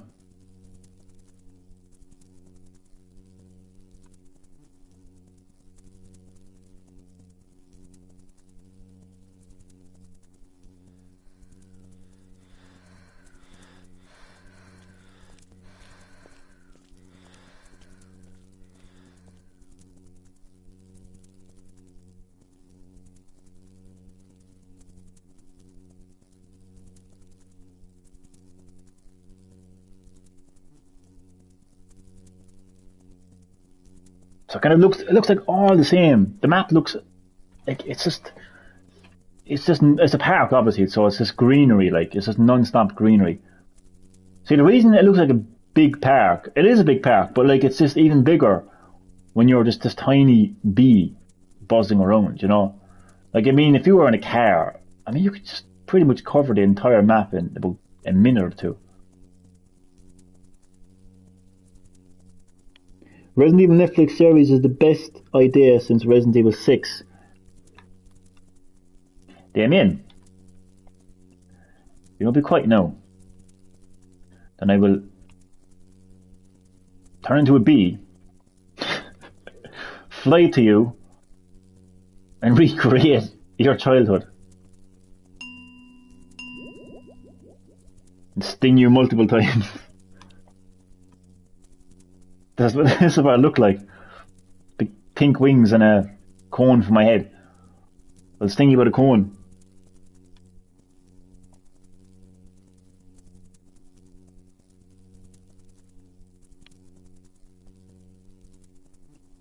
But wouldn't it be mental though if all of this was the kind of I need to drop this stuff off in the hive. crazy idea from Capcom to bring back like Wesker? But again, even though he's black and bald, I don't know. Like maybe, but can I just make one prediction though? I think I already made it, but I'm going to make it again, right? If they do bring back Wesker, what if it's actually? Because what if it's like Alex Wesker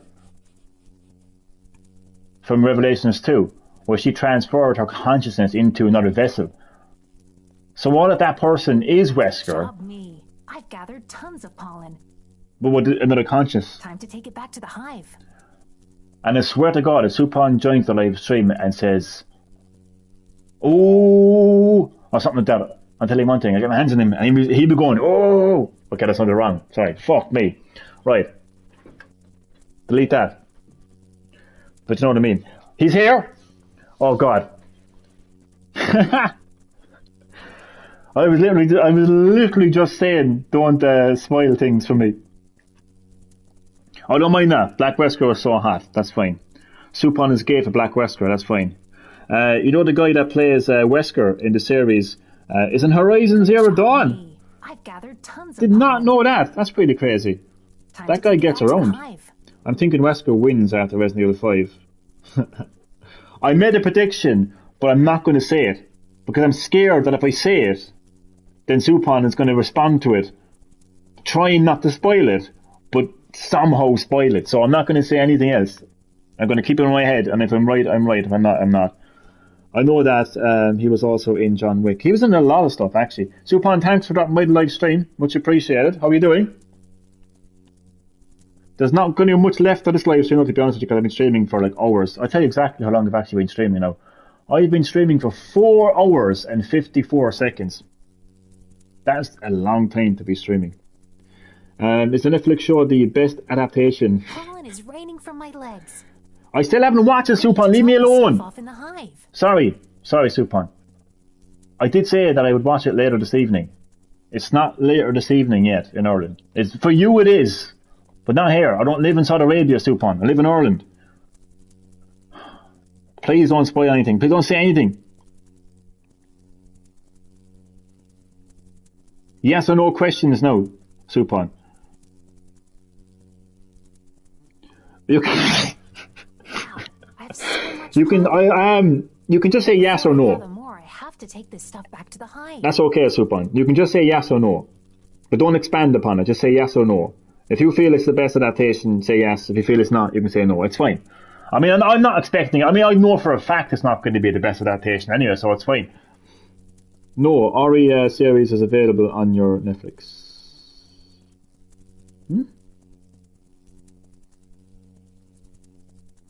What? No, Ori series is available. I know it's available on my Netflix, but I'm saying, like, I haven't watched it yet.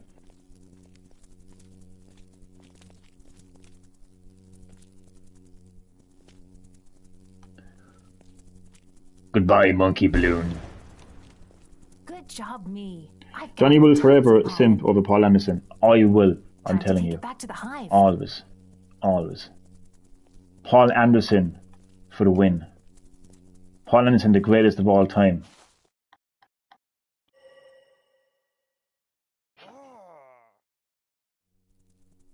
I'll say this, the show is better than Raccoon City. I was even thinking that myself, to be honest with you. But other than that, don't say anything else about it. Is it better than Paul Anderson's? Hey! How dare you say Pollen that? is raining from my legs. I need to How drop dare this you! stuff off in the Blasphemy! hive.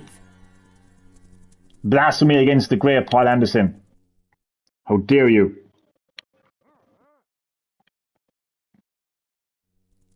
And again, just yes or no questions, Supon. Yes or no questions. I don't want anything else to be said about it. Just say yes or no. You were saying it would be more shittier than I could. I did actually, to be fair, but then I changed my mind.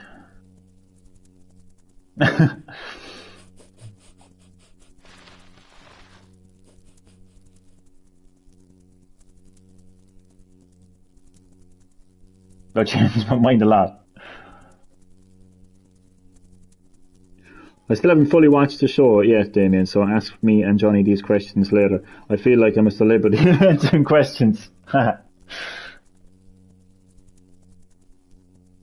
So, Supam, what was it like playing the first Pakistani actor in a Resident Evil adaptation? Did you feel any nerves? What was it like?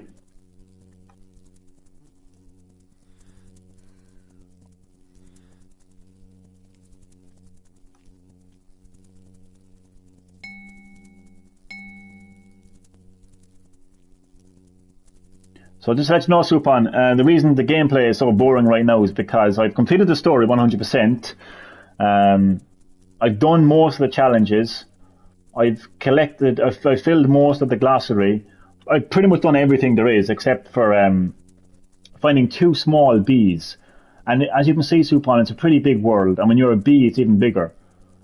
So that's why I'm kind of struggling really to find those 2 bees. Pakistani in the show, best Resident Evil adaptation ever. You should do that. You should make up like a fake video game journalist and say like best adaptation ever because a Pakistani was in it. Because GameStop are like, or GameSpot are like best adaptation ever. You should put that there now as well. Lance Reddick is actually a science professor, teacher in Young Sheldon. Hi, he looks like a science fucking professor in this as well. Cast the Rock as Chris Redfield, so I can punch a boulder. Ha! Love it. GameSpot. How much did GameSpot get paid for that? Like, you know what I mean? No, cast Tom Hopper as Chris. No, Tom Holland as Chris. All the way. I mean, he's got the bill for it, doesn't he?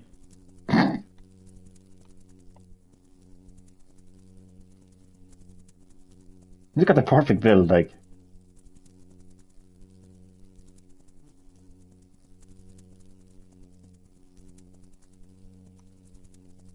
Imagine it. Imagine Tom Holland as Chris, though. Oh, God. He'd be like, do you know the way like we're used to, like, Chris being like, Wesker! That's a bit too deep, like, we'd be like, Wesker! When I get my hands on you, you're gonna pay for what you did to my comrades. Tom Holland's like, Wesker! You better hope I don't catch you, because I'll kick your butt! Oh, sorry, Tom Holland. But I'm not half wrong, though, am I? Logan Paul from the WWE as Leon Kennedy. Sweet Jesus. GameSpot gave the Batman 6 out of 10, which really pisses me off. They ain't fucking film or show spot. They're GameSpot. They're dumb. Get to the review shows more movies. Good point there, actually. Good point there, Supon. You know who would be a good shout for Leon Kennedy? Okay. No. Not a hope. Chad, what have you done? Man, I didn't even see Chad's comment. The voting said Logan Paul. That is actually so funny. Top WWE star. Chad and Damien are the same people. Dun dun dun. What a revelation. Okay, I'm happy out. He's actually moving to the beat of the song I'm actually listening to right now. That's actually crazy. Well, his day is about to get a whole lot worse now. Let me sting you. Fuck out of here. Jake Paul is Chris's dad. Michael Cole as William Birkin. Sifu is fucking hard. How the hell am I supposed to dodge every move? I am trying to do level 1 in 20H. Damien, stop fucking my mind. My advice to you, Supon, is to have a look at the guide that I sent you, because that was a lifesaver for me. Use avoid instead of dodging, right? You're dodging, but what you need to be doing is avoiding. And just keep at it. Keep at it. Keep chiseling away. That's what I did. Man, you have no idea. Man, I spent like hours. I mean, literally hours on these bosses. Hours. Literally hours. Over and over and over and over and over and over and over and over and over and over and over and over and over and over and over and over and over over again. Trust me. You just got to stick to it. The game will reward you for retrying because you've got experience points that you can keep using to unlock abilities, and eventually you permanently unlock those abilities. So my advice to you there, Supon, is keep at it. You will do it. You will do it. Or else get good. Joke. Jake Paul is Chris's dad. I don't know why I can't find these nests. Or maybe those moles just came along. No, I think they're much smaller than that, actually. I think they're much smaller than that. Johnny Nigel as Jill Valentine. Yeah, the first trans character in a Resident Evil movie. Let's go. I'll go into what you call it. Oh. What's it called?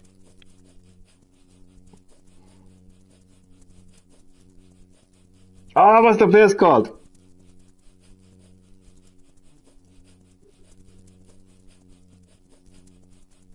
I'll go into Ann Summers there and get a tongue. And a bread, all that. Hi. I'm Jill Valentine. Nice to meet you, Chris. I heard you like to punch boulders. Why don't you punch my pussy? I'll stop. Sorry. That's disgusting. Anyway, I am holding R2, running away, and holding L1 and backwards. Yeah, that's what you're doing is avoiding, actually, I think. Just have a look at the guide. That's all I'm going to say. So have a look at the guide. But the metal dildo holders are impossible to dodge. Logan Paul in the front cover of WWE 2K23. Do you know what? It'll happen. Logan Paul is in WWE. Yeah. Jill has 2 boulders too.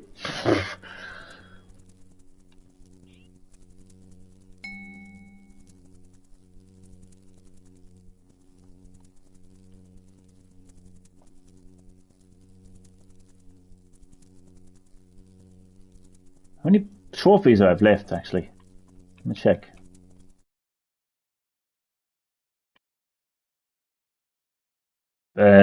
Isn't telling me. Oh no, 42 out of 51 trophies.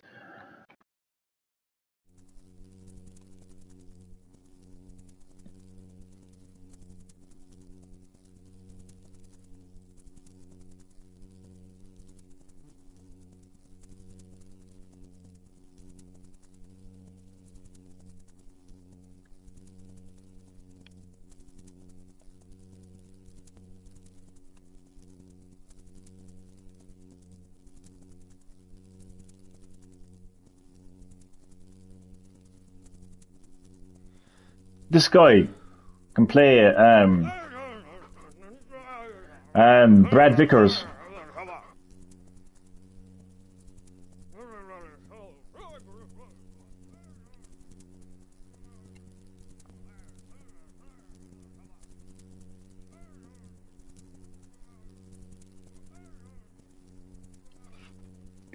In the Resident Evil movie, I didn't like the Leon actor.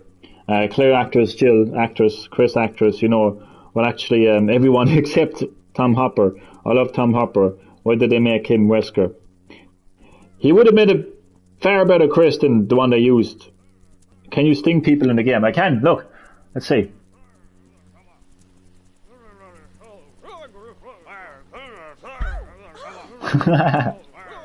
See?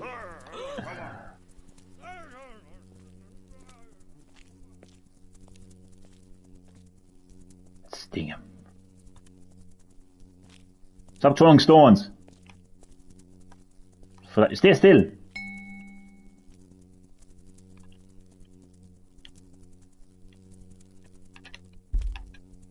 He doesn't react. What about you? Like, what? Damien, Chad, what are you guys playing these days?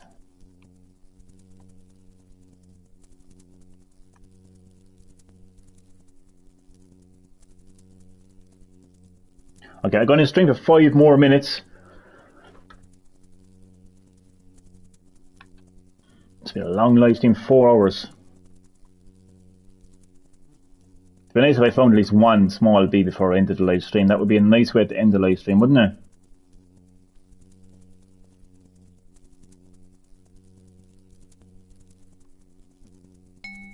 I keep forgetting to collect the pollen as well, because there's actually a trophy requirement. See, basically the feats, like I'll show you now. The feats, they're all trophy requirements as well. So they all just kind of get transferred over to trophies as well. See, so I need 3,000. I'm nowhere near 3,000 pollen. How many spider challenges do I have?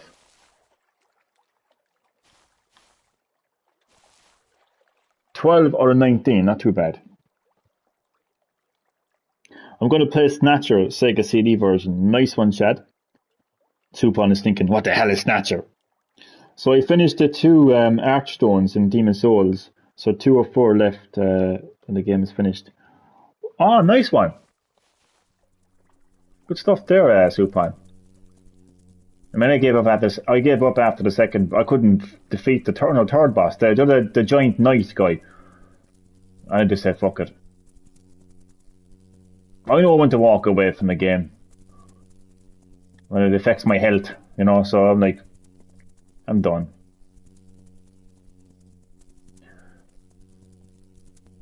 Snatcher is a game that Hideo Kojima actually made before Death Stranding and Metal Gear.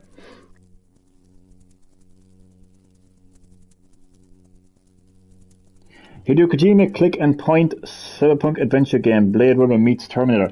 That's a nice way to answer that. That's a good answer. That's a good fucking answer, man. You give a better answer than what fucking IGN would give. That's a good way of explaining it there, like, to somebody that wouldn't know about the game, like, you know? Good answer, Chad. I like that.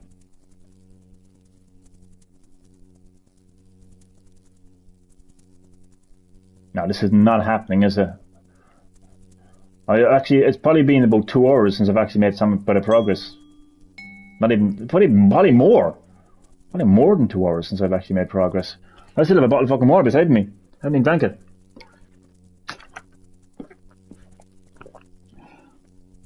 There's this one big cheating bastard boss. Hey, the bosses are not cheating. It's just the game. It's a tough game. Called False King. He is the final boss of the first Archstone, and he can de-level you, reduce your highest. He does sound like a right bastard, right, to be honest. Tower Knight was so easy. I didn't even.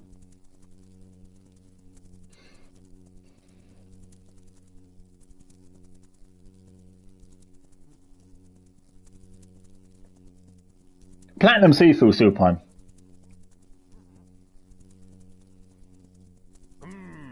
That's my response.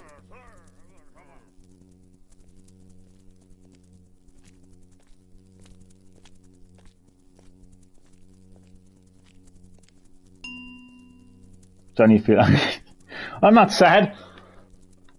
Who said I'm sad? No, I just feel that was aimed at me there, like. I feel like you were, like, targeting me there, like, you know. Seeing as I found that boss very hard. And I mean, it is hard, like. I mean, the live stream speak for itself, like. Of course, like, you know, Supon, you know. But you know what, though? You know, seeing as you defeated the Tower Knight and you thought it was so easy and you didn't die once, then you should complete Sifu in no time then. In fact, didn't you say to me that Demon Souls was more difficult than Sifu? Well, then there you go. Go out there now and kick Sean's ass in Sifu. Go on. Don't die once. I can't wait to see that. Stream that. I can't wait for that to happen. I'm just too good for Souls games. Oh yeah. Great job, Supon. You're too good for Souls games, which you feel are more difficult than Sifu. And then you should have no problem platinum Sifu. There you go.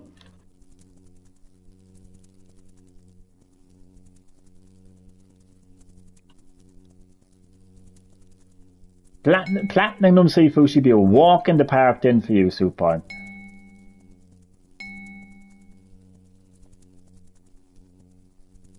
I want to see you do a live stream fighting Sean. Didn't die once. Bring it on. You know, seeing as you think that Sifu is easier than Demon Souls, you know, which you said numerous times before now, haven't you?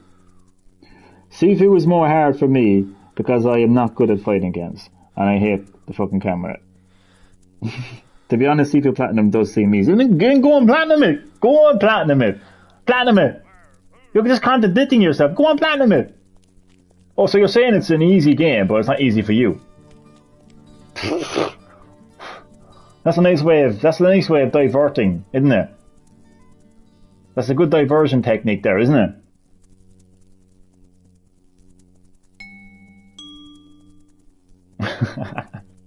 Manu Supon. Well, I can't wait for that.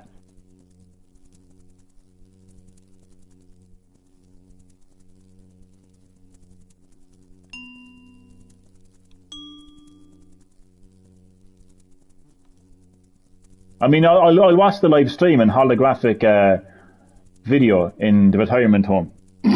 Joke. The them seems simple, but the game will be hard for me for now.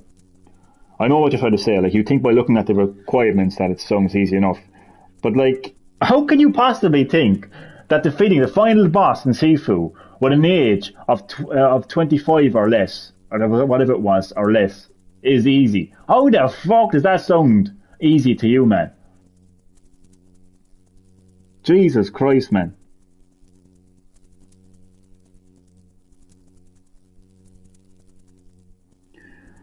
I am trying to do level 1 in age 20. Oh, you can manage that. Damien, what whore are you banging? What the fuck?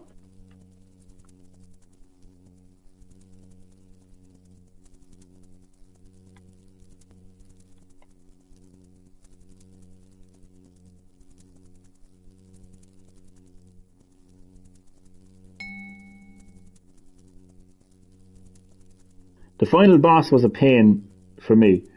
In Sifu? The final boss in Sifu is an absolute nightmare, to be honest.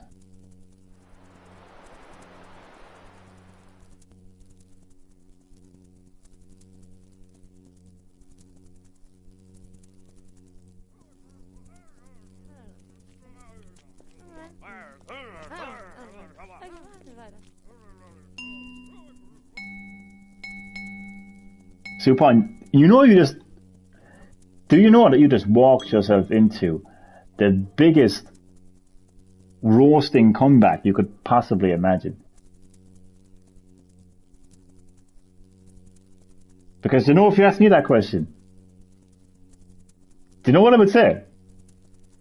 You're more. That's what I would say. Joke. I think Sifu is in 60 frames per second. Seems smooth enough.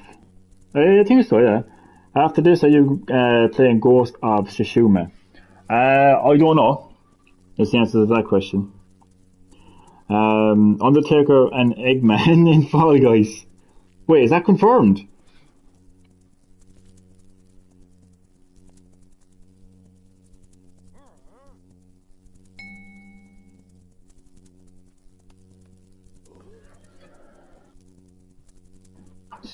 Sifu, Elden Ring, and Stray current game of the year.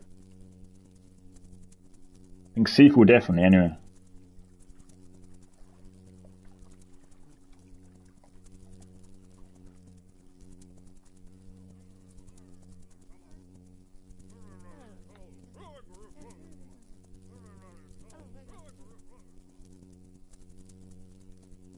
How the fuck do I...